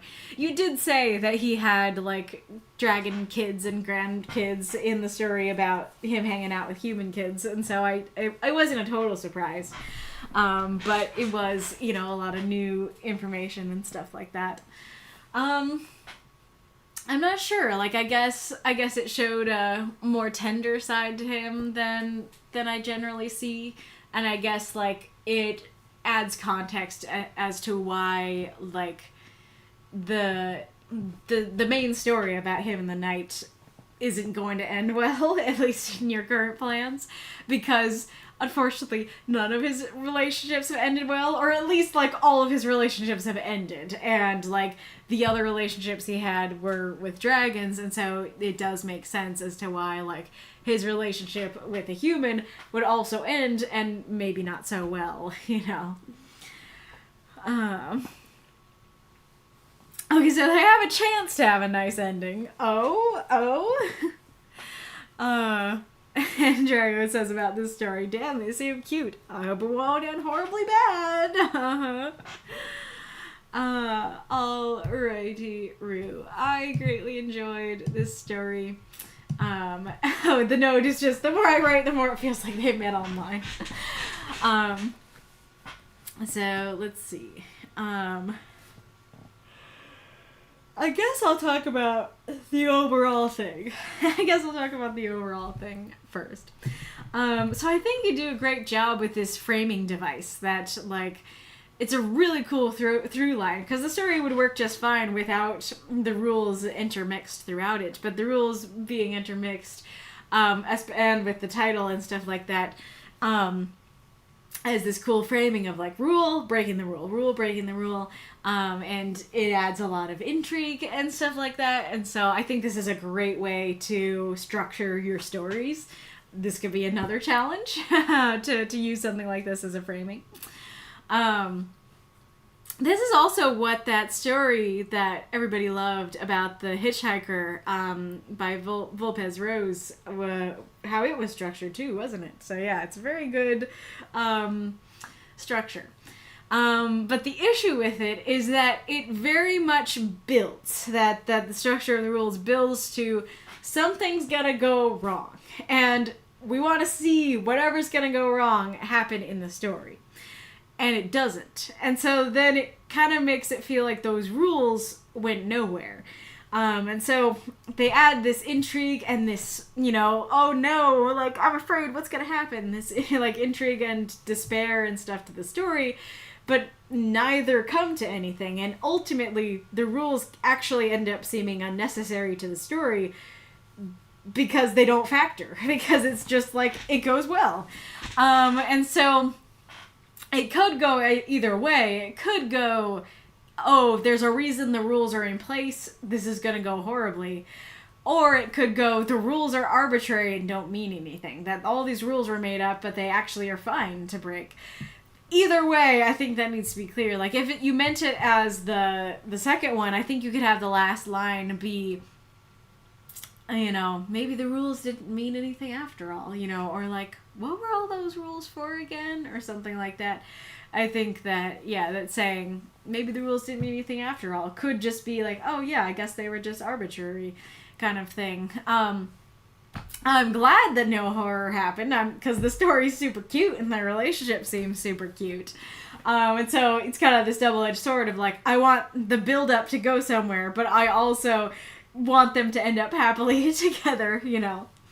And so, yeah, like, it can work and be happy if the rules are just arbitrary and don't actually, yeah, they're kind of like what we were talking about rules last stream of like, there's so many writing rules, but they, like, there's a reason that those rules exist, but you shouldn't follow them just as rules, that you should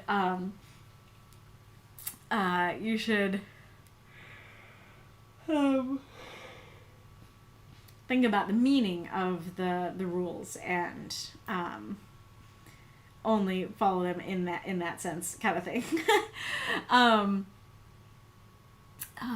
What was I gonna say? So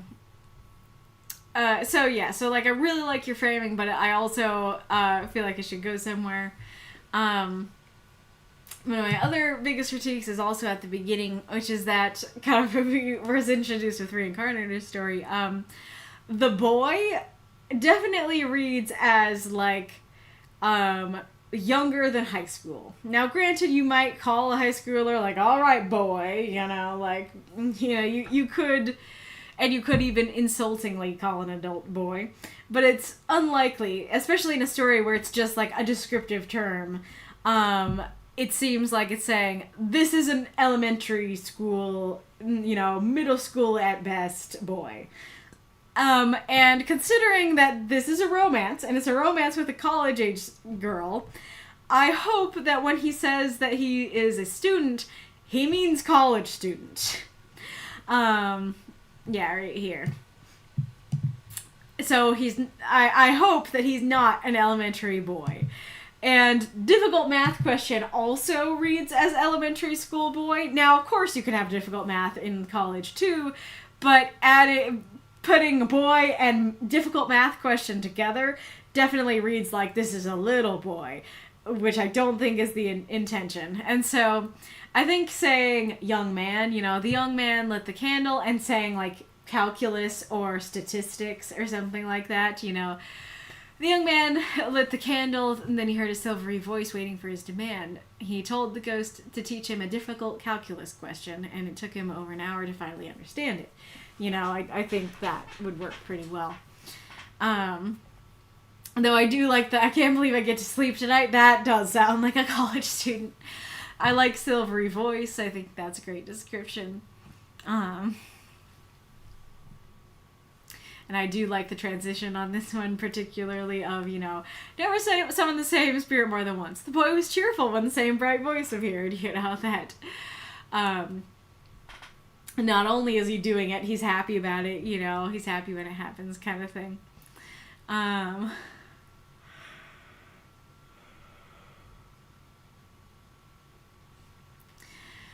And then it's cute that she, knows math, and it makes sense if he's on a college campus that a college student would get summoned. And then I do like that idea of like, you can summon them in voice or in form, and like summoning her in form is dangerous kind of thing. I think part of the reason, going back to is it happy, is it sad, she doesn't seem ominous. She seems genuinely happy, and she doesn't seem like she's intending to hurt him or eat him or ghostify him or anything like that. She doesn't even seem like she's trying to romance him. It seems like it happened naturally. And so I'm just kind of like, it seems like this whole story is building for the other shoe to drop. But I don't know how, where, why, and why the other shoe would drop, Because you could have also put clues that she has nefarious goals too, and I think that would work. Of like, you could just end the story where it ends with the kiss if she seemed nefarious, and we go like, yep, bad things are gonna happen, and it would work because it would feel like, I get, even if I don't see the other shoe dropping, I get that that's gonna happen. But as is, it's like, everything about the rules seems like this is building for something bad to happen, but everything else seems like everything is good. So what's up? A little nitpicky, but a boy lit a different candle, a light blue glowing. Especially in the same sentence, it sounds like you're about to say a light blue glowing flame or candle or something. So I think just separating these out, the boy lit a different candle, period, capital A, a light blue glowing figure slowly appeared, I think would be better. You also could take out the candle and just say, she agreed after the ritual was completed, a light blue glowing figure, that could also work. This also might be a little bit nitpicky, but, so the boy took out the bracelet, the one she lost. That's fine, like, she's a person. I believe she could have lost things and could have wanted it back, and I believe it would be a sweet gesture, a particularly sweet gesture for him to get it back. But, this wasn't introduced before, and so it's like, okay, I guess she lost a bracelet. And so I think either introducing the bracelet earlier, maybe when they're talking about their lives, maybe you can mention that she's like, yeah, I lost a bracelet on campus, a few years before I died or something like that. I don't know. Or you could just take out the bracelet, because the rule isn't never give anything to the spirit. It's never promise anything to the spirit. So he could just say something nice to her. They could be working on another math problem, and he could be like, you're so pretty, you know, or she like struggles for a second and he's like, hey, it's okay, take your time, or something like that. He's just nice to her and she's like, you're too nice to me. And he's like, I'll always be nice to you. I think that would work just fine and fit a little more with what we know of the story. And then I do think this is very cute, and him just being like, aw, you're too nice to me, and him like really wanting to be like loving her reaction and wanting more of that and stuff like that. I do think it's very interesting that she can kiss him and definitely understand why he's stunned and it would feel surreal. But very, very cute. So yeah, he's very, very adorable. Alright. Oh yeah, the note that Drago says. Okay, the note is so funny because like real, it actually totally is the vibe of meeting a person you know online. It is true that it is like, yes, going into a forum and asking about a math question, and then you go into the forum again and ask, and then the same person comes back and you start chatting, you start talking in DMs, you talk about your life, you're like, hey, I actually want to see you. And you know, that kind of puts the rules in context because, like, totally someone could say, you know, not the same rules, but have a bunch of rules about meeting people online. And there, you could meet someone online and it could be fine. You know, it's just like the rules are in place to keep you safe because, yeah, there are dangers of meeting someone online.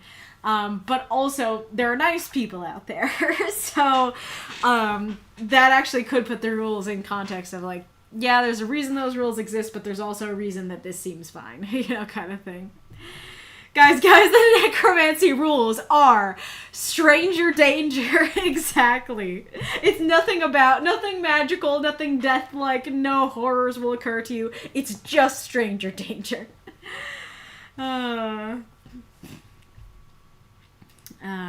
Is this model after Jenna Rose Nethercroft style? I do not know that person. Feels very folkloric and feel. Interesting. I think it's just the modern setting, but it doesn't feel folkloric to me. It feels very modern, but again, that might just be the setting. That's interesting.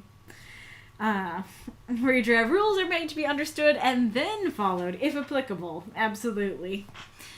I'm trying to pinpoint any conflict in the story, and I cannot. Yeah, exactly. They seem totally fine. Otherwise, if you want to read stories that are like this, but more horror-oriented, Jenna Rose Nethercott's 50 Beasts to Break Your Heart. There's some sexual content, so if that's not for you, maybe skip this one. Very fair. But, yes, I think this is super cute, super enjoyable. We've had a cute debut and a horror debut, and they were both great. Alright, I do not see any more cheers, so unfortunately Redevs is not unlocked, but hopefully Redev can join the backup readings, or if not, go head over there and give Redev some reviews. But it's time to announce the prompt for next week. Get out those drum rolls.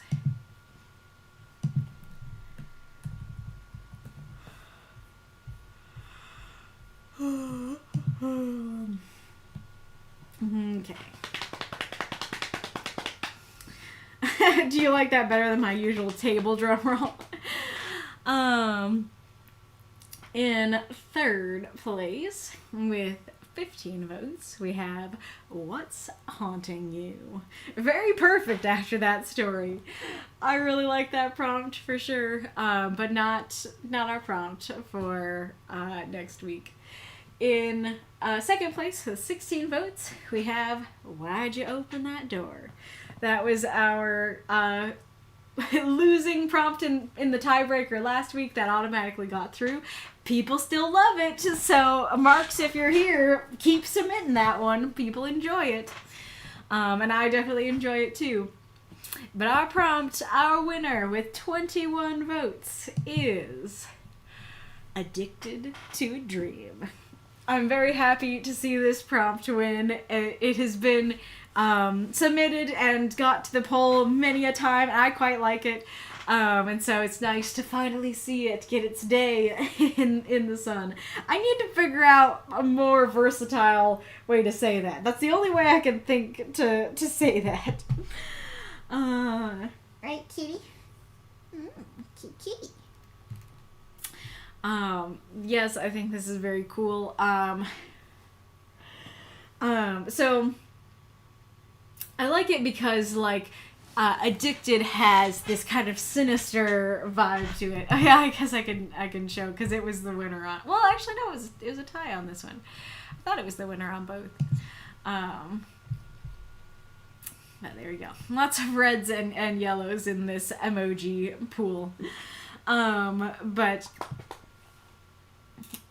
So Addicted has like this very dark vibe of, you know, being addicted to like drugs or alcohol or something like that. It's not a good thing. But Dream has this very positive connotation of like, yeah, I have dreams for my future, or dreaming at night and stuff like that. It tends to be a good thing. And so I really like, you know, putting these things together and having that, the negative thing with the positive thing. So you could talk about, you know, or write about the dream in that sense of like, there's a goal, there's something I really want to do, I have a dream for my life, you know, like a kid going, oh, my dream is to be an astronaut. And so you could have a situation of somebody who wants to be an astronaut so bad, that's their dream, but you know, this doesn't actually seem attainable, and like trying their best to get to that place where they're an astronaut actually is a detriment to their life, not a help. And trying to get them away from that dream causes some sort of withdrawal, you know.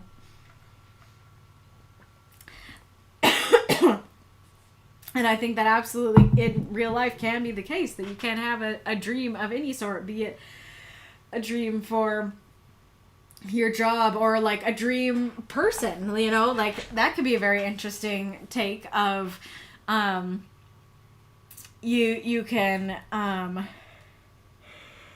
in multiple cases, because it could be like, this person, I love this person, they're my dream person, and even after you break up with them, like you're still addicted to them because you're like, no, like they're still the best, you know, I still want them. And that can be a very bad thing. But it even could just be like the dream person, not like an actual physical person that you've been with, but oh yeah, my dream girl, she looks like this, she has this kind of body and this kind of mind and stuff like that.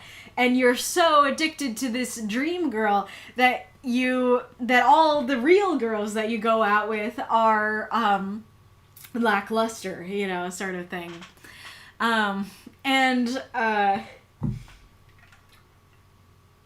You could do a literal dream at night, that it could be that somebody keeps having the same dream night after night, and you love this dream, and so somebody is sleeping all the time because they're so addicted to being in this dream. It could be that they're addicted to dreams in general, that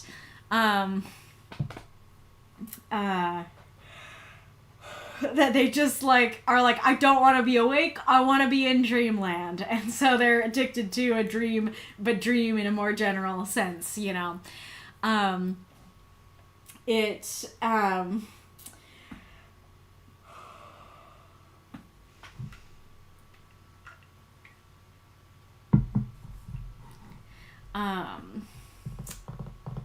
It makes me think of something, and I wonder if this clip is short enough that I could show it. Let me see if I can pull it up here.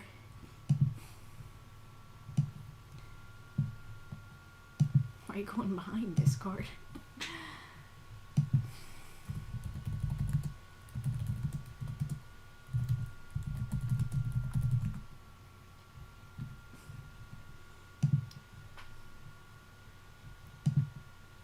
I don't think you can... Oh, the whole clip is like a minute. Oh yeah, it's super short. Okay, I'll start there. Let's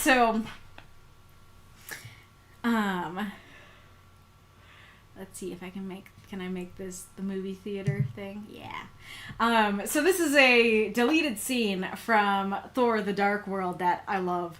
Of course I do. It's gonna be no surprise why I love it. But every time I see this prompt, I think of this scene.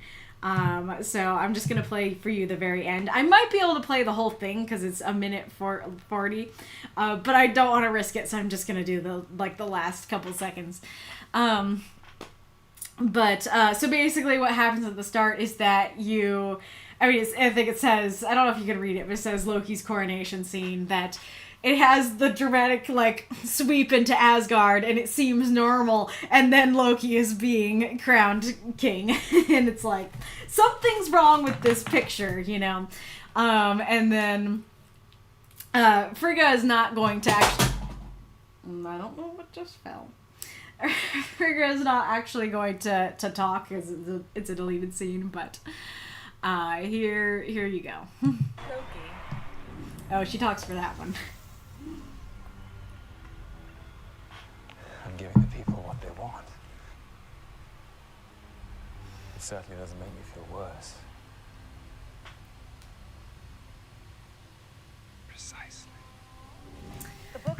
So I don't know how well you could hear it, but this is very much that idea. So cast enough illusions and you risk forgetting what is real. Precisely. I think that's exactly the vibe here, that someone could get literally addicted to, like, illusions or illusion magic, that someone could be doing so many illusions that could basically be a dream that you're creating, and you could get addicted to that and forget what is real, you know.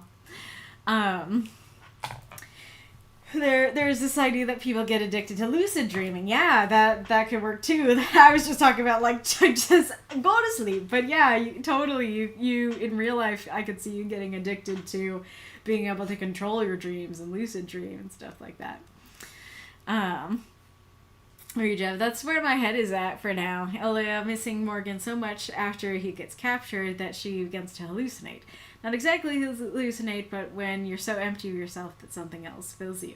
Yeah, totally. Hallucinations could work too, that you're addicted to, you know, this vision of this person. That could, like, add double meaning. Like, you could literally write about someone addicted to drugs, and they could be addicted to the dreams that the drugs give them, kind of thing, right? The hallucinations that they give them. Or it could just be, like, how the drugs make you feel. It makes you feel so good that you feel like you're in a dream, and you're basically addicted to that dream-like state, kind of thing.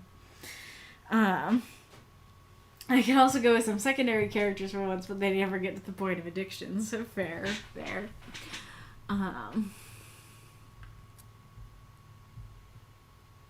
Lynette so comes to mind. Oh, totally. Oh, that would be very neat to see her mentality explored with this prompt.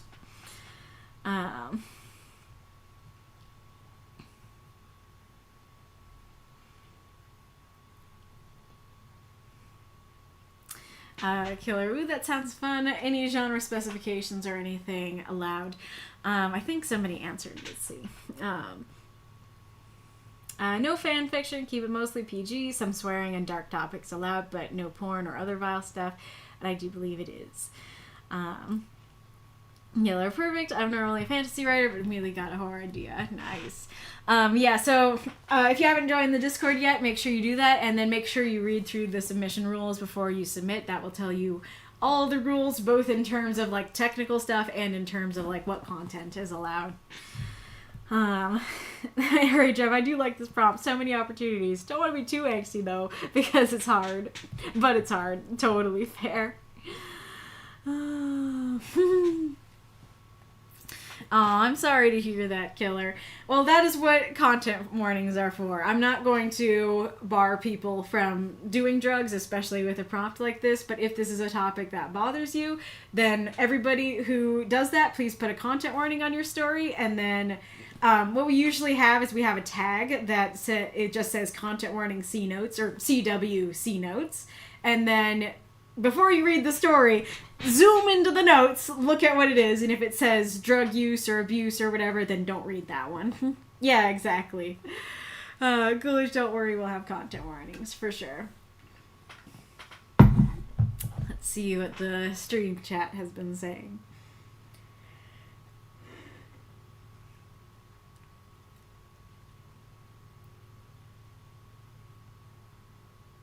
And Drago, I will write some fluff with dedication to Auntie and Mako. Aw, very sweet. And addicted part is because we all know how their relationship went. It's a great nickname idea for this week. Ooh, Dream Dealer. Ooh, that in and of itself is a really neat idea of like somebody who has dreams that they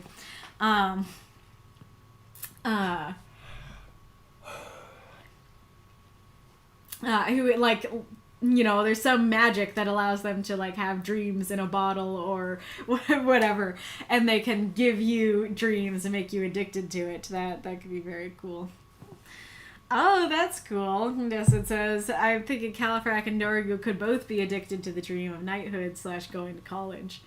I'm curious about the going to college thing, but yeah, that totally works of like, the dream of knighthood, especially in the sense of how Dorgu is like, oh yeah, like I don't want to go to school, I want to be a knight, and then Califrac, oh no, that's what you mean, isn't it? That Dorgu's addicted to the dream of knighthood, and Califrac's addicted to the dream of him going to university. That's really cool.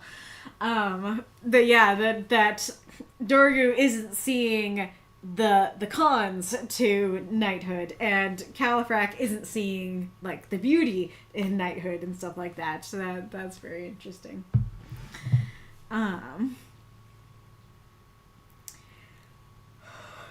Yep. I feel like there were other uses that I was thinking of, and now I'm not thinking of them.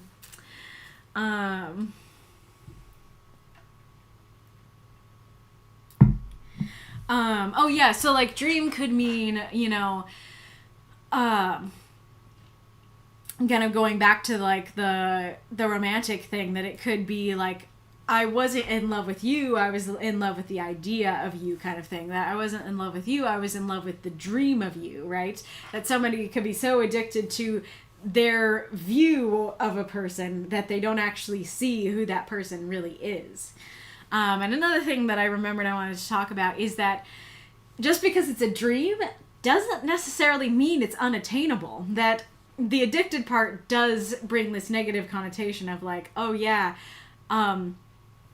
addiction is this bad thing, that like you can take drugs like ibuprofen for your headache and not get addicted to them. You know, drugs themselves aren't necessarily bad in every circumstance, but some especially are especially addictive, and so when you get addicted, then that's the problem, that you need them to function, and when you don't have them, then you go through withdrawal and stuff like that.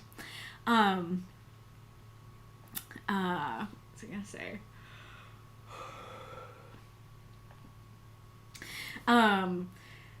You know, but when it's a dream, it doesn't necessarily mean it's a bad or unattainable dream, and that could be part of it, that everybody could be like, you're totally addicted to this thing, but actually in the end they might achieve it, and that like that could be good or bad. It could be like, oh, like you were totally addicted to this, but actually they got it in the end. Or it could be like, well, they got it, but what did it cost? You know. And like, I guess you could even go for people thinking someone's addicted to a dream, but they're not. It's like, oh, like this is problem, this is bad. Like you're doing a dream intervention, you know, kind of thing. But actually, you know, in the end, it's a good thing, or it's they're not actually addicted like, you know, their loved ones think they are, kind of thing. They actually have a healthy relationship with the dream, kind of thing. Addicted, physically and mentally dependent on a particular substance and unable to stop taking it without incurring adverse effects. Informal, enthusiastically devoted to a particular thing or activity. Yep, exactly. So how does a dream become a substance, you know, that you have to be with, or, you know, you'll incur adverse effects kind of thing. It says, Dwight Dalton investigating a murder by someone who turned deadly trying to make a dream come true. Yeah, that could work too. That is how an addiction could go, that it could mean that you are, you know, hurting or even killing other people to make your dream a reality kind of thing, for sure. True, dreams could also be ideals, long-term goals. Addiction always sounded short-term for me, so I'm curious. Well, addictions can be long-term, and I think that is part of the thing with, like, drug addictions and stuff like that, that it can be this lifelong battle of, like, you go to rehab, you get clean and stuff like that, but now that temptation is always there, and so and that could be a way to take it too, but, you know, that now you have to be careful about it in the future, that just because you're clean for now doesn't mean it's no longer a temptation, you know, it's kind of thing. And so you could actually go with that, with this prompt as well, that it's like, okay, someone got over their addiction to a dream, or they thought they did, but in the end, like, this is a lifelong thing, that they see something that reminds them of their dream, and they're like, I want to go back to dreaming, you know, kind of thing. Let's see.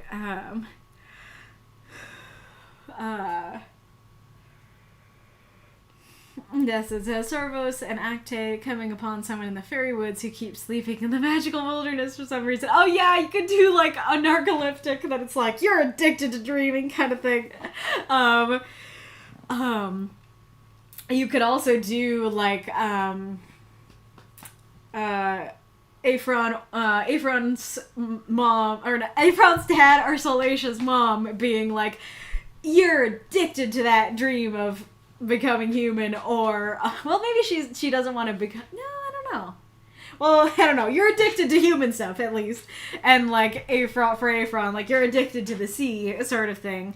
It doesn't necessarily mean, again, that their addictions are unattainable, or that they actually are addictions. But, you know, their parents could totally be like, we need to have an intervention. Ephron likes the sea too much, or Salacia likes the land too much, kind of thing.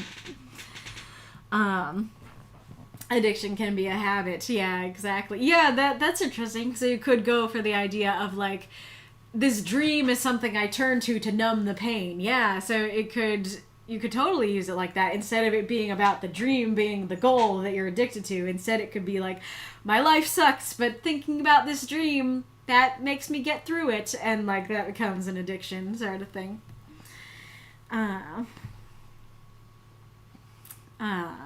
Killer. I'm assuming this won't be an issue. I know it's max 350 words. Is it still allowed if I say 355 words?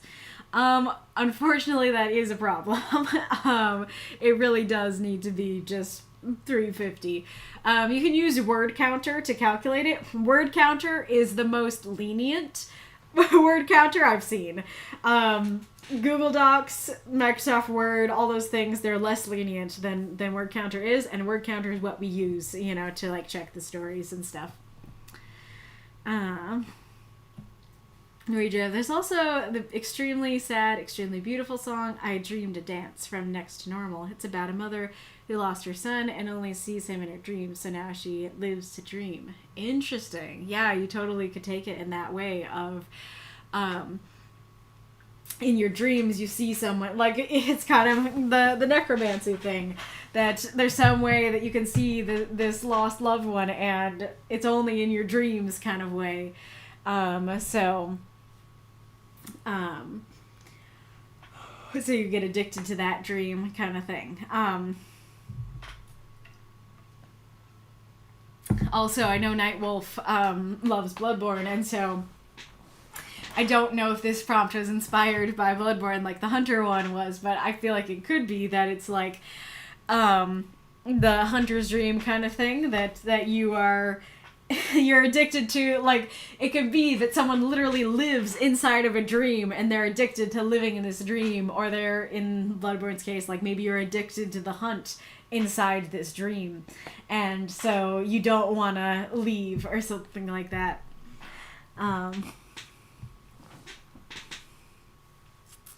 You know what genre worked really well for this prompt? Magical realism, indeed. Yeah, you could do like like magical or like mad sciencey thing where like you can put someone into a dream world and they are addicted to going back to it, kind of thing. Yeah, the title is not in the word count. Salacious desires were clarified in one of the stories if you missed it. Oh, gotcha. I might have forgotten. But yes, hope that gives you some stuff to work with. If you're not read here on the stream, you are not out of luck because our Discord is awesome and they do backup readings. They happen in the writing group chat, the writing group voice chat, and the backup queue. There's a lot more Makoverse discussion in voice. You can submit your story to read it to everyone. You can have somebody else read it for you. You can just lurk and hang out, but it's a good time regardless. And then you can start submitting stuff to the backup queue right now. It's first come, first serve, so the earlier you submit, the earlier you'll get read. Yeah. Nice. Join us or else you'll be stuck chasing dreams. I like that.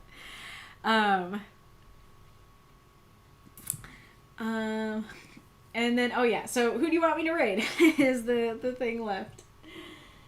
Fluffy kitty. Boop, fluffy kitty, boo.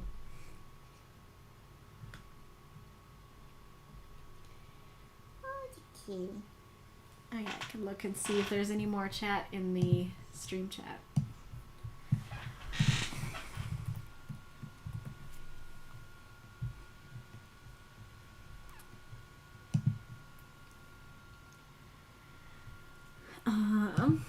Oh, there's the definition of dreams, it looks like. Dream, a series of thoughts, images, and sensations occurring in a person's mind during sleep. State of mind in which someone is or seems to be unaware of their immediate surroundings. Yeah, so you could do somebody in a trance, that's somebody like addicted to hypnosis kind of thing. A cherished aspiration, ambition, or ideal. Experience dreams during sleep, indulge in daydreams or fantasies about something greatly desired. Contemplate the possibility of doing something or that something might be the case. Indeed. And there's the song as well. Nice. Fable Storyteller is live. Nice. Oh, Desset says I see a few people writing.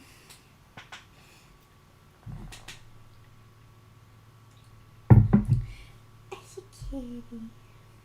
Mama, mama, mama. You're the fluffy baby. Just the fluffy baby kitty. Well, I think I might just do Fable Storyteller for ease of click. Oh, it looks like most of them don't have it on stream though. Gotcha. Alrighty, Rue. Well, I will see you all next week. She's nice.